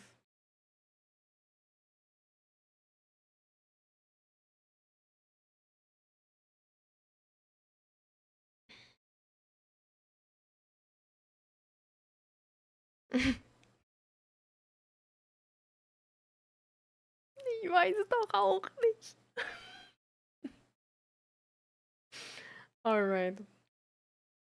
So I think we'll just leave the topic be, Von Horst. We just let you relax a little bit. You know, give you space. And, but I would love if you, well, oh yeah, easy. Like this is a VOD, right? Like you can always just like rewatch the VOD. So I would still be very interested in if my response sort of like, I don't know if you like how you think about that. So definitely take a break now. And whenever you feel like ready or like you have energy, you know, like I don't know if rewatching it right now makes sense. Like I feel like if you are already overwhelmed now, just take a break, you know. Get yourself some water, air out your apartment, do a few stretches, eat, okay? And then rewatch. And then let me know. And just you can just text me on Discord or whatever. Um I'll just do it right now. I don't know. I think you should have the energy for it though, right? Like I feel like this is not a super light topic and it's entirely fair if like I profit more from you having the energy to understand it than you doing it right now and then half-assing the thing. I'm not saying that you're like like if you think you have the energy right now, then like go for it, okay? Like if you want to do it, do it. I'm just saying don't feel pressured from me to do it right now. I rather like you to do it when you feel like you have the energy. Okay? I think that's more beneficial for the both of us. If that's right now, then perfect. Oh, thank you for your sub, Navandro. Thank you so much. So, just health issues and pustules will come tomorrow. And yeah, just trying not to give into my anxiety, want to be better, but just that I have been sleeping way too much lately. Because of which I'm just getting late for my chores and a lot more of stuff. I see. So, how are you tired of yourself in that moment? Seems like there's a lot of other things to be tired from.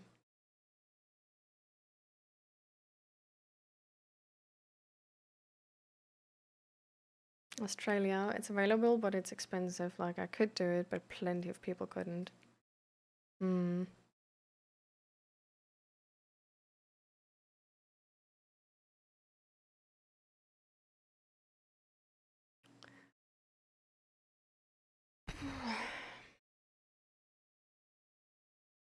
But I do know I technically should go to therapy. I know that's the correct answer. Yep.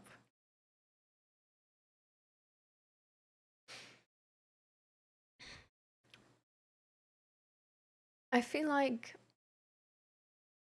just open with that story at the therapist.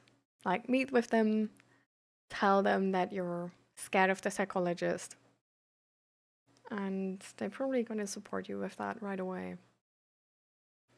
But I think you should be brave, and I think you should do it. And if it sucks, you just walk out of the session right there and then. You just stand up, leave, close the door, never come back. you know?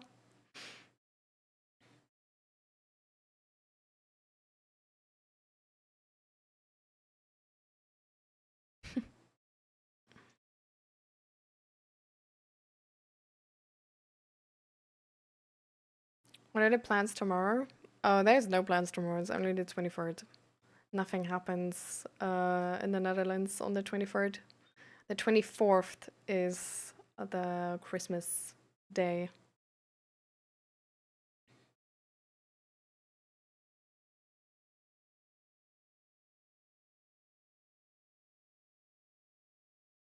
During explanation, you take the pause.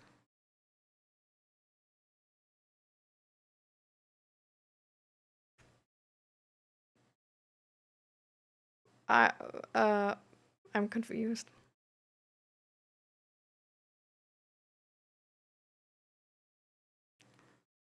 Do you not like that, or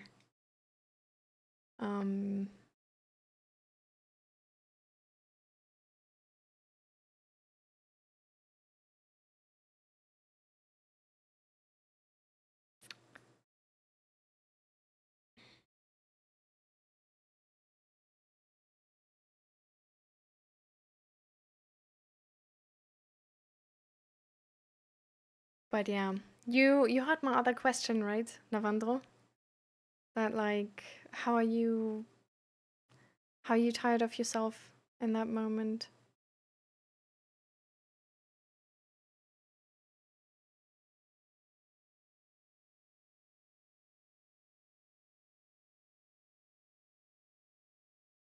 Netherlands gets Christmas early? Oh, weird.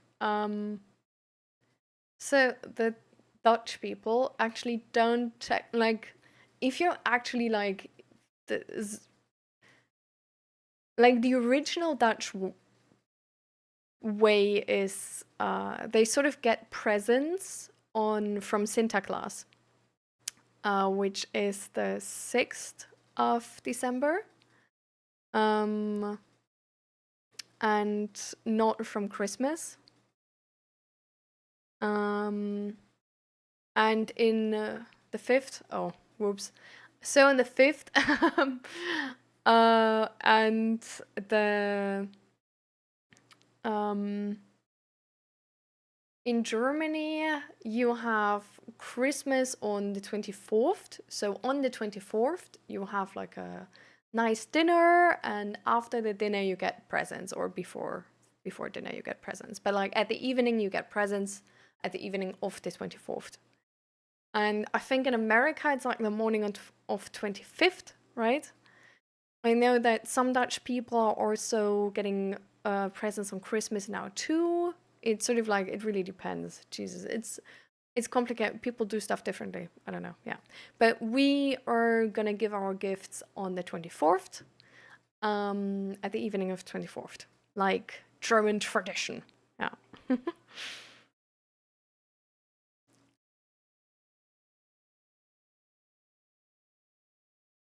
I have to hop off. Be blessed, everyone. You too, Gunnar Badger. It was a pleasure to have you here. And thank you for sharing again. And I'm so, so glad your mental health initiative is going well. And see you soon again. Bye bye. And oh, yeah, we're not going to see each other before Christmas. So enjoy Christmas.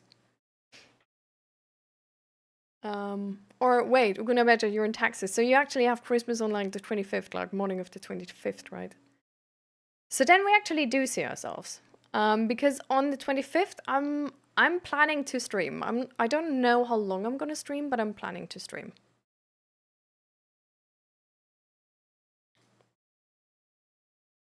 But yeah, bye.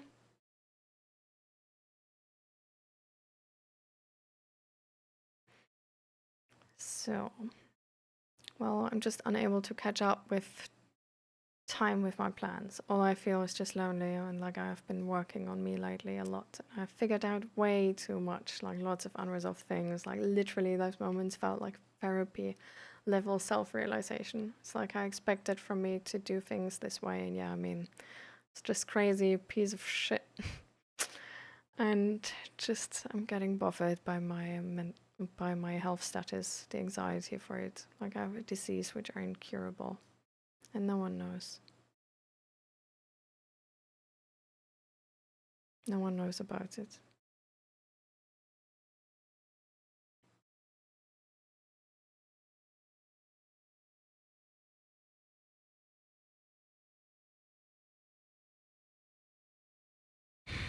I'm really sorry for you. That seems tough.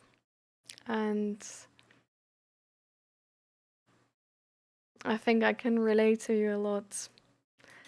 When you say like sort of like therapy level self-realization, it's definitely at the beginning of therapy, like learning so much about yourself. If your life sucks, usually sucks. I'm just gonna be honest here. Like it's not like your life sucks and you get into therapy and then your therapist is gonna like sing praise songs about you and it's like, oh, you're the perfect human. Like you're probably not. And it's really annoying to start to see these patterns, how everything aligns, how everything works out, and to actually understand how you yourself mess up your life. Like that's so annoying. um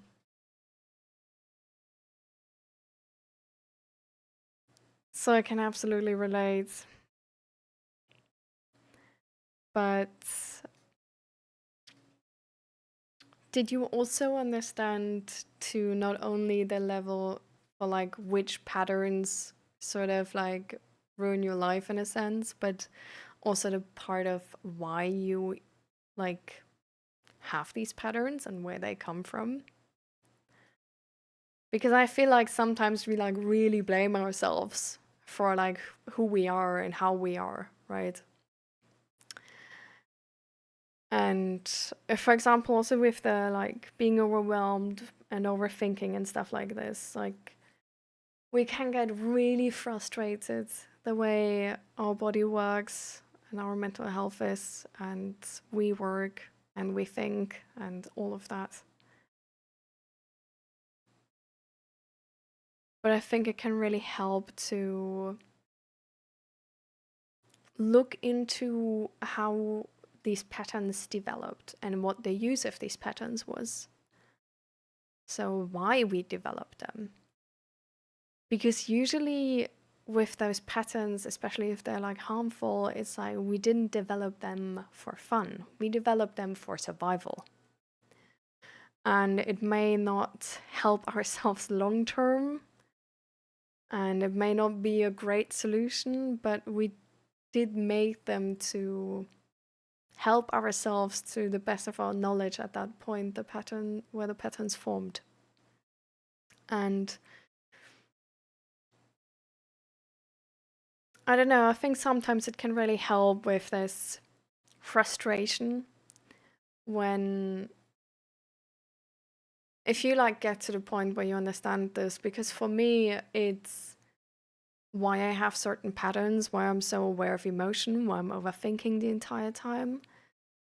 I developed this to get all my needs met by my parents and to get the care and love from my parents that I needed as a child. I got these and developed these to survive the best I could. I got these and developed these to fit into society and get the love and care from society that I needed as a child. And yeah, with my knowledge now, with the knowledge from an adult, a lot of these patterns are really not that worth it. But I do understand why they started and why I trained them so well, because that was the only thing I could do as a child. And it's something where I don't know, whenever I'm frustrated about overthinking and getting in my head about things, I just sort of in seeing that I connect compassion to that now and connect my inner child to that sort of in a way. And I'm not going to be mad at my inner child. It might not be a perfect solution and it might not be helpful now, and I might need to put active and a lot of energy into untraining these behaviors. But at the same time,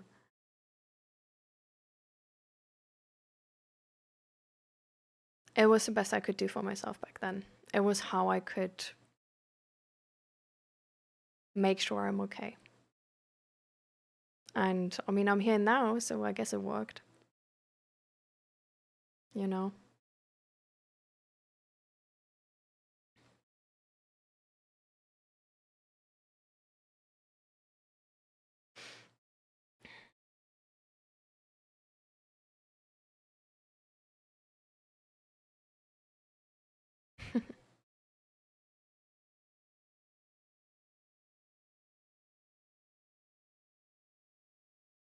Yeah, I was self-blaming. I hated myself the most because I realized that that was the moment which changed me about how I looked towards myself. I mean, I was just a kid of 12 years ago, and I feel so sorry for myself that I thought of leaving the place. But I'm here and I'm standing tall as hell. And after that, I just give way to less damn about what others think of me. Yeah.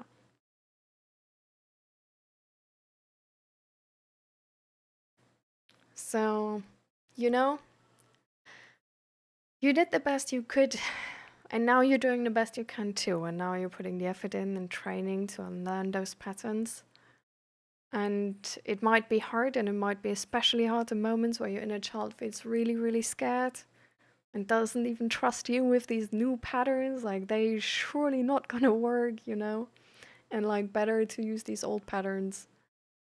But it's something we can understand. It's just a scared kid. And it's something where we can do better than the people we learned these patterns for. We can see the scared child and we can have compassion and not scream at it, to like not behave like this, or not cry, or not get panicky, or not talk nonsense. But we can take it in our arms and be like, hey, it's gonna be fine. And I know this is a lot right now, and I know you feel like you need this, but it's gonna be fine. And trust me on this. And I'm gonna do this my way. Just sit back. It's gonna be fine. And I think this can, offer some peace in those moments of grave frustration.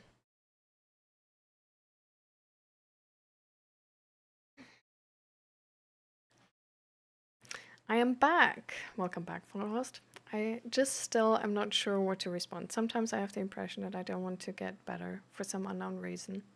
I believe that this is why I'm not able to act. I talked with a therapist about it, and I often ask myself, is it because I can't, or is it because I don't want? My therapist thinks that it is because I can't. I'm not really sure if that response contains what you are asking. I understand what you mean.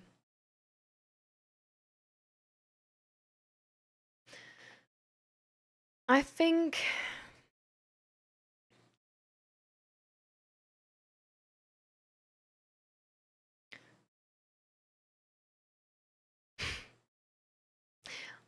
you shouldn't just believe your therapist. I think it makes a lot of sense to second guess this. And I'm not saying this because I think your therapist is dumb or something. But I'm saying this because I feel like exploring where that thought is coming from is gonna offer wisdom anyways. Because either the situation is that you don't want to get better, and then exploring that thought and why that could be the case is going to offer wisdom for sure, right? Like that's like a no-brainer. Or your therapist is right and it's because you can't, but then it's still interesting to understand why you doubt yourself, to don't want to get better instead of not being able to get better. Like why you put yourself in that hot seat without there being a reason to, apparently. Because that can offer some wisdom too. Because sometimes, like both of these ways can be true, right? Some people are like, don't want to get better because they believe they don't deserve a good life. Some people can't get better because they don't know how, but they doubt themselves. If that's really the case, because they were, for example, only one example, gaslit by their parents to the point that they don't even believe themselves anymore. And they were always told whenever they were not able to do anything or had like bad results that they didn't try. And they're just lazy. And they're lying when they say they tried. And all of these realities were made up about them. All of these assumptions were made about their effort and their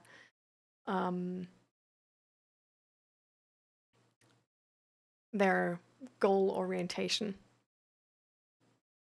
without them being true, but it was done so early that they didn't trust themselves yet to this point, but they trusted their parents a lot.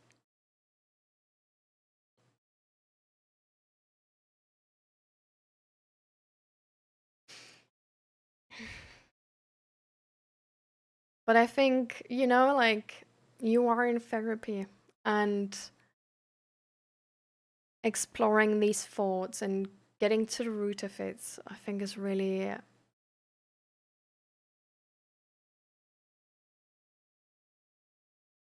going to help. Sometimes we also, for example, we don't want to try to get better because we fear that we're not going to be able to. And we fear that if we try and it doesn't work, then there's no hope left. And we fear that if there's no hope left, we would kill ourselves, and that's not something we want to do. So we don't even try, so we can't fail. So essentially, there's a lot of different answers to this, but I think it's a really good question to unravel.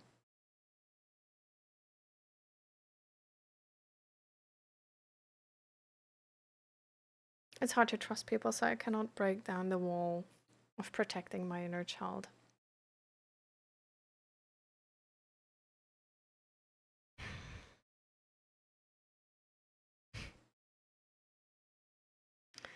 Mm.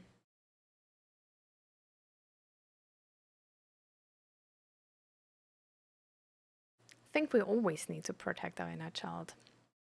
Not in a pessimistic way, but in a way of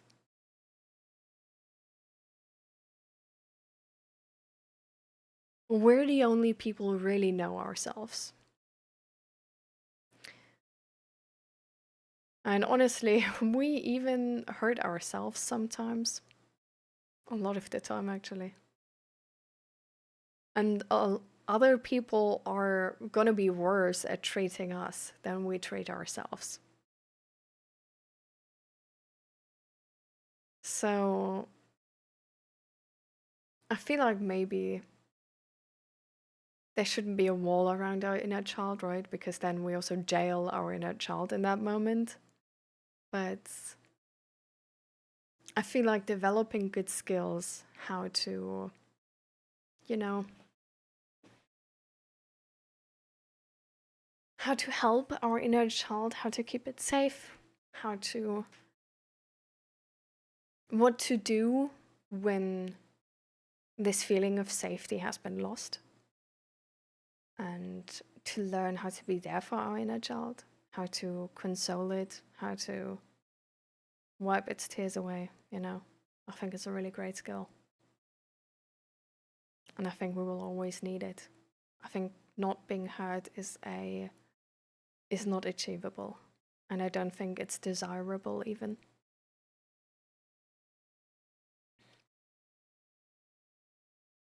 Well, thinking works though. You can predict all the outcomes and adapt. You knew what to do because you had troubleshooted all these scenarios going wrong.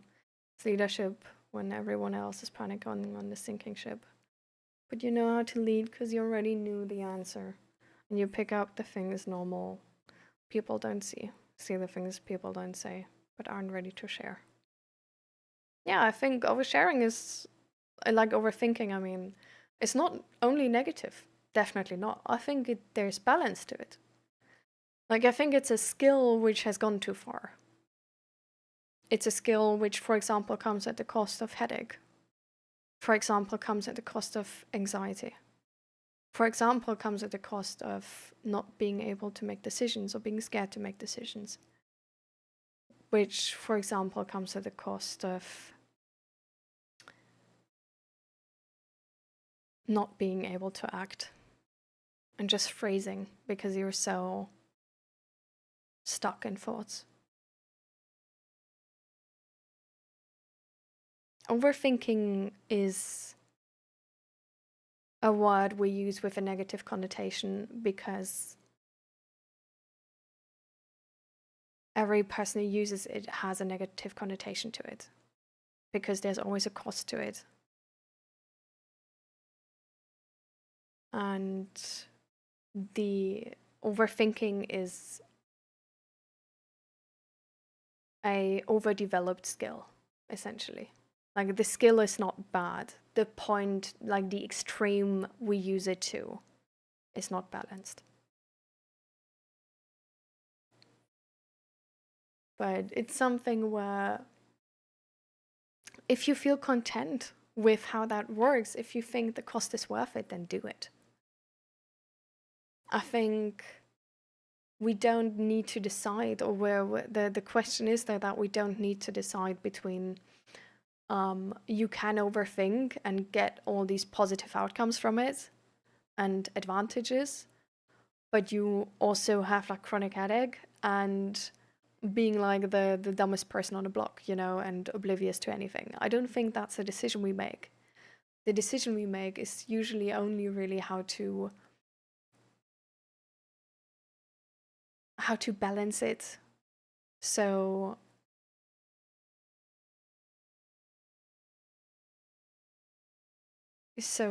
we don't suffer under it, but so that we can appreciate it as a skill, because the cost is not too high.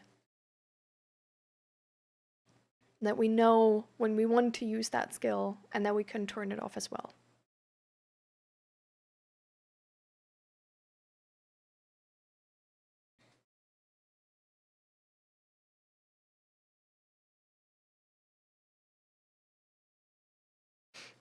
I'm indeed somewhat hopeless. Yeah. It's also like, if we're hopeless and we don't think there's anything we can do, right, then, or we don't think that like anything will help, it's also energy preservation to not do anything. But if you're in therapy for a long time and you had the same therapy for a long time, it might be useful to try different types of therapy. Not every type of therapy is working for everybody.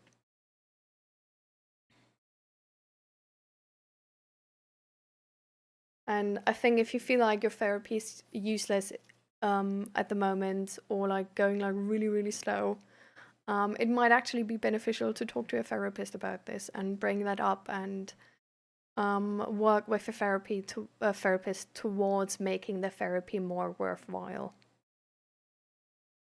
and finding out what works best.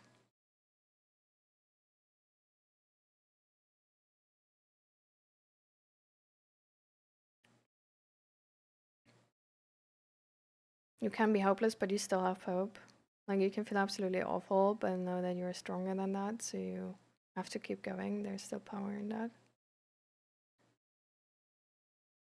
I think in that moment you're not you're not hopeless. That like you're maybe weak or like powerless, but not hopeless. You know what I mean?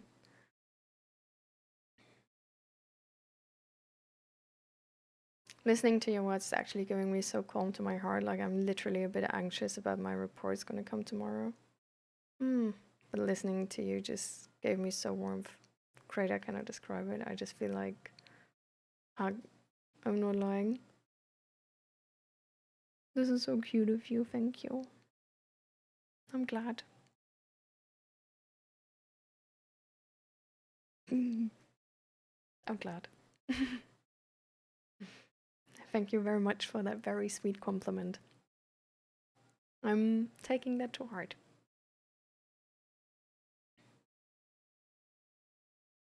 Hi, Dia. Welcome, welcome. How are you doing? How's your mental health doing?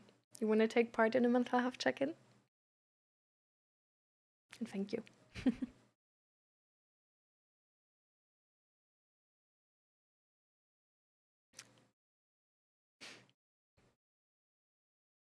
want to trust people, but they have proven me over and over again that they do not deserve my trust. Sometimes we also expect too much of people. I'm not saying that like so. Let me explain. There is a lot of different levels to this, right? So, but I think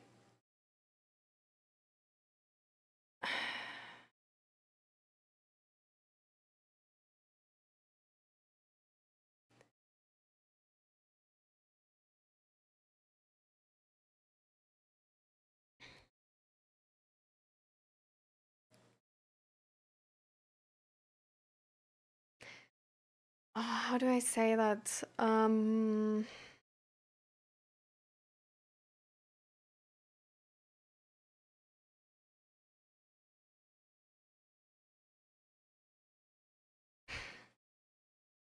I feel like sometimes when we're not able to trust people,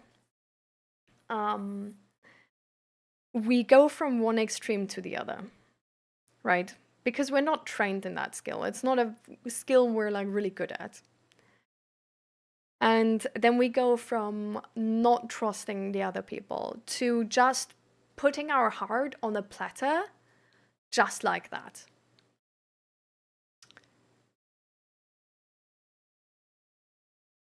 And both of these are extremes, and we want to get to the balance part. And then we like, because we tried that and it didn't work, we're like, oh yeah, I like tried, it doesn't work. But we might have just, stepped into the other extreme. Because, I don't know, like, for example, like, if I go to a friend's and I trauma dump my suicidal ideations on them, they just might not be able to handle them. Like, this is not something they have been trained for, right? It's like they're not a therapist. They have a personal bond with you. They maybe struggle a little bit on their own. And then something like this is being put on them. And then they're like scared to say something wrong, because what if they say something wrong? You're gonna kill yourself because of them? Like there's a lot of pressure in that situation. And that's just something where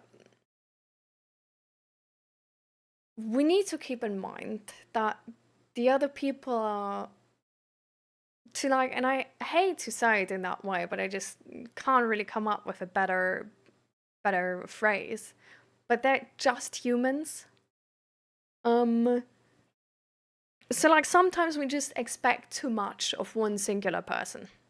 For example, like a classic thing is also that people expect like everything of their partner, where it's like your partner is only one person. Like they are not gonna, like they can't, like nobody is the perfect person. Like they're gonna be bad at something, And then we just have too high expectations on that one singular person. And usually that also comes, for example, when we don't have friends, because all of our needs now need to be fulfilled by that one singular person. And that's just something that I can't do.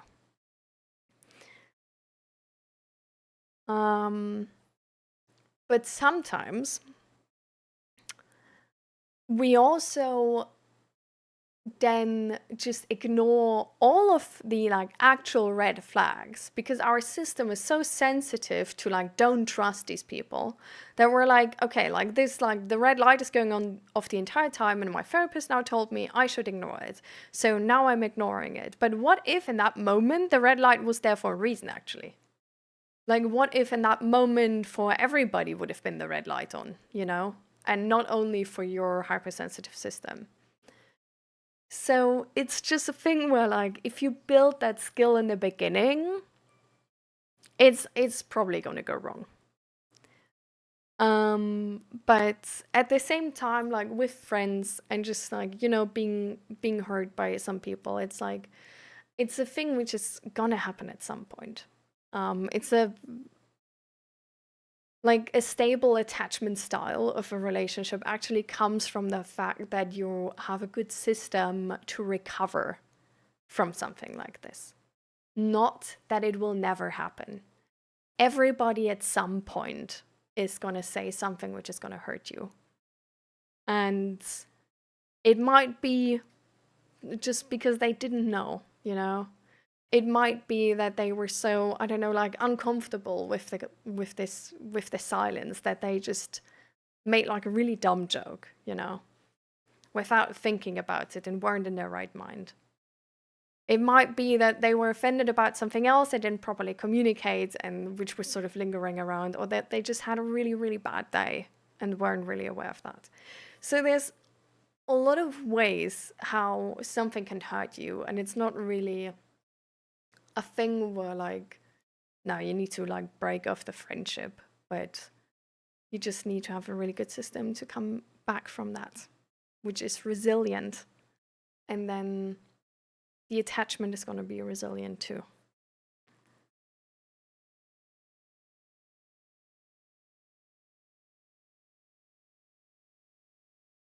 So, yeah.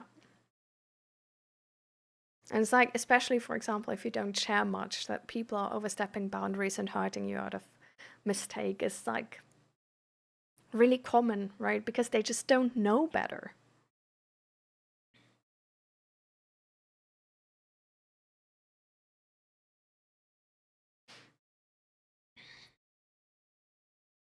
In 2 months and 3 weeks, I can change my official name. Nice, pandas. Congratulations. Let's go.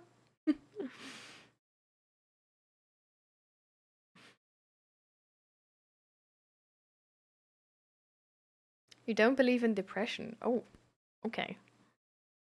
How do you mean that?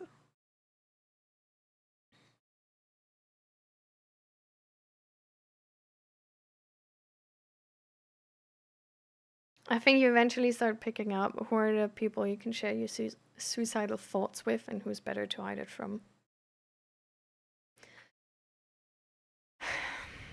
I think it's a lot of pressure just for anybody, honestly. But I guess some people can handle it better than others. But it's still something which is a lot of pressure on the other person, right? Especially if you have a personal connection. All right, followers. Bye. I'm glad you were here, and I hope I could inspire you to sort of like journal a little bit about what's going on and hopefully find some clarity.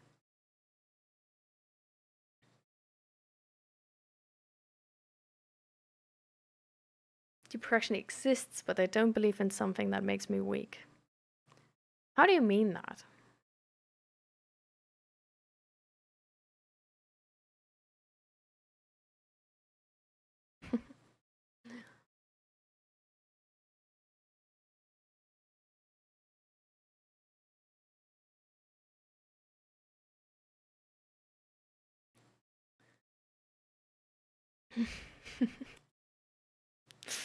Indiana John, let's take a step back and just try to understand what the eyes is actually meaning. Because I feel like, I don't know, because I so far I don't really understand it, so I feel like we're not on the same page yet. So a sad thing happens in your life and you must overcome that struggle. So okay, wait. So how do you define depression? And how do you not so what does it then mean that you don't believe in depression? Um but you don't believe in something that makes you weak?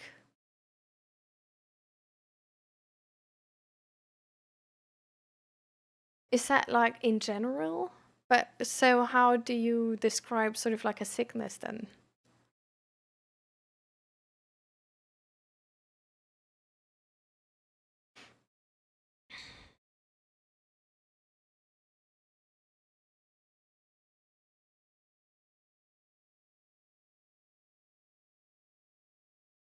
Yeah.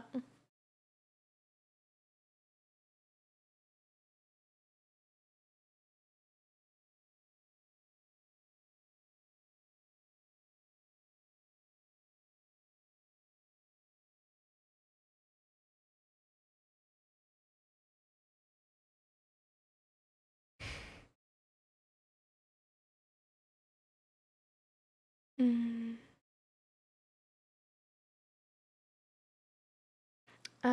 I was just saying how, so I was like sort of finishing my earlier point, but I don't entirely know what I was saying there, like word for word anymore. And then I just said that it can be very hard for friends to respect boundaries and like really sort of like not hurt us, right?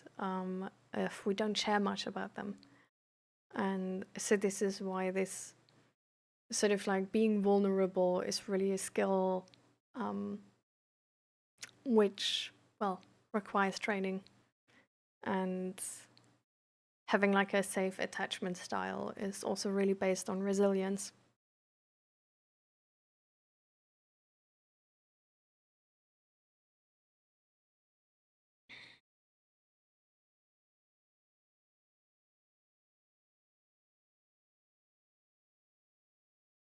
Depression is a real thing, no one can say otherwise. I mean, how we interpret depression, right? So it's really, I don't know, I feel like I mean, Dia also like said that like depression exists, right? So I think there's sort of like a different interpretation or definition for depression, you know? So I feel like just finding out what that is, and because but yeah, like I didn't understand Dia until like so I would need some more information to like properly understand their view. But you know, like if we are curious, we will find out.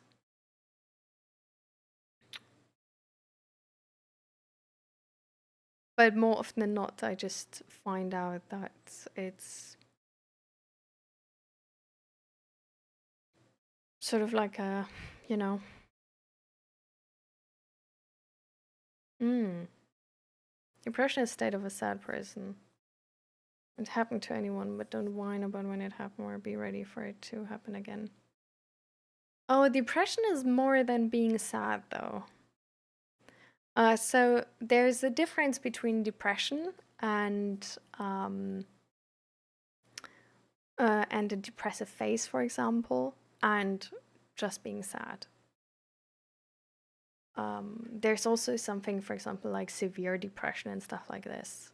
And it's definitely not like just scientifically, it's not just being sad. It's not something happened and then you're sad and you just like don't want to get out of bed, but it's really something where you can't feel happy anymore. Like there you're essentially like if you want to metaphorically present it with sort of like a dark room and there's light, like everybody else is staying in the same room with like Christmas decoration and everything, and is saying like, oh, it's so nice, it looks so beautiful, like all the lights, oh, so beautiful, and you're standing in that same room and it's dark for you, it's entirely dark, and you don't even know, like you didn't turn the light off, you're there like everybody else is, but you don't see any light. Like it can really just feel like that. Like it's not something where you choose to not see the light. It's not something where you could just turn the light switch on, but it's something where you're, to a lot of people it can really feel like their body is betraying them. Like there is light here, everybody else is seeing the light. Why can't my eyes see the light? So it's a really complicated topic, and but it can be a really isolating and hard experience because people don't understand, because this representation is not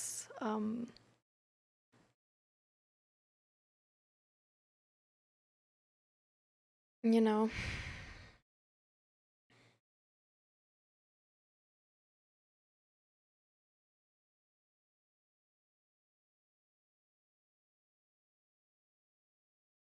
You said it, when a person give up his life, give up. You don't need another person to make you happy. Huh? I don't sorry, that sentence is tough to understand. You want to give it another try? Because I'm really unsure what you're trying to say with that sentence.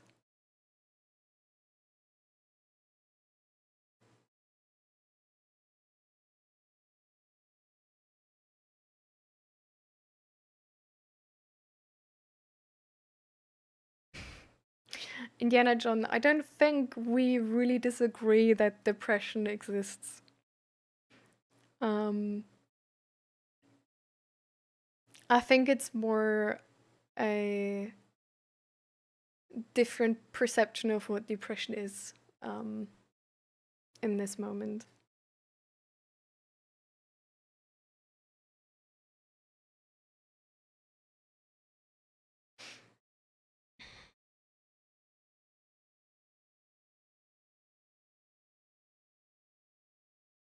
The first reason for suicide is depression, yes.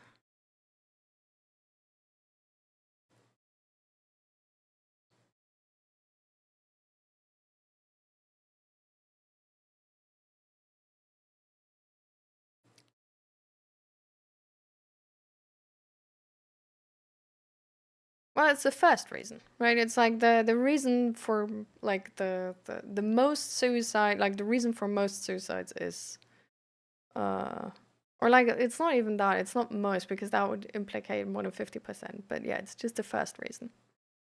It's like the highest percentage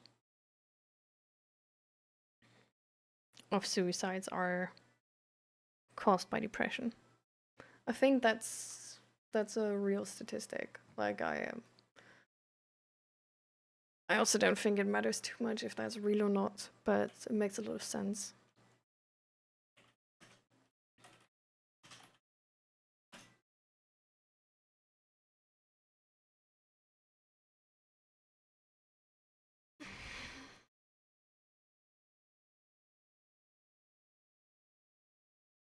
But yeah.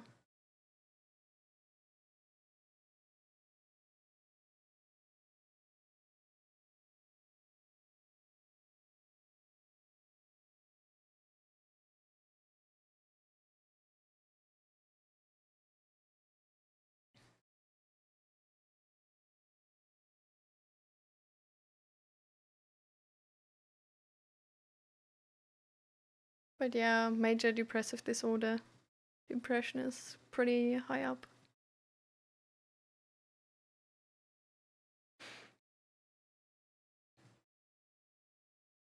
But yeah, like the other things is obsessive compulsive disorder, anorexia, bulimia, bipolar disorder, body dysmorphic disorder, disruptive mood dysregulation disorder, dissociative identity disorder, commonly known as split personality disorder, dissociative amnesia, opioid abuse, panic disorder, persistent complex bereavement disorder.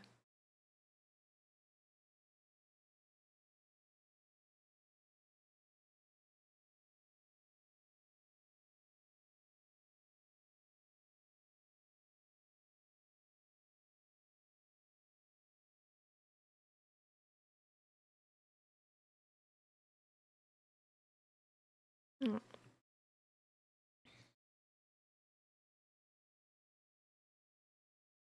Hmm.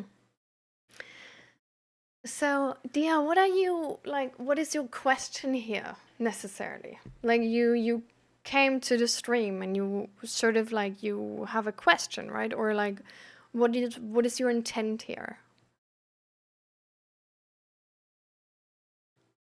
Because I feel like you just have an opinion, and there's not really like I struggle to understand what you want from me in this communication.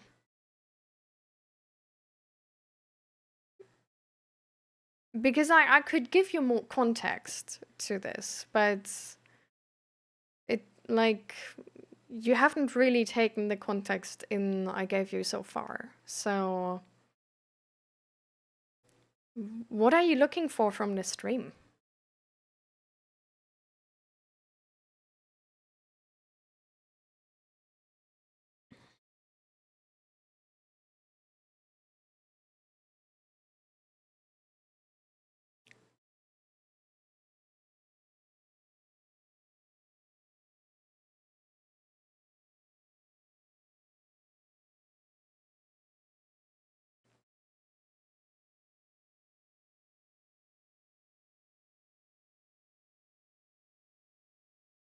Okay, so you do want to hear more about it.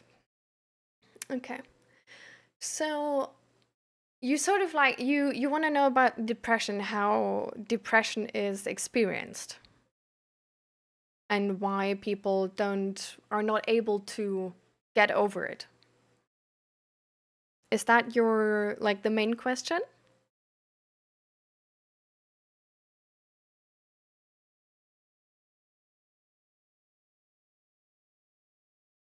Okay. I'm quickly gonna read through Navandro. For me, depression is just like happiness. Like, you can't see someone or understand someone's POV of what is making them happy or what they are actually happy about. Some can be happy, some might can be not. Just that depression alters your habits or natural behavior, in which is simply noticeable. Just, yeah. But if your body's actually hurting, like, you can't move ahead, like your legs get hurt or anything, you just can't move. And if you move, you will only get hurt. So how will you be able to get out of this situation? By waiting for a right opportunity, right? Mm.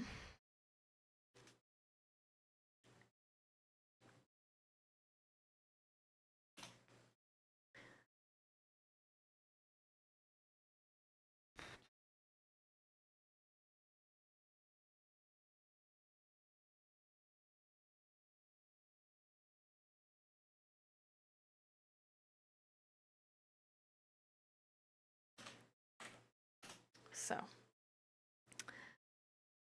let's look up the DSM-5 definition to depression and start there, I think.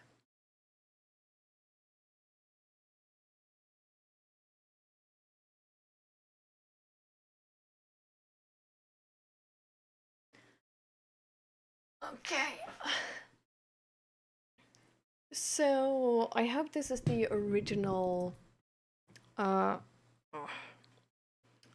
original text. There wasn't a website, which is just DSM-5. So, DSM-5 are diagnostic criteria for a major depressive episode. 5 or more of the following symptoms have been present during the same 2-week period and represent a change from previous functioning. At least one of the symptoms is either 1. Depressed mood, or 2. Loss of interest or pleasure. Note, do not include symptoms that are clearly attributable to another medical condition. 1. Depressed mood, most of the day, nearly every day, as indicated by either subjective report, e.g. feels sad, empty, hopeless, or observations made by others, e.g. appears tearful. Note, in children and adolescents can be irritable mood. 2. Markedly diminished interest or pleasure in all or almost all activities most of the day, nearly every day, as indicated by either subjective account or observation. 3. Significant weight loss when not dieting or weight gain, e.g. a change of more than 5% of body weight in a month, or decrease or increase in appetite nearly every day. Note, in children, consider failure to make expected weight gain. 4. Insomnia or hypersomnia nearly every day. 5. Psychomotor agitation or retardation nearly every day, observable by others, not merely subjective feelings of restlessness or being slowed down. 6. Fatigue or loss of energy nearly every day. 7. Feelings of worthlessness or excessive or inappropriate guilt, which may be delusional, nearly every day, not merely self-reproach or guilt about being sick. 8. Diminished ability to think or concentrate, or indecisiveness nearly every day, either by their subjective account or as observed by others. 9. Recurrent thoughts of death, not just fear of dying. Recurrent suicidal ideation without a specific plan or a suicide attempt or specific plan for committing suicide. B. The symptoms cause clinically significant distress or impairment in social, occupational, or other important areas of functioning. C. The episode is not attributable to the direct physiological effects of a substance or to another medical condition. Note, criteria A through C represent a major depressive episode. Note, responses to a significant loss, e.g. bereavement, financial ruin, losses from a natural disaster, a serious medical illness or disability may include the feelings of intense sadness, rumination about the loss, insomnia, poor appetite, and weight loss noted in criterion A, which may resemble a depressive episode, although such symptoms may be understandable or considered appropriate to the loss. The presence of a major depressive episode, in addition to the normal response to a significant loss, should also be carefully considered. This decision inevitably requires the exercise of clinical judgment based on the individual's history and the cultural norms for the expression of distress in the context of loss. D. The occurrence of the major depressive episode is not better explained by schizoaffective disorder, schizophrenia, schizophreniform disorder, delusional disorder, other specified or unspecified schizophrenia spectrum, or other psychotic disorders. E. There has never been a manic or hypomanic episode. Note, this exclusion does not apply if all of the manic-like or hypomanic-like episodes are substance-induced or are attributable to the physiological effects of another medical condition. Oh, so that is the official. That's the official DSM-5 definition, diagnostic criteria for major depressive episodes. Take a walk, Esther. Sorry, I'm gonna look into the chat.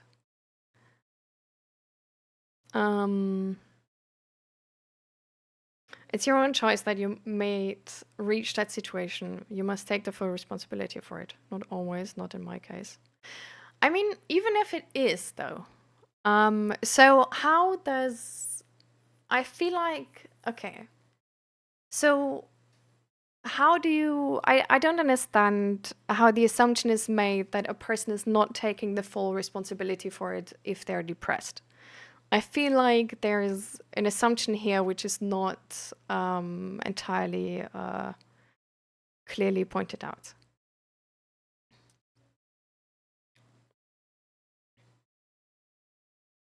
I have bipolar. I go depressed because I have a chemical imbalance in the brain. It's something I cannot control. Hi, Miracle Boy. Welcome. And Mick Flirty, thank you for the follow.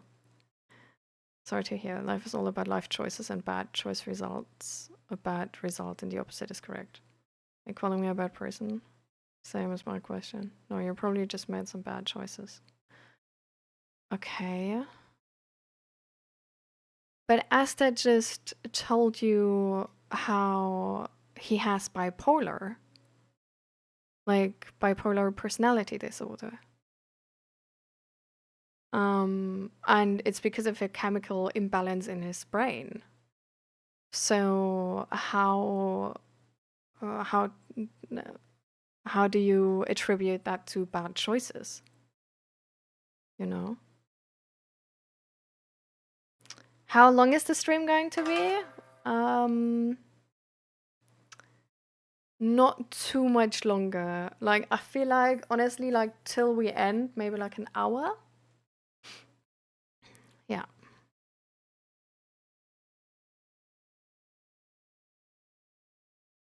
So.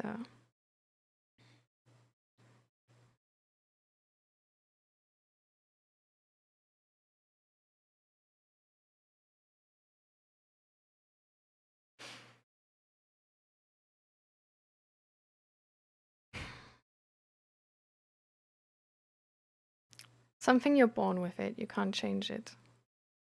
Yeah. So this is what Astelarian said, right? Like, it's a chemical imbalance. He can't do anything about it. And this is turning him depressed. So why, like, how... But then you answered with that it's just because of like good choices and bad choices. So I don't understand that connection.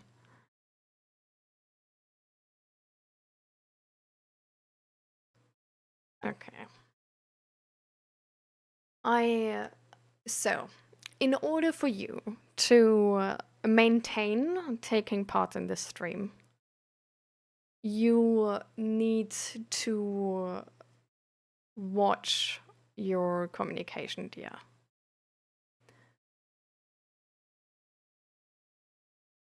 Because I think you notice that you're offending people here. Asta, please do go for a walk. Please go. This is not the thing you need to hear. Okay?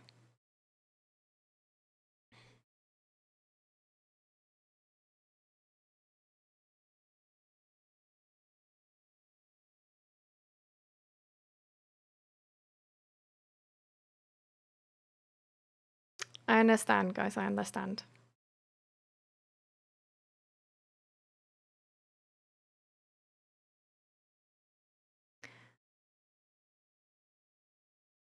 Okay. You know what, guys? I'm gonna treat it like this. Everybody here in chat vote if you guys want me to ban Dia.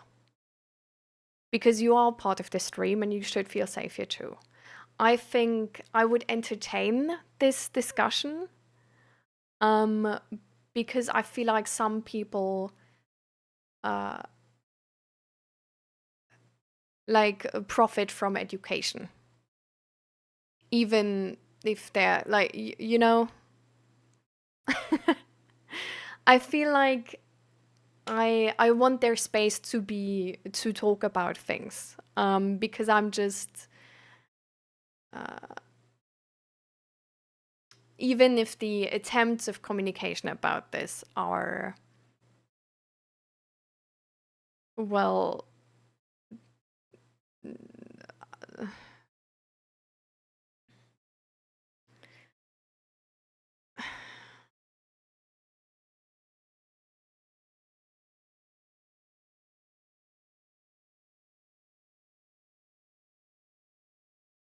yeah.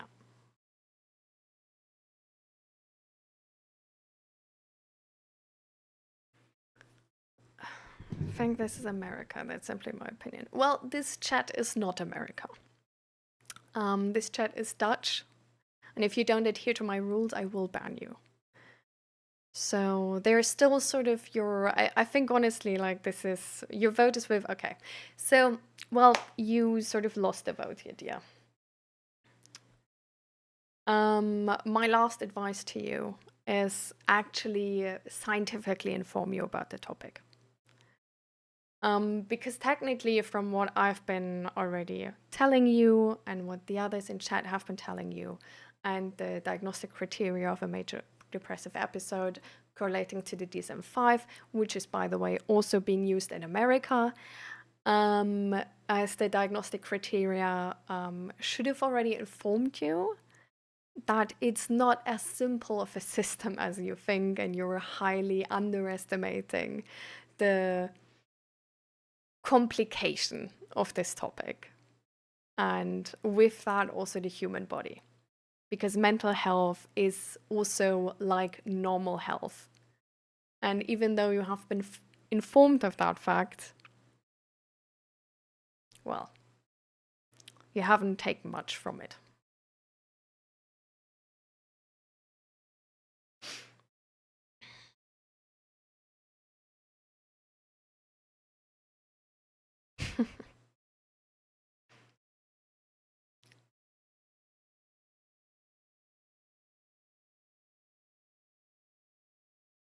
No, I think this is actually, I appreciate your opinion, Shani Lee. Hopefully that's the way you say it.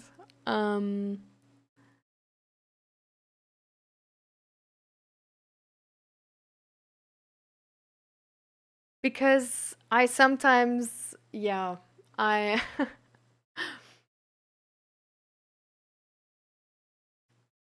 for me it's sometimes like sort of like a hard I don't know, like, yeah, it's sometimes tough to make the decision of banning people. If, I don't know, I'm really a person, I don't know, I sometimes don't want to give up on the educational part, you know what I mean?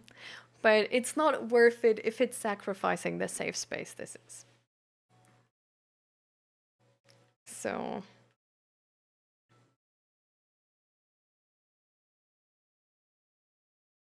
yeah. It's really like, I don't know, like if that person is saying they want to know more about this, I just assume they actually do want to know more about this. But yeah, like to be fair, like it's true. Like everybody has sort of like a responsibility to be a person which will be taught as well, right? Like it's not only about being a good teacher, but you also need to be a good student. And if people assume they can behave like I don't know, like throw knives at you and then you're gonna have like a polite discussion with them, then it's also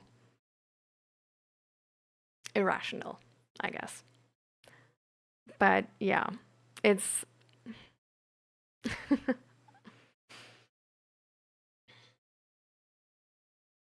Asta, if I would have known you were still lurking, I really hoped you actually took a walk when you said you were taking a walk.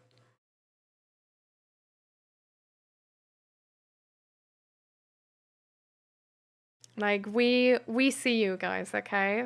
Like Asta, chat is seeing you, and chat is not me, and chat is not thinking you're just a person who made bad choices.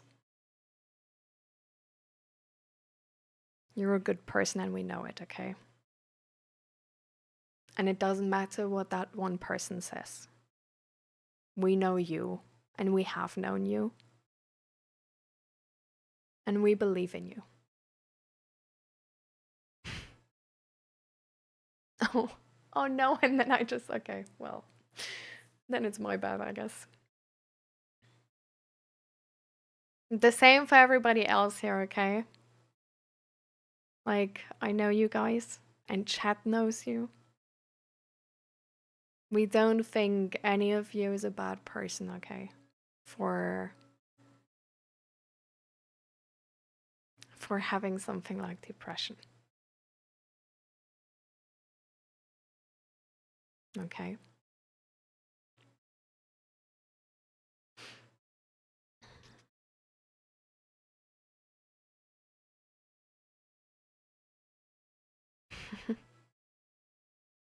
Thank you, Shiny Lee.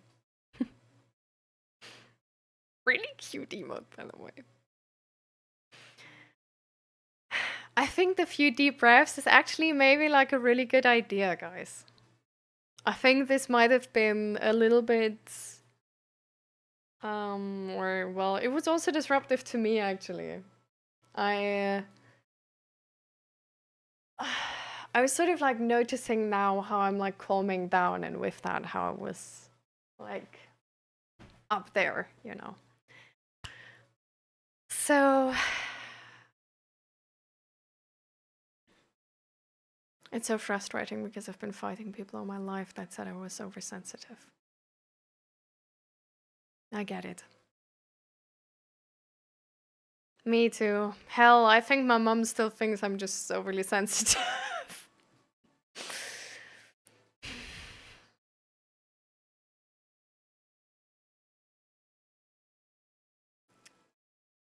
But we believe you.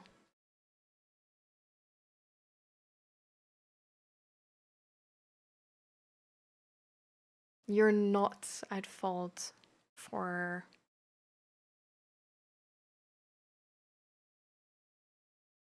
the trauma and whatever you've been going through.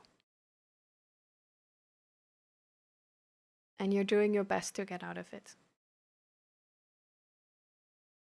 You're in therapy, you're putting in the work. And that's all anyone could ever ask of you. You're taking the responsibility to get better.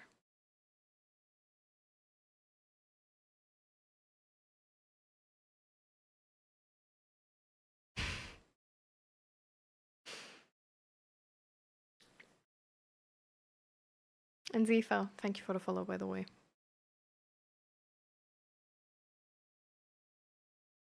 Okay. So let's do deep breaths, guys. Let's do deep breaths. Actually, you know what? We're gonna do stretching first. So, because you're shaking. So that means you have a lot of...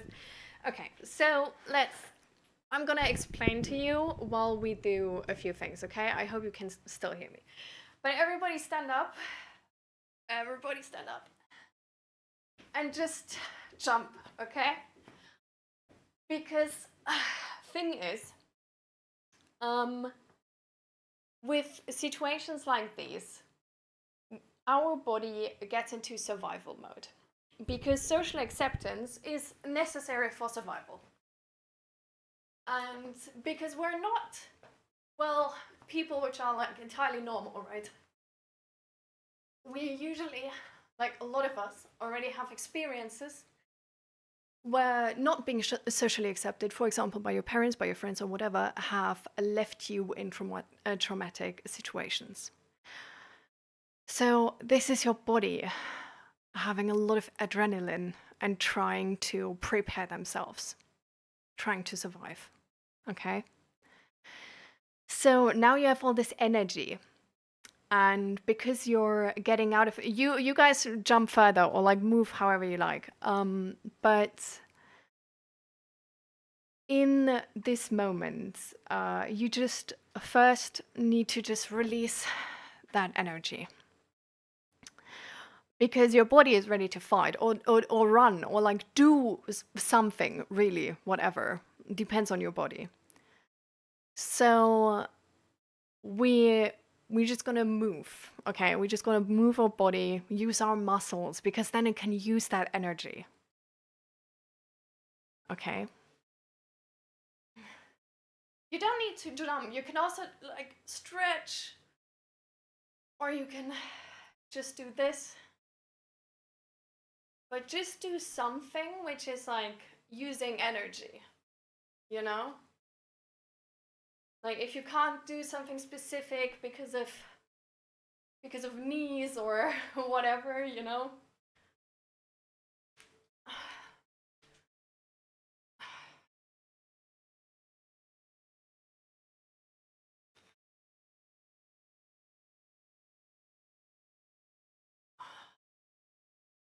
But just shake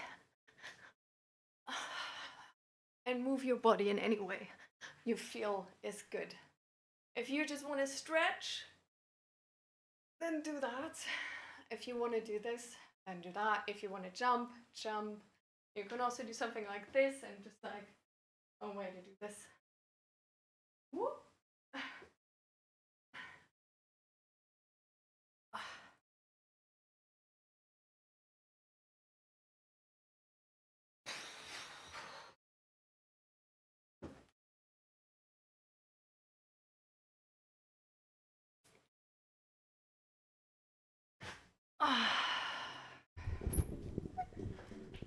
Okay. But yeah, this is really, really good for your body because, as I said, you're in survival mode. You have energy, extra energy. You just released extra energy. Well, to survive. So in order for you to calm down, for your nervous system to calm down now, first of all, use that energy. Give your body something it can do, you know? And stretching also releases energy, as far as I'm concerned.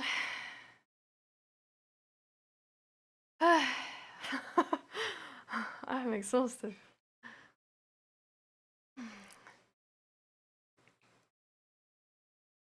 That's why we're doing stretching now. But actually moving in the beginning is very much better. You can also just like walk on the same space, you know.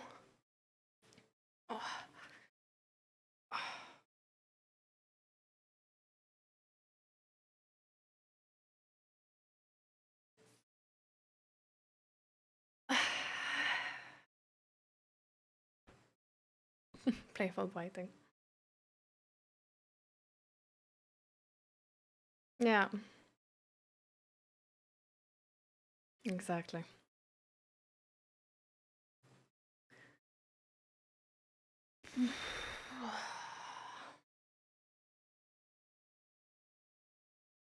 Okay.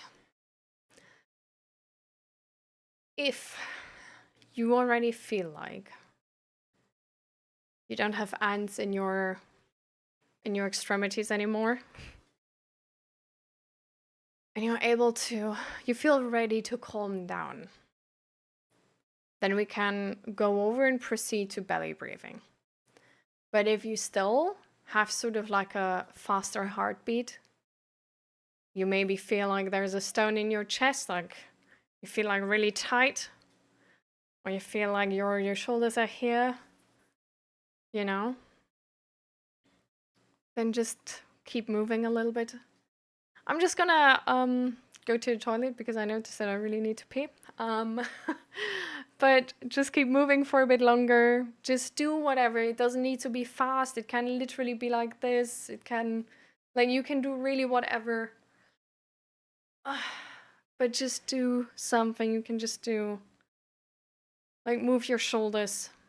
But please, please, please do something. Okay? And then we move on to belly breathing.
Okay.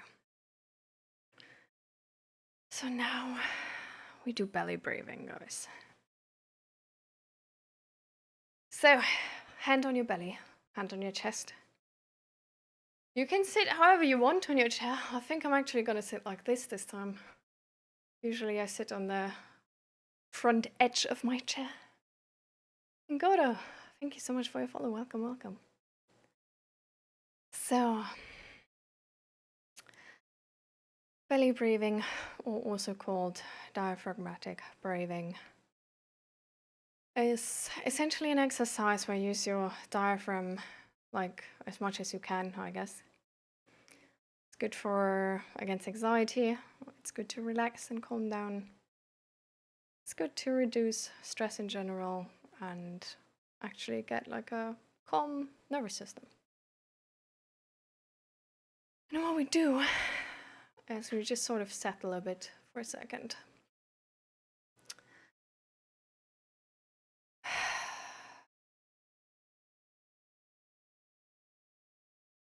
Do the last few stretches where we feel like we need it before we can actually settle.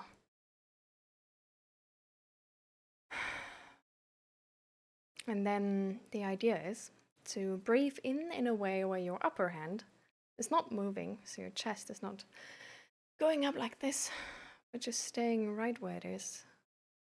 but your hand on your belly is moving. So you really breathe deep in your belly instead. And when you breathe out, you push your lips together, so you breathe out slow. But you can also vary. It really depends on whatever you feel like in that moment. I think I'm gonna start with some just like relaxing, sort of like shoulder dropping breaths where you breathe out like sort of quick.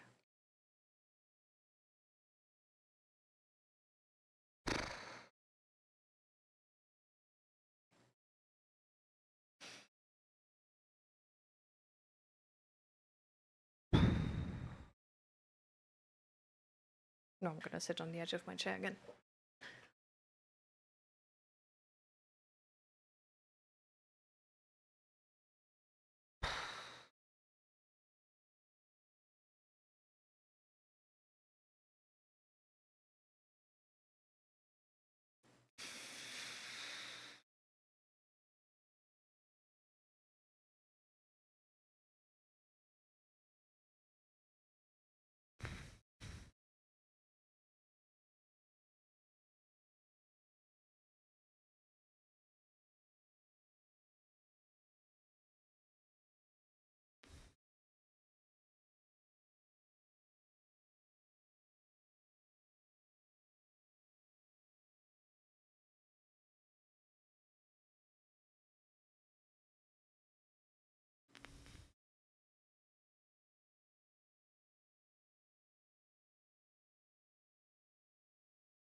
I'm just gonna do a few deep breaths in general.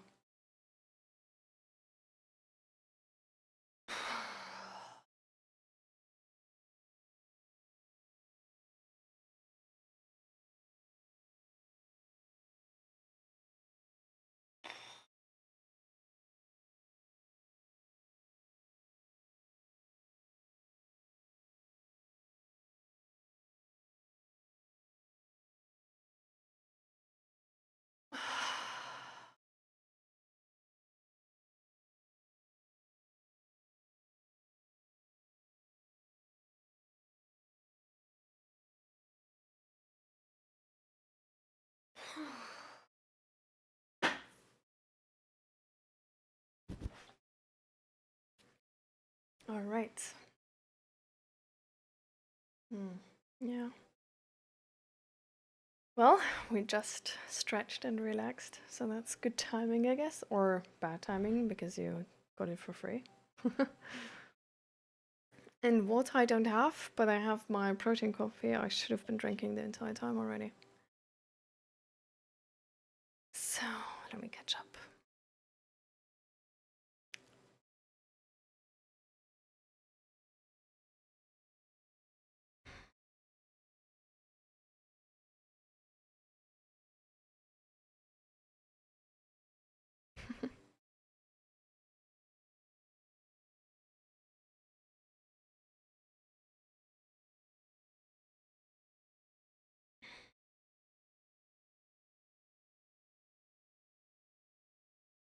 What?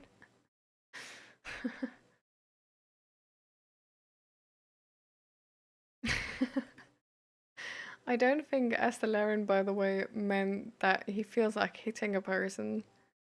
I thought like it was just about the like stretching and cracking, you know?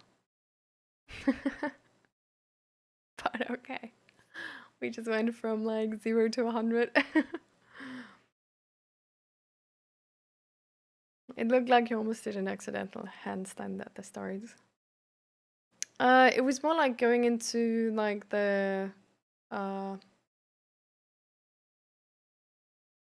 yoga position, downward dog. Yeah.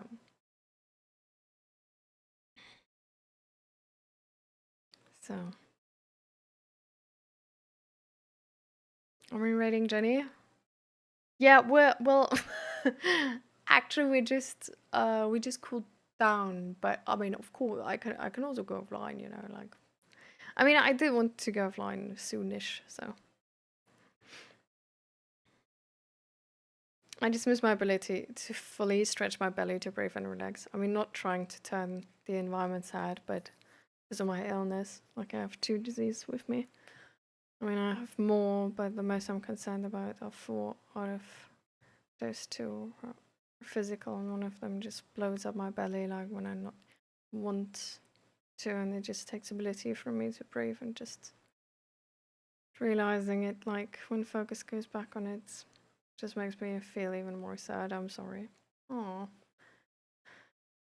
Well, if it helps you in anyhow, like for me, the belly breathing is actually like since I started doing then it got better because at the beginning I wasn't able to get like any volume inside really. Like not really any at all. And it's still like not my full breath or anything. It's not even comparable to my like upper lung volume.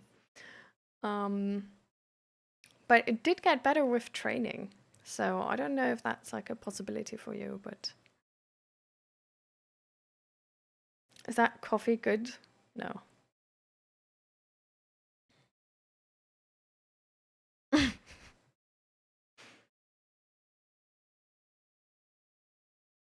I'm just saying last time she went offline before we were done.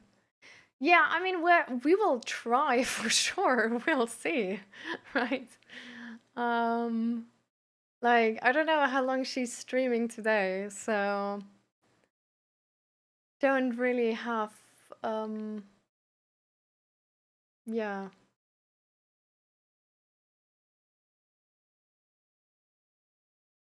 don't really know a lot about that, right?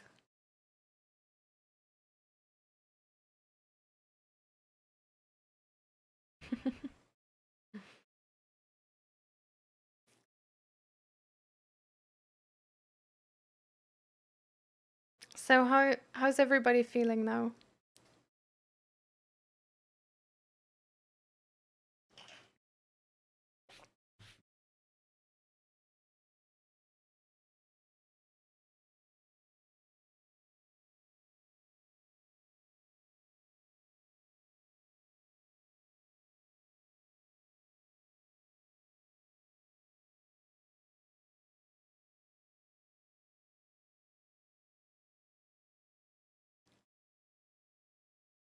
I just get shots put in my butt. So we'll get rid from one. So yeah, I guess tomorrow is the day. I will get shots. I guess if reports are worse, God knows. Let us know what those reports what news you're gonna get. Of course, only if you want to, right? But um, we're here. We're here for it if you want to talk about it. You know.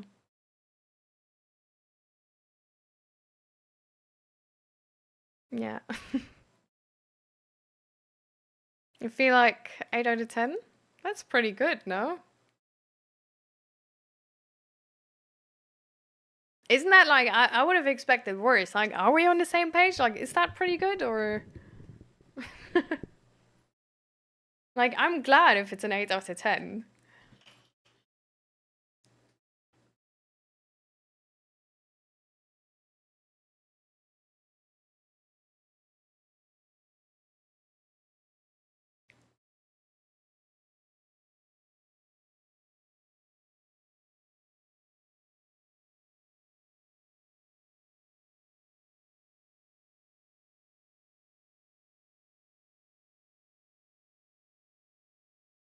I'm calm and have a dog in my lap, making me feel so loved. Okay, that's an 8 out of 10. That really is an 8 out of 10.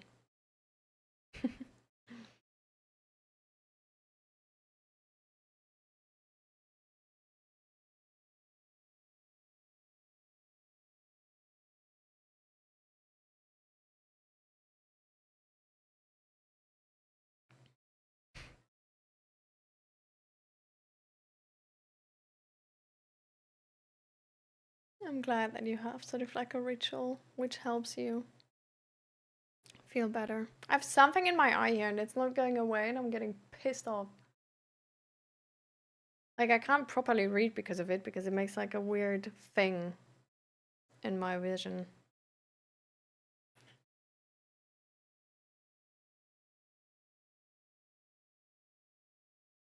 I mean, maybe next time, Navandro, when you go to that riverbank, buy some strawberries and eat them there in the sun, in the summer breeze, you know?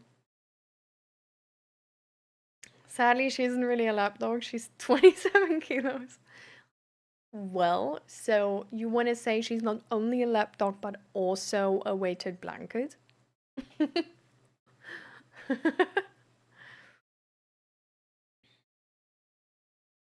Hmm. You're a bit calm now. Hey, woman. Okay. Hey, cool butchie.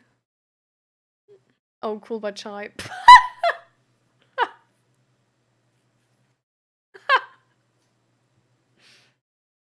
Well, welcome to the stream. Um, sorry for butchering your name like that. Just pull your eyelashes at the area where it's hurting. It's not hurting. That's the thing. I just feel something being there. And it's like showing in my vision. It's like sort of blurry.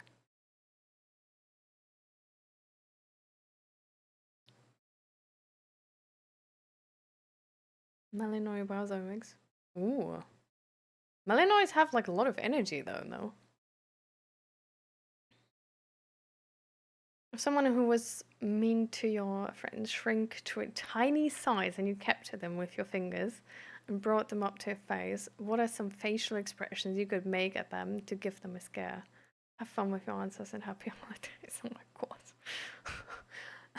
That is so detailed. That is so detailed. Thank you for your follow. And welcome, welcome. Also to you, Merry Christmas. um Mean to my friends to scare them. I don't know. I'm not really into scaring people, honestly. I think they would be scared enough if I shrank them to a tiny size.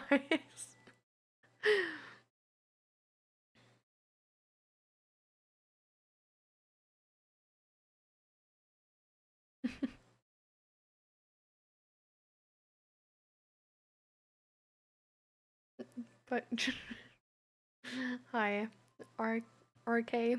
Welcome, welcome. How you doing? She has energy for 100. Yeah, I bet.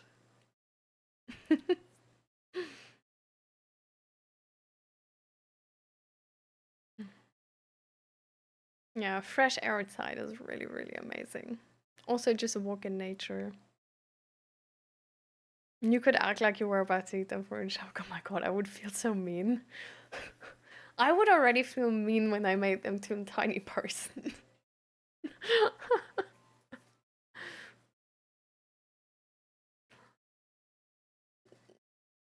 I think I would. I don't know.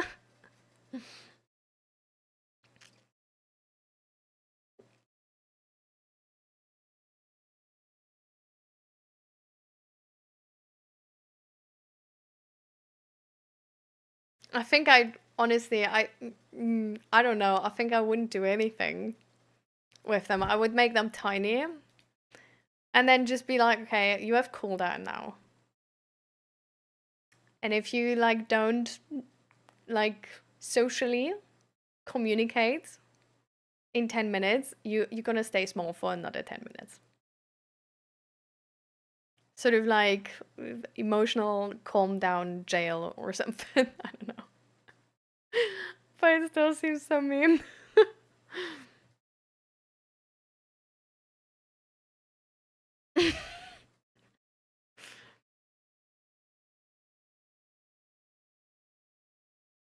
You're going on a blind date on Christmas? Oh.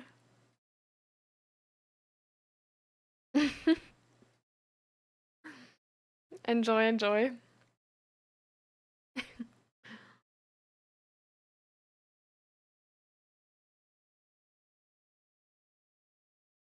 Yeah, I bet.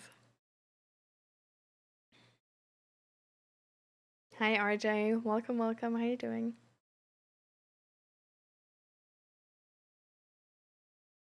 Yeah, so instead of bands, we have to shrink ray. Nice, exactly. That's the new situation.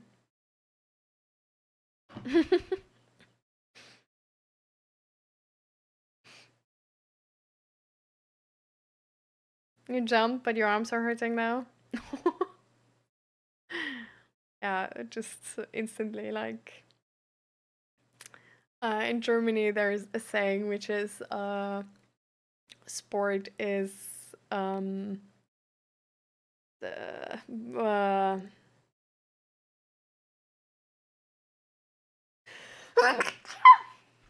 no.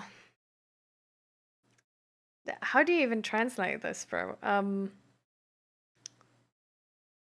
Sport is murder? Yeah. Oh my god, jeez. Yeah. She's oversized band numbers. If it hits you, you will be 5 mm tall. Thank you guys.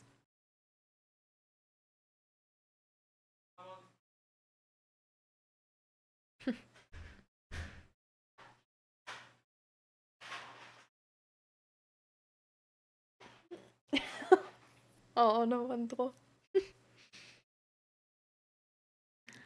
I really hope you don't mean that serious though. The the possibility of your parents like in terms of like if you look at murder statistics, the statistic that's your parents or sort of like family is killing you for like depending on your gender, sadly, but if you're a man it's like really really low. If you're a woman it's really not that low, sadly. So at least that's the statistics for the Netherlands.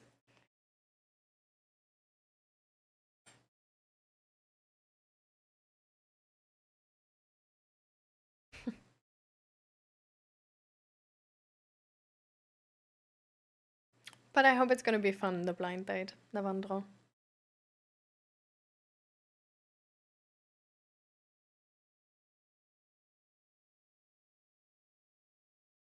Okay, you go. So, well, like then you're pretty safe.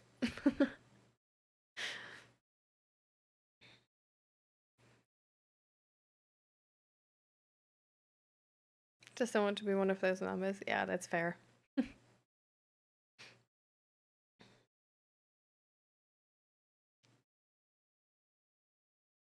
But yeah, I mean, thankfully it's your life, right? So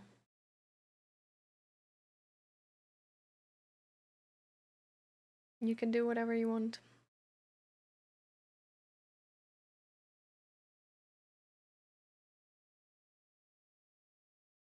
All right, guys.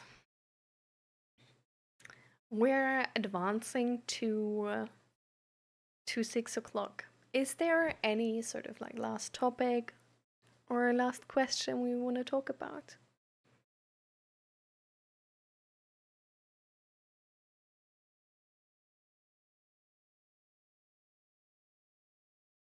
Hmm.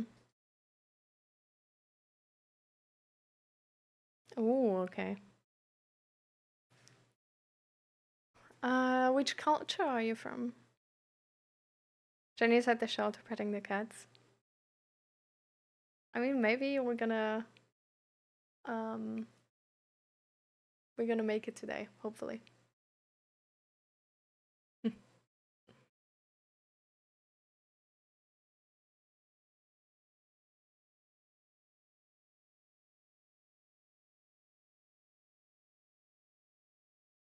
Jesus. You have so many stories, bro. Jeez.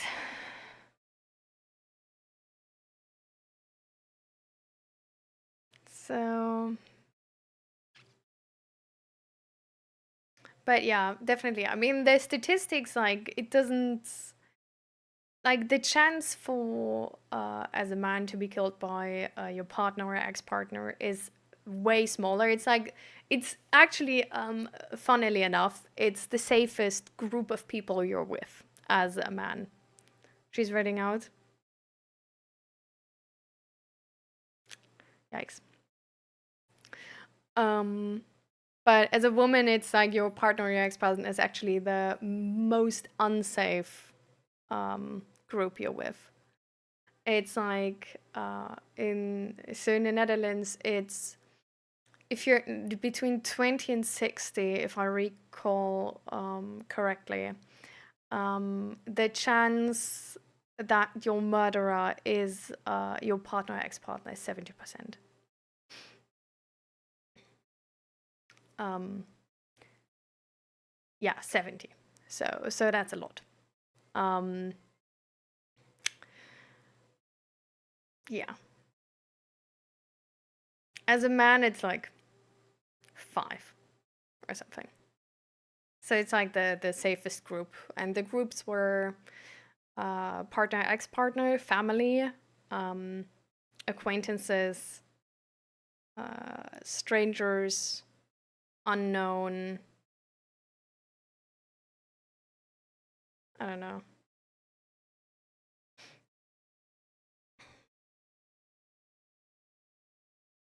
I think that was it. Maybe one group more. But it's just it's a percentage, right? So you can still be the one in 100. So of course there's still stories for both sides, because otherwise it would be 100% and zero. So all right, go for it, Navandro. And you're from India. Hmm, interesting. Also cool.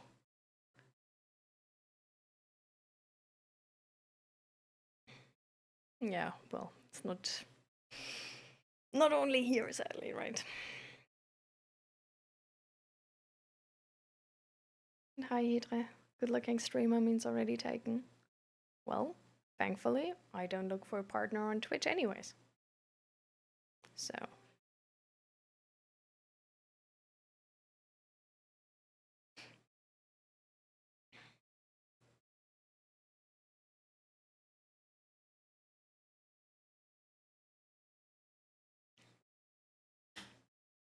yeah.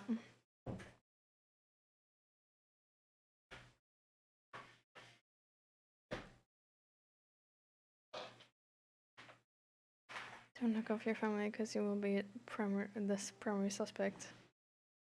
What?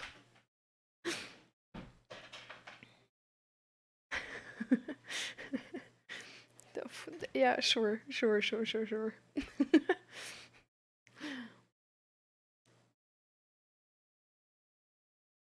You know, if that's the argument for not doing so, yeah, I'm just happy with any argument, really.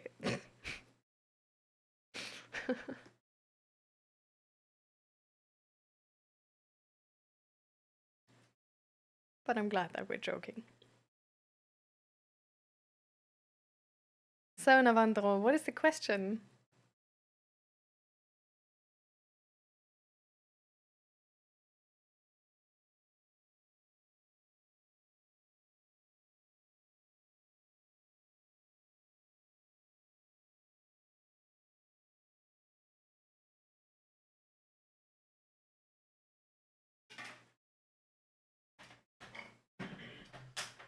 Are you done with work? Ah, nice.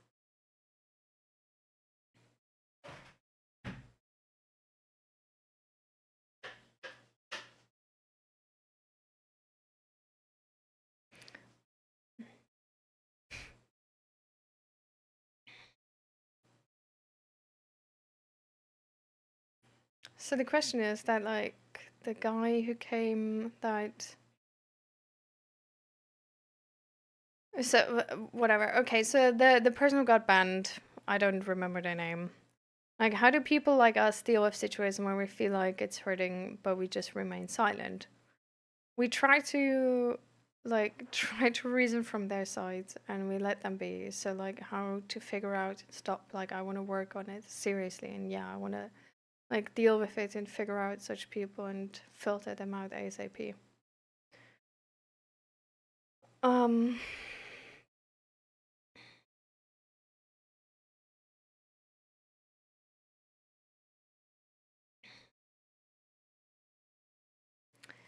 Let me just quickly address something else.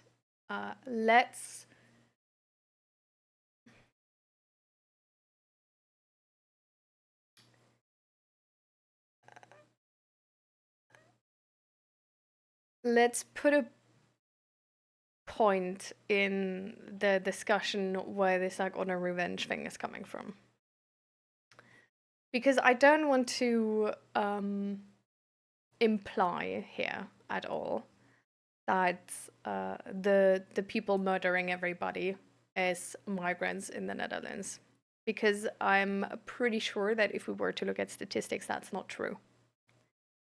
So even if the honor revenge thing is sort of like the most known or whatever, um, it doesn't mean that femicide is like not an issue with in European cultures. And that's exactly what we should take away from that study, where for that from that statistics, where we see that women are like 70% killed by their partners or ex-partners between 20 and 60. Because yeah, the important and like the denominator we have in that statistic is partners and ex-partners in such a relationship, and therefore, well, men, but not only migrant men. So it's more of like a societal issue we have in general, right? So I just want to I don't want to get into that discussion while I'm answering to Navandro. That's the only thing I'm saying. Like, I want to be I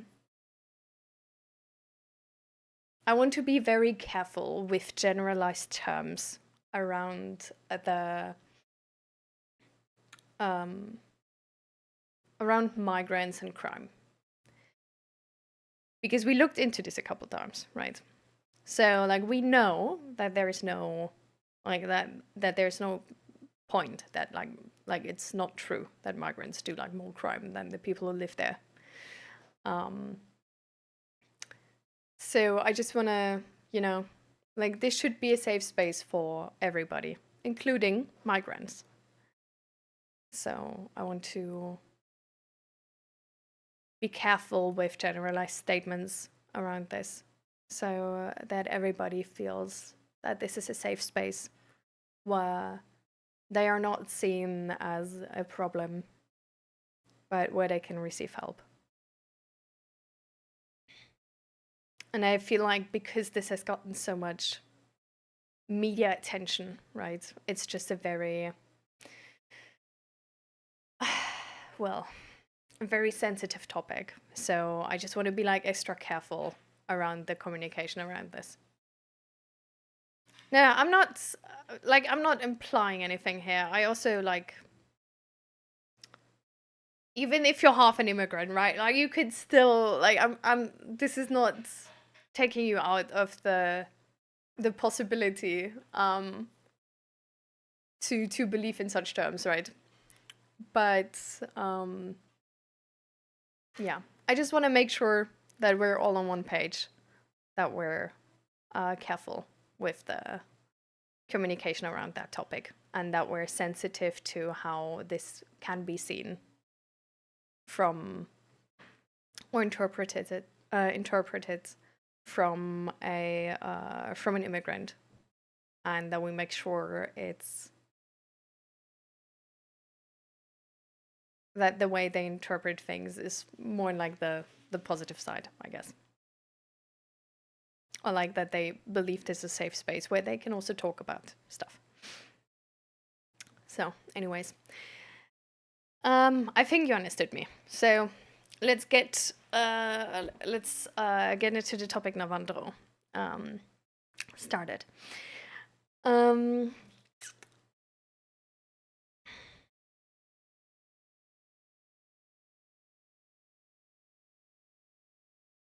So like how to figure out and stop, like I want to work on it seriously, and yeah, I want to like deal with it and figure out such people and filter them out ASAP.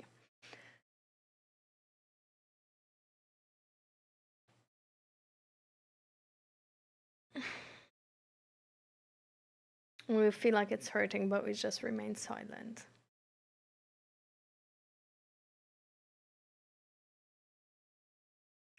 So I feel like this is a. I feel like there's an amazing topic. I feel like we could talk about this a long time. I don't want to talk about it too long, or like not forever.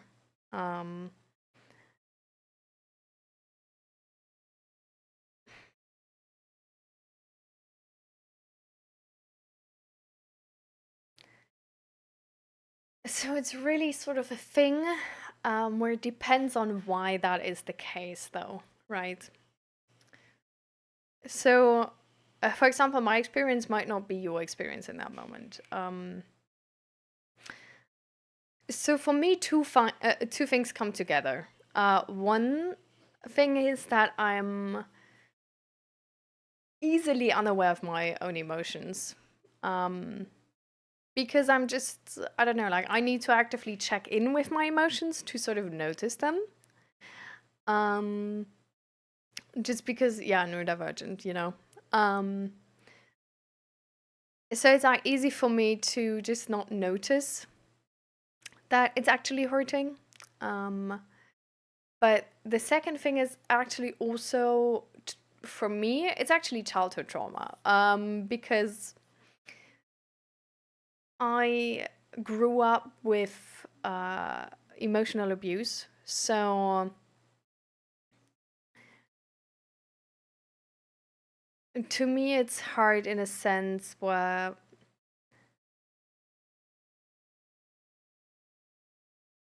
being heard and showing those feelings was seen as weak and sort of like instantly lost you any type of discussion or whatever. So I trained to not show those emotions and not feel those emotions.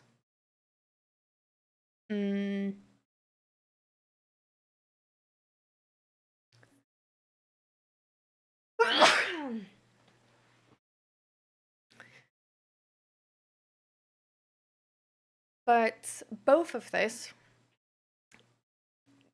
theoretically comes down to the same thing. So the one thing is just I'm naturally worse at this, and the other thing is like I trained to not do this, right? And it's a skill I like this, just being connected to yourself, being connected to those emotions, showing those emotions is really a thing I trained out of myself. And well, the way you get better at this is training it into yourself again. And there's a lot of things you can do sort of to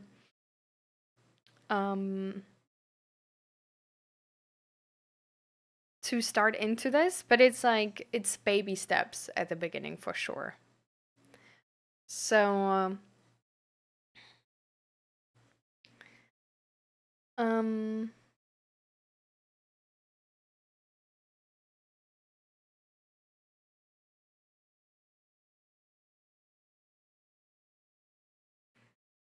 um,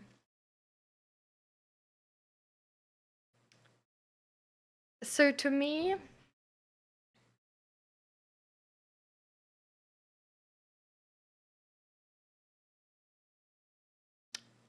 because I know I'm bad at this, um,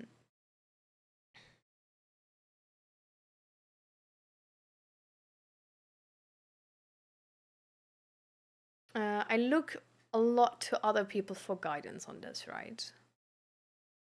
And how I mean this is, for example, that in the moment, and that's actually also something I still wanted to say, but I forgot again. I'm really glad, Asta, that you just said, like, I'm gonna take a walk, like, I'm out of this discussion, like, what the fuck? Because your reaction actually helped me to notice how I feel in that moment. And it reminded me to check in with my emotions. To a certain point. So I'm still definitely not perfect with this.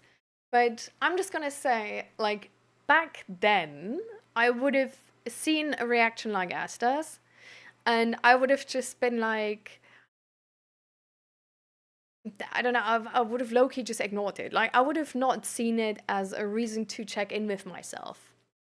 I would have even more so maybe seen it as a reason to not check in with myself because now somebody else like went out of the discussion, so now there's more responsibility on me. So that would have been the way how I sort of would have handled it like back then, I guess. um but nowadays, because I'm sort of aware that this is like a skill I'm lacking and I want to build, I like whenever I see anything in that topic come up, for example, like Esther, which is like, for me, this reaction was like, wait, like other people are affected by this. Are you too? And this was a sign to me that I check in with myself. And this is a thing you can like, it's sort of like an easier step in the beginning, because even if you haven't really built the skill yet to notice it yourself in every moment, it's a thing where if you know that this is a skill you're lacking, and you then take like, you look out for these signs, and every time you see something which could be interpreted as you might be unaware of that situation going on again right now, and use that as a reminder to check in with yourself, um, it can help to exit out of those moments, because that's sort of the hard part, right? Like if you are in that situation, you don't stay silent because of nothing. You stay silent because you learned this as a survival mechanism. You learned that this is how you dodge the bullet, this is sort of like this very common thing, like which actually it's a thing where people contribute this to sort of the female experience, but I think actually low-key everybody is learning that. Everybody in this society, in my opinion, is learning how to keep the harmony and how to keep the peace and stay out of business, to like not be included in it, like dodge any sort of like disadvantages, and dodge any bullets. Um, so this is sort of like looking for other people if they seem like this, and then use it as a moment or as a reminder for yourself, can be a good first step. Um, and then it's just a skill you have to build in general. So there will be situations which are less full of pressure than other situations, right? Um, and so the first situation, or the moment you notice something like this is going on again, and you're staying silent right now, just do anything. Just say anything, you know? Because the first thing you want to train is not the right response, but not being silent anymore. So you can literally say whatever. You can like stutter, you can say you can say what the fuck, you can say the flamingos. Like, it really doesn't matter. The first thing you want to train is saying something. Because once you have said something, you're probably gonna get out of this phrase, and your body is like, oh fuck, now we actually have to do something. Like now people want to talk to us. Like, oh my god, we do have to say something now. And like, probably you're gonna be able to do whatever then, you know? So I guess this is the first thing. And you just try to train that in any situation you can. But it's really a thing where like in like big situations, like you can't expect yourself to like instantly change from 0 to 100. Like, this is going to take time, and this is going to take confidence building, which you're going to build by doing this in like small situations and then working your way up from there, you know? Um,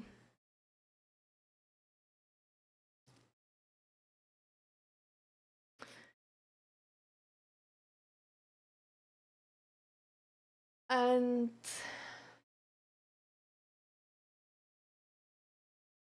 yeah, so looking for others for guidance. Like, if you don't have this skill, recognize that you don't, but others may, and like look for others for guidance, like believe them.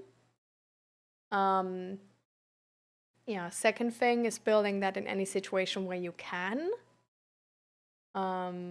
You probably won't be able to in like a lot of situations, but at some point the pressure is going to be low enough that you remember this again, and then you can.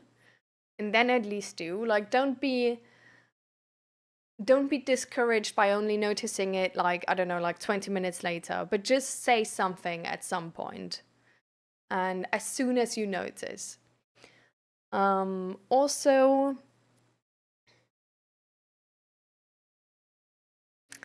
like, if it helps, so to me, but I'm like really big on pattern recognition. So I don't know if that's going to be a thing which works for you, Navandro, but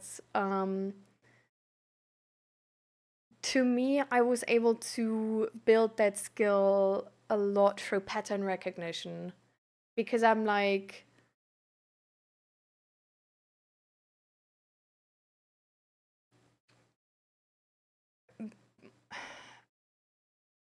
because I was like, I don't know, like through pattern recognition, I'm able to like put like a note, like a sticker note on a specific sort of like combination of emotions.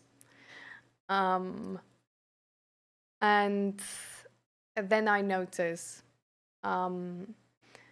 It can also help to really try and notice your bodily feelings in situations like these. Like, when you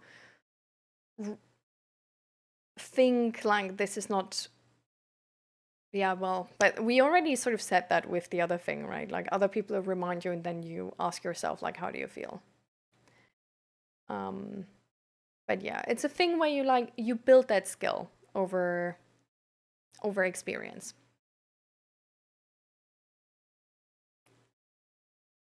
Welcome, Zapper. And welcome, AJ. Welcome, guys.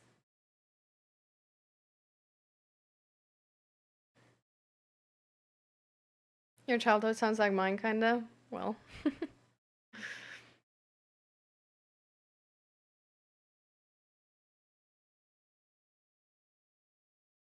I cannot control my emotions. I know when to walk before I just flip out. Yeah, that's also really good.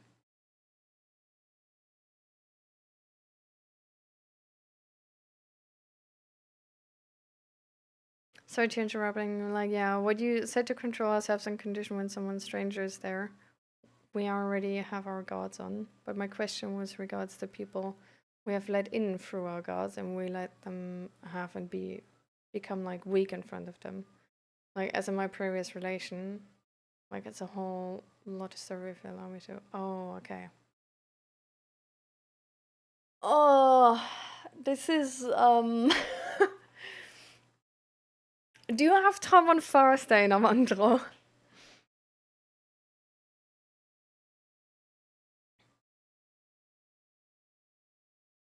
I'm careful speaking up. The first time I got stabbed and I had to go to hospital for 44 stitches. Jesus Christ, Asta. Sheesh.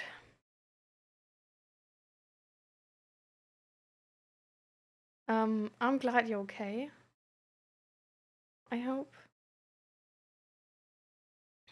Yeah, like you really you really are lucky. Like honestly, like what have you not experienced in your life?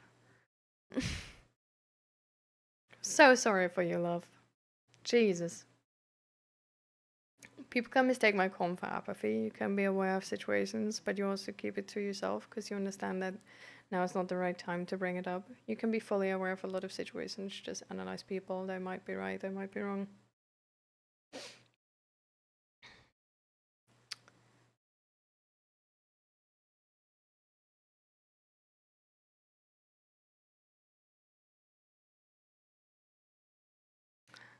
Yeah, I'm, yeah, like really depends on the situations here. Like highly situational statement. Sure. That's fair. Yeah.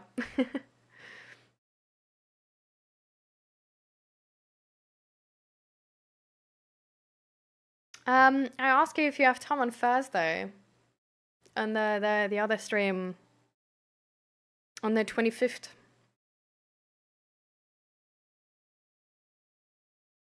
Oh, okay, fair. Very good thing to do.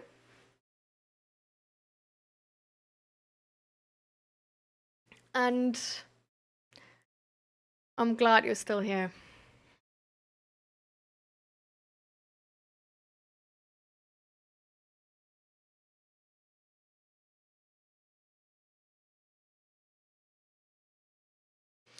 Um, I don't know which time zone you're in. UTC it's 11 and ET it's 6 a.m.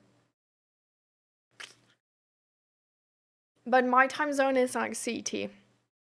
So you can try and convert that. But it's the same time as today, if that helps in any way.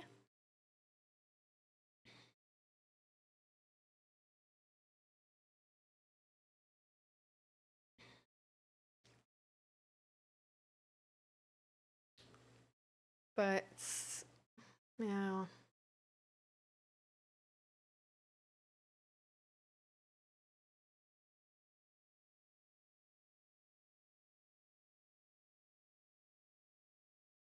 Both were kind of stupid because they were former classmates, so I knew who they were, and both got 15 years. Bro. Bruh. But,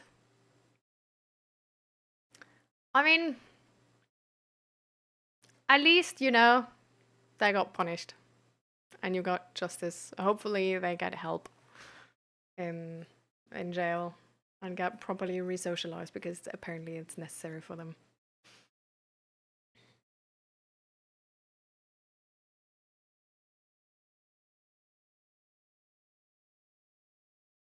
And that will be 4 p.m. I will be there for sure. All right.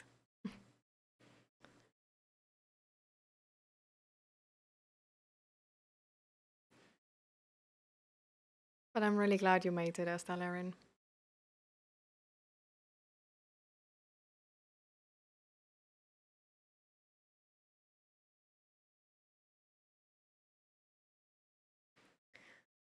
But yeah.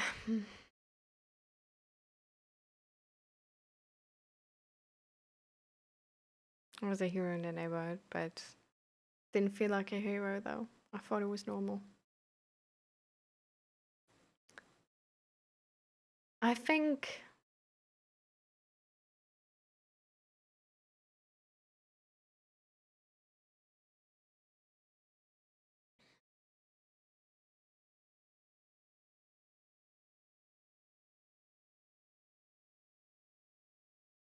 I understand how you mean it.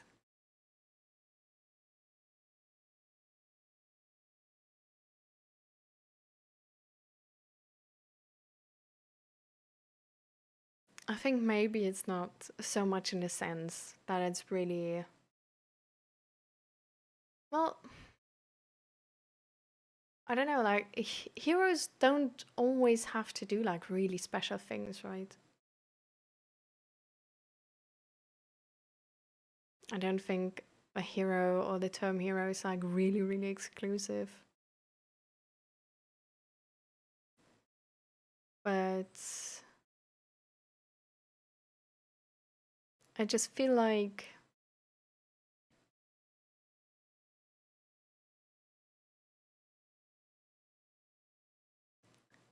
especially with a situation like these, we always use it with like sort of like knowing, like sort of expecting you to would have known that you got stabbed, right? Like we say it in the aftermath because now we know you did it even though you got stabbed. We don't understand that you did it not knowing if you will be stabbed or not, and probably not expecting you will be.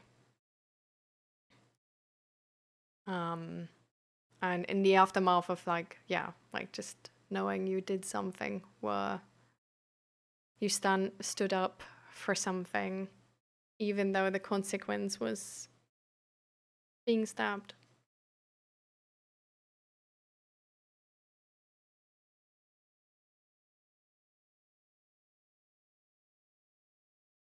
I think you can still be proud of yourself for that, though. You know, and I think what you can really take away from it is that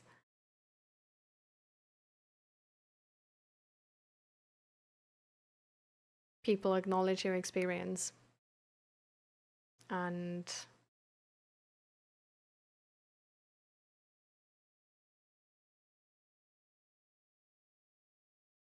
and are glad that you did it, even though the consequence.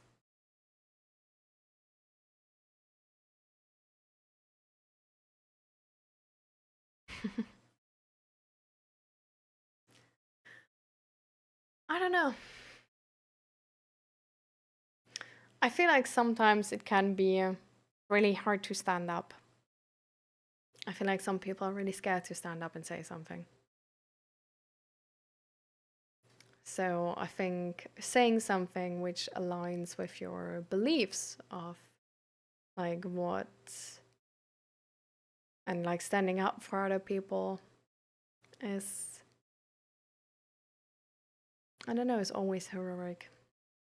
If it is by running into a burning building or by defending somebody from racism. It's like one thing is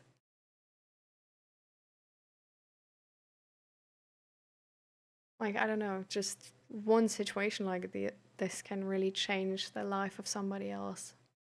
I mean, who knows? Like maybe they would have stabbed your neighbor and maybe your neighbor wouldn't have been able to survive it, you know.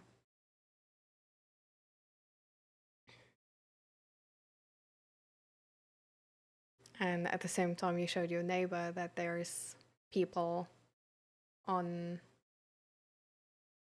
their side, you know. And that it's not all of the people are racist.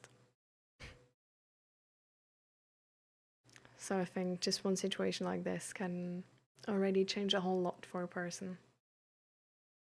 And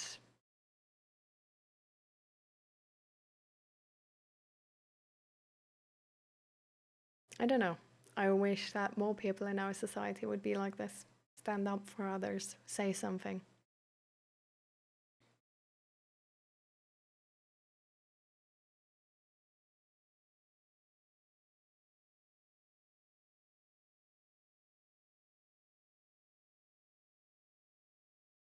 Hmm. You still did say something. So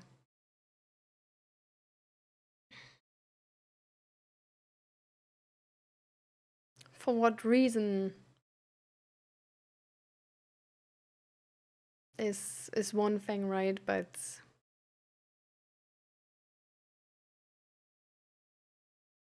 you did help your neighbor.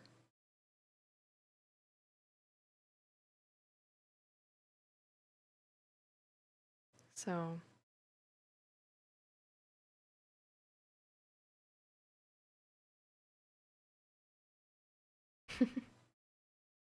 I was going for my cousin's birthday and you're already back and I'm still streaming. Well, we're sort of getting we're ending the stream.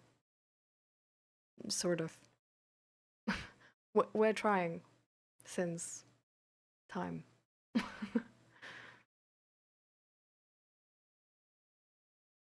I'd be there for your stream if not for being in Prime holding my family's shit together, because if I don't do it, no one bloody will. What happens if you don't? Sometimes we like really hold shit together for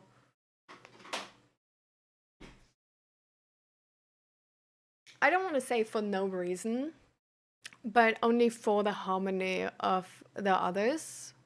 And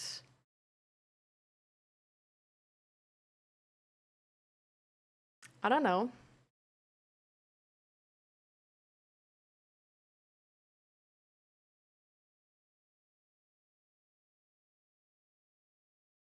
Like, do they want you to hold the shit together? Because some people are entirely happy in chaos. Some people are entirely oblivious that their behavior is going to end up in chaos if they wouldn't have that safety net. Can really help to clarify what is being done and what is not being done, and if that is, and the consequences you expect from that.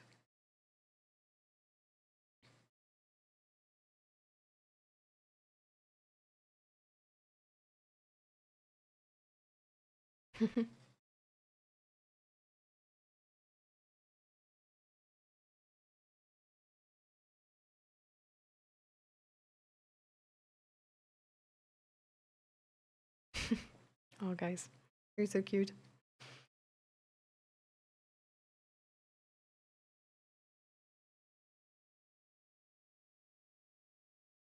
How do I feel about gaming after the stream? Oh. um so I need to eat after the stream first, but you know, I might be up for like a game or two after having eaten.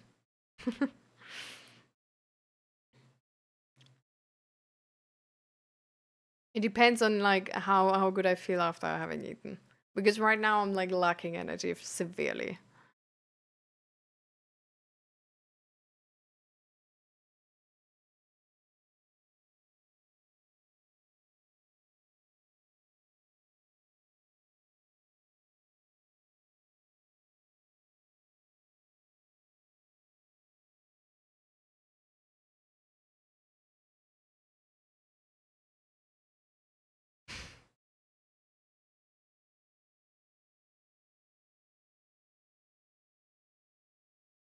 Oh, hi Zadir. Welcome.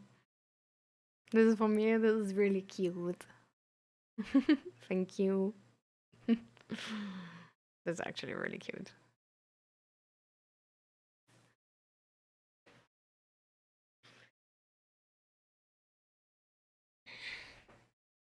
How are you doing, Zadir?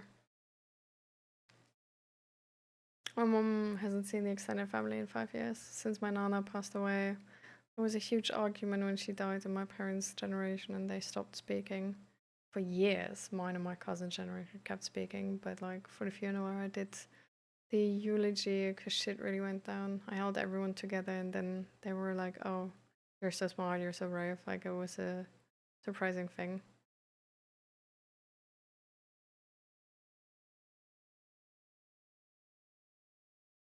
They didn't realize I'm holding things together. I'm confused here because it does seem like, you know, like they give you credit for it with like, you're so smart, you're so brave in a way, right? Or how do you mean?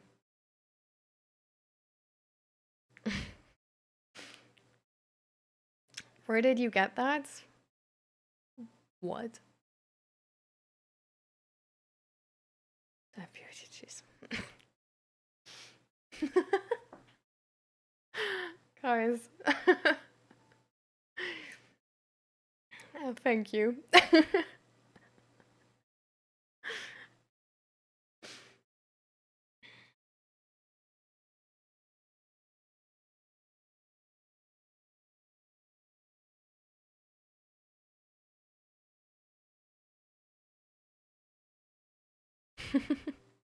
Letting people out in front of me? What do you like, what did you mean to say? Because I'm confused.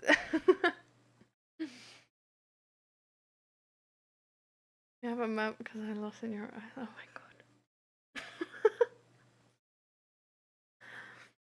Mm. I once, oh my god, that was so weird. I once got uh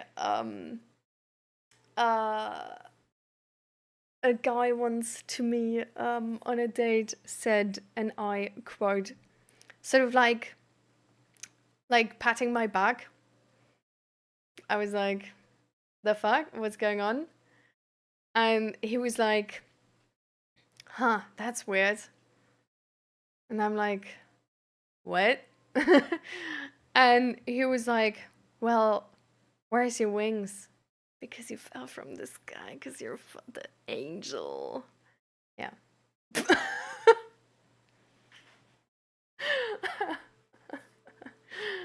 Jeez. Having a massive headache, so I'm gonna head out. Do so. Drink something. Air out. Be healthy, as the Laren.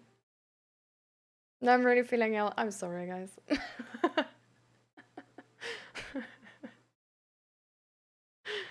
Oh, I was so. I can just tell you, I was so like, what did you just say? I was so perplexed by the corniness in that moment. Like, this was the first sort of like, how do you even say that? Like, phrase or whatever I got like this. And I was just like, pickup line, yeah. And I was just really like, I did not expect it. I genuinely like thought like it's probably more reasonable that he's gonna tell me like that, I don't know, like I have an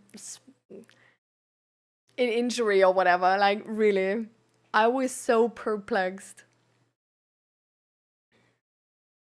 I was already like thinking like all the things about like my bag being like, is there like something weird with my jacket or with my t-shirt? Like, is there, I don't know, does my spine look weird? I was all up in there's something weird with my back area, and then they said this, and I was just like,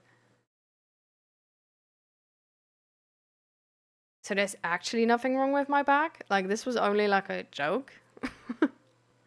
I just couldn't believe it in the beginning.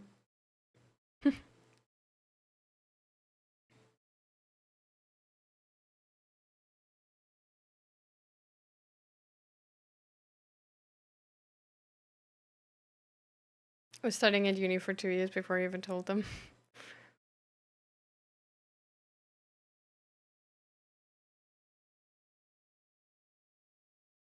I went a couple of times in Germany to a discotheque. It was called Zag. Bruh. Alright, Looney. I will let you know if I'm gonna make it or when I'm gonna make it. No, I don't know the discotheque. No idea. It's not a chain, I think. It's in Olsen. I never heard that name of a place even.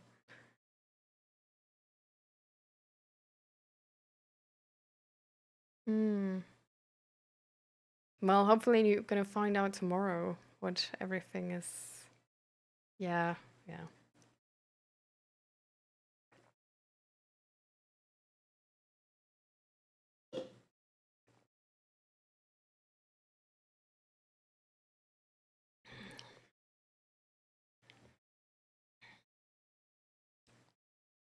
It's worse than the count the shoulders thing. Your shoulder, your other shoulder, their first shoulder, then the second. So now you have your arm around their shoulder. Oh, because you say like 1, 2, 3, 4. Sort of like this. Jeez. That's like I would be so oblivious to stuff like this. I would literally like look at them and be like, "You stupid? Like, how is that? Like, why do we need to count shoulders? Like, what is the point of this, huh? Like, I don't understand."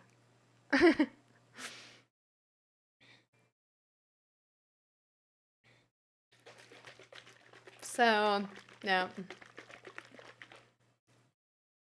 I'm really literal with sort of like stuff like these. So, like, if, like, I'm really bad with flirting as well. Like, flirting to me, like, the best flirting you can do is be an awesome person. And then I'm gonna think you're hot, you know, like, instantly. But if it's just saying things, it's like, and now what, you know?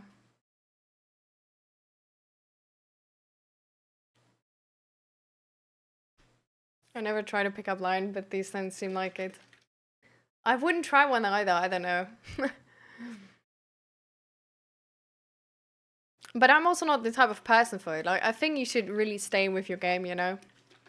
Like, either you're the type of person with pickup lines and then you want to date who's the type of person with pickup lines, or you're not the person for pickup lines and then you also don't want to date with a person who's up for pickup lines, you know what I mean?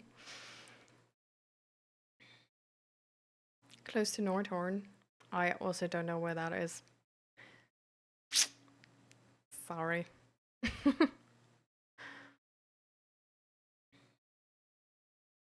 But you wanted to go, Esther. You have a headache. Yeah.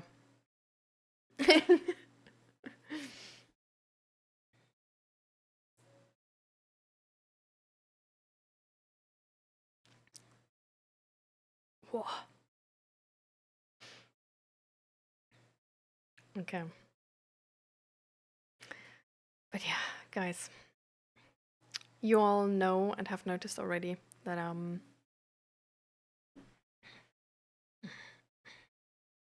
mean maybe not a name, I have no idea.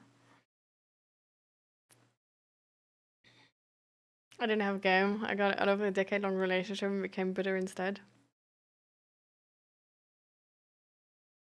Well.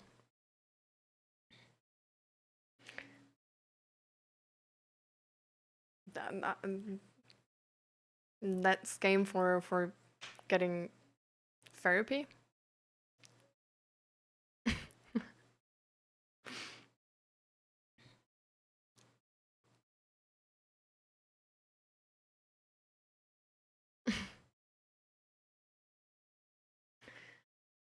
So, all right, party people.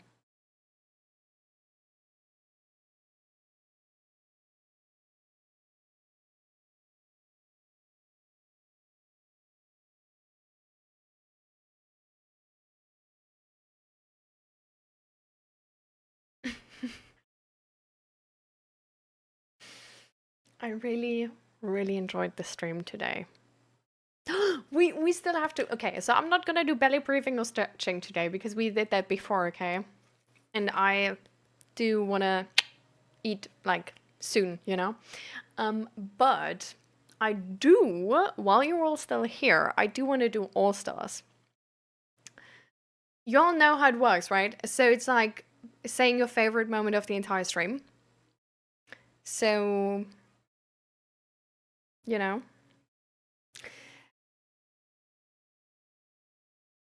to me,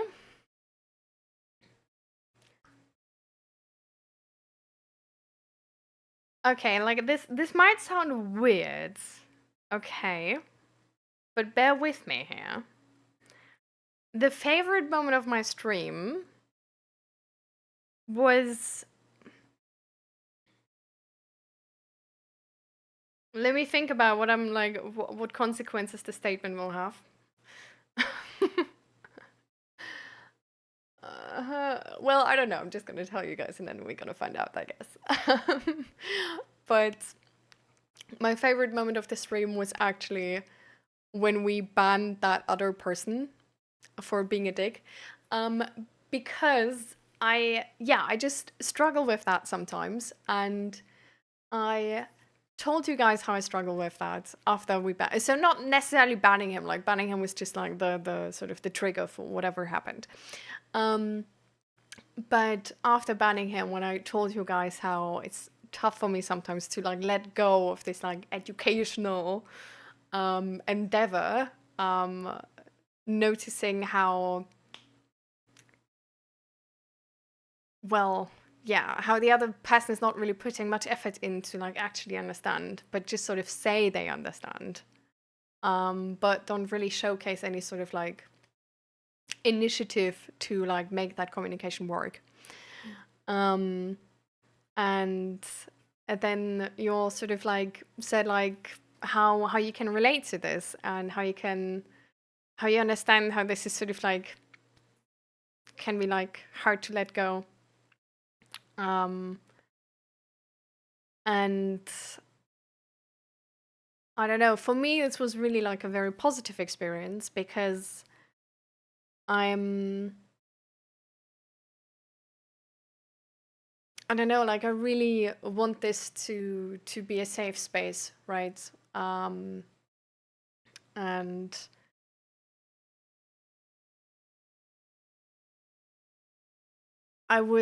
yeah, I guess I was like scared that I like messed up by like not banning them in the beginning or by me maybe banning them and therefore like not giving them a chance anymore. And um, like worried that somebody might see this sort of as like, oh, she's like just banning people and stuff like this.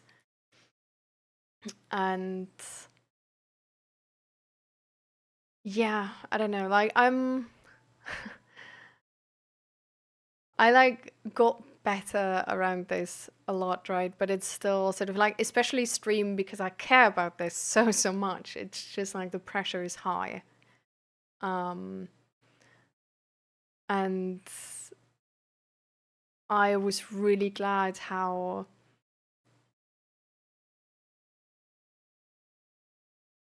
we were able to actually connect around this topic and how it was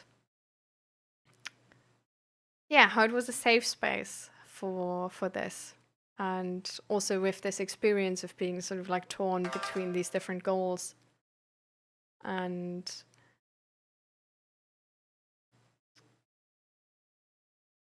I don't know, that's yeah.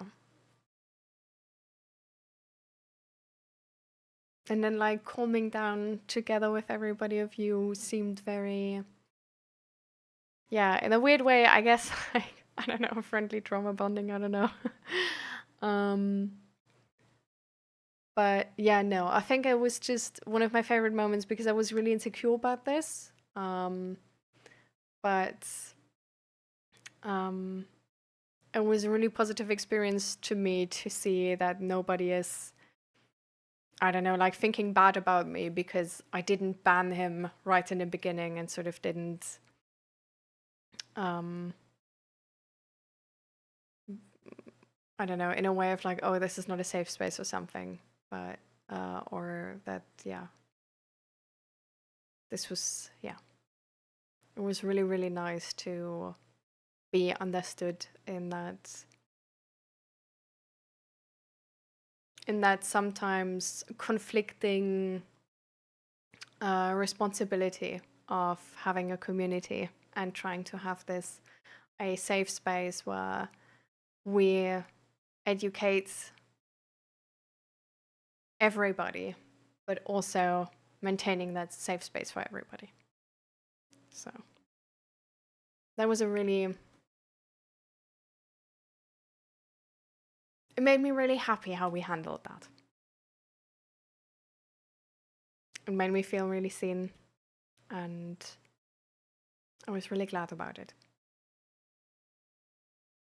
Even though the like, yeah, I'm sorry for the stress before, but yeah.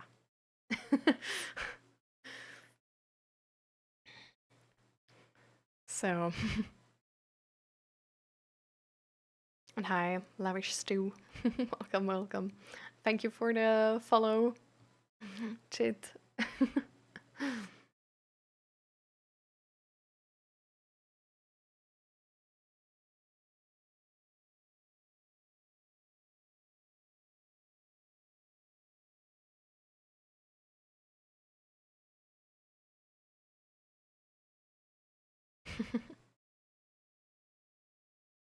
We will never make everyone happy. We can be good to most people, and that's okay. Yeah, definitely. Well, for me, it was like when you quickly got it, what I tried to say, that therapy level self realization. Like, I mean, I'm vulnerable to it, and I find it glad that people like me are there. Like, yeah, I hope you're getting what I'm trying to say. Yeah, then you felt seen and understood. And that's that fairly easy, even. I can understand how this feels really, really nice. Because, I don't know, like being understood with something sort of heavy can sometimes feel really tough, difficult, hard to find. So, I'm glad.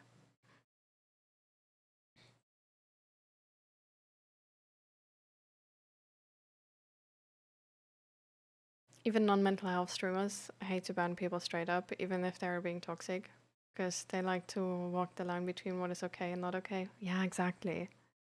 Like sometimes they're also like really shady, like passive aggressive. It's like so weird.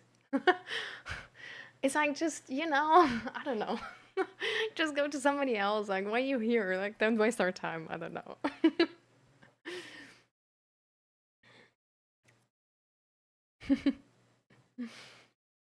So, what was your favorite moment, Indiana John? You just left work, Grumpy. We're going offline. Sorry, love. Not gonna hide. I'm not very happy right now. Oh,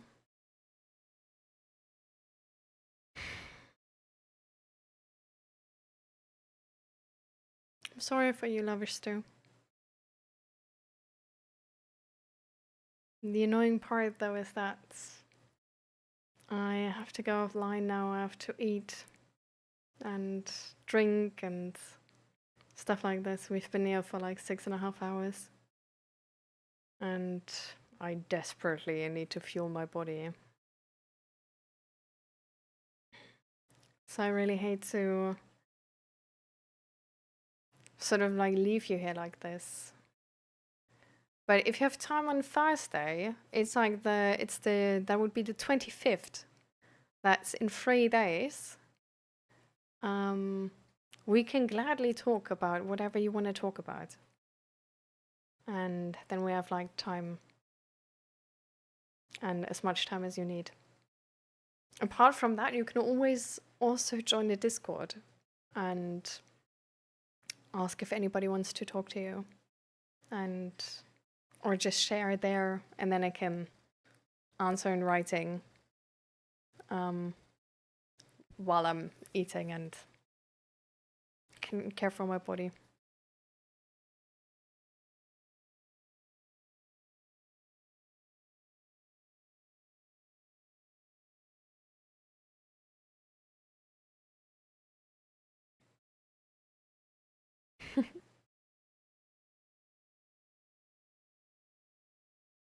How's your day, shit, Grumpy Pascad?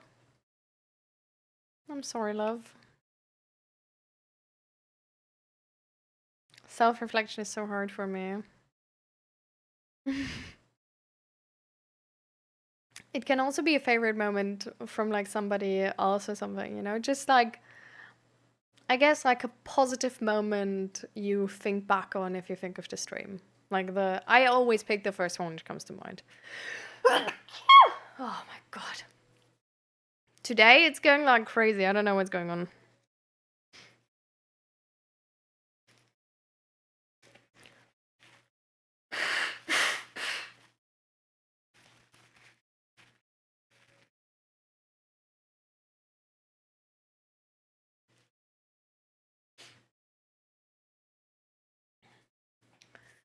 If someday possible, I will try to share my whole story with you if we ever get the chance to. Yeah, for sure. I would love that. I mean, you said you're gonna be there on Thursday, right? So we can definitely get into it on Thursday. If you're like right there at the start, there's usually like not much we talk about yet. So then we like definitely we can instantly get into it, and you probably will gonna get like most of the attention. I am getting done. We're like we're stopping since an hour, I know, but we're getting there. No. Well, technically it is, but it's still on there. So I need to. I'm gonna yeah. I already thought about it. I still want to print something else, but yeah, I didn't get to it. Anyways, I'm done in a second. You enjoyed jumping up and down in your chill vibes. The jumping up and down part I also really enjoyed actually. Yeah. That was really nice.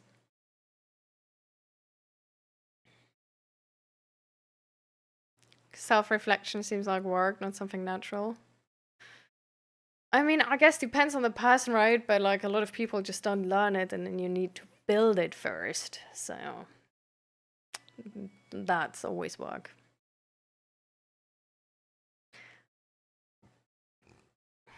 Do you upload these streams on YouTube like straight out, like no cuts at all? Yeah. I usually like cut out the intro, like the 5 minute timer. Um but sometimes I don't. So it's really like yeah, I don't have like too much time for that. So I just upload them from Twitch directly to YouTube. I do change the title to maintain the number, so that everybody like if you have a very specific stream you want to come back to, that you can actually like find that specific stream again, because sometimes I upload it like only a bit later on YouTube, so then the dates on YouTube doesn't align with it, so that you can sort of like see which stream is the one you actually want to get to. I introduce this number and maintain that number. And then the other part is I also put like keywords of the like biggest topic, or I try to sort of like put the biggest topics we talked about in the streams in the title as well, so that you get sort of like can see which one of those streams might be like interesting for you to watch as well or something. Yeah.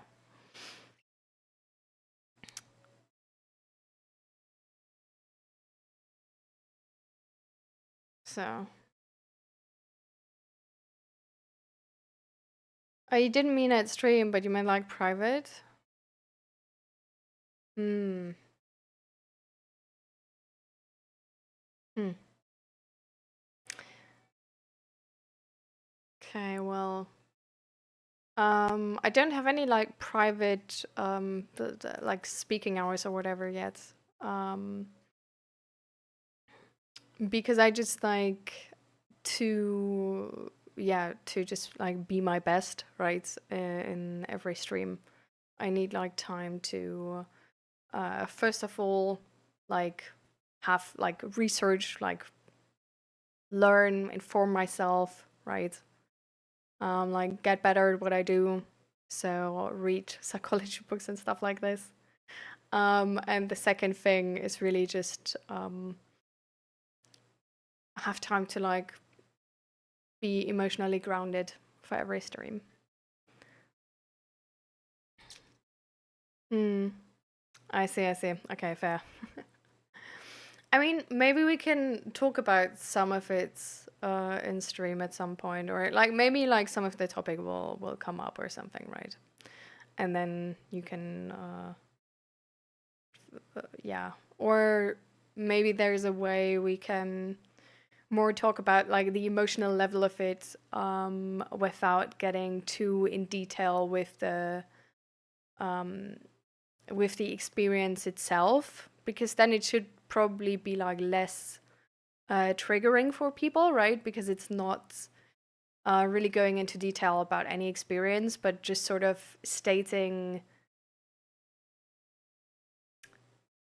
how, like what it sort of did to you.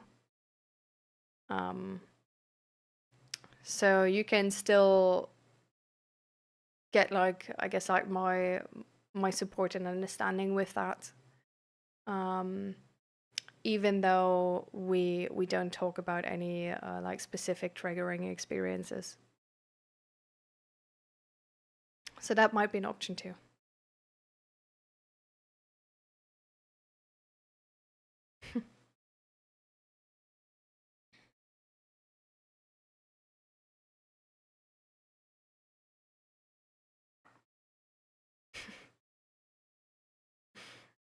All right.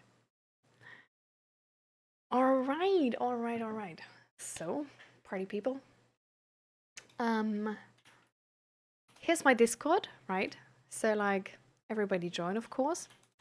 And then I have my own shop. So if anybody wants to support the stream, or just, I don't know, like make me happy by like wearing my designs and stuff like this, I have some activism and sort of mental health merch.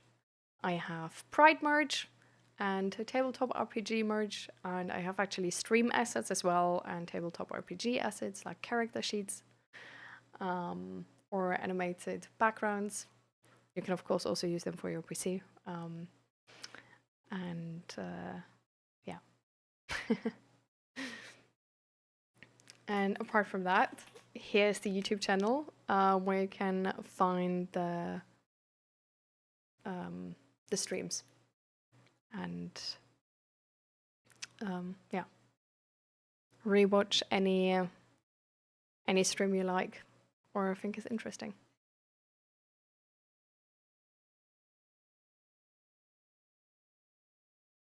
Oh really? Wait, Zach, come back. I wanna, like, chat is saying you're wearing my merch. Oh, you are. Oh my god. And yeah, Sean, you're so eagle-eyed. Yeah. Thank you.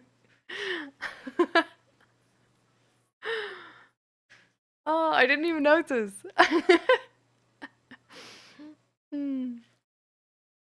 You followed on IG and subscribed on YouTube? Yeah. Perfect. All right. So. No. It's entirely fine. Well, you weren't able to see it, but he was smiling. But yeah, he was like cut off. So. But he was actually like, yeah, seemed like happy that that you guys noticed. Okay, so thank you everybody for being here, and then see you guys in the next stream on the day after Christmas on the 25th. And yeah, can't wait. Bye everybody, have a good night. Oh, and now do something for you which is healthy. Drink something, eat something, air out your room so there's proper oxygen levels in your room. Stretch, move. Actually, we could, like, honestly, we could stretch again. Like, we stretched so long ago. But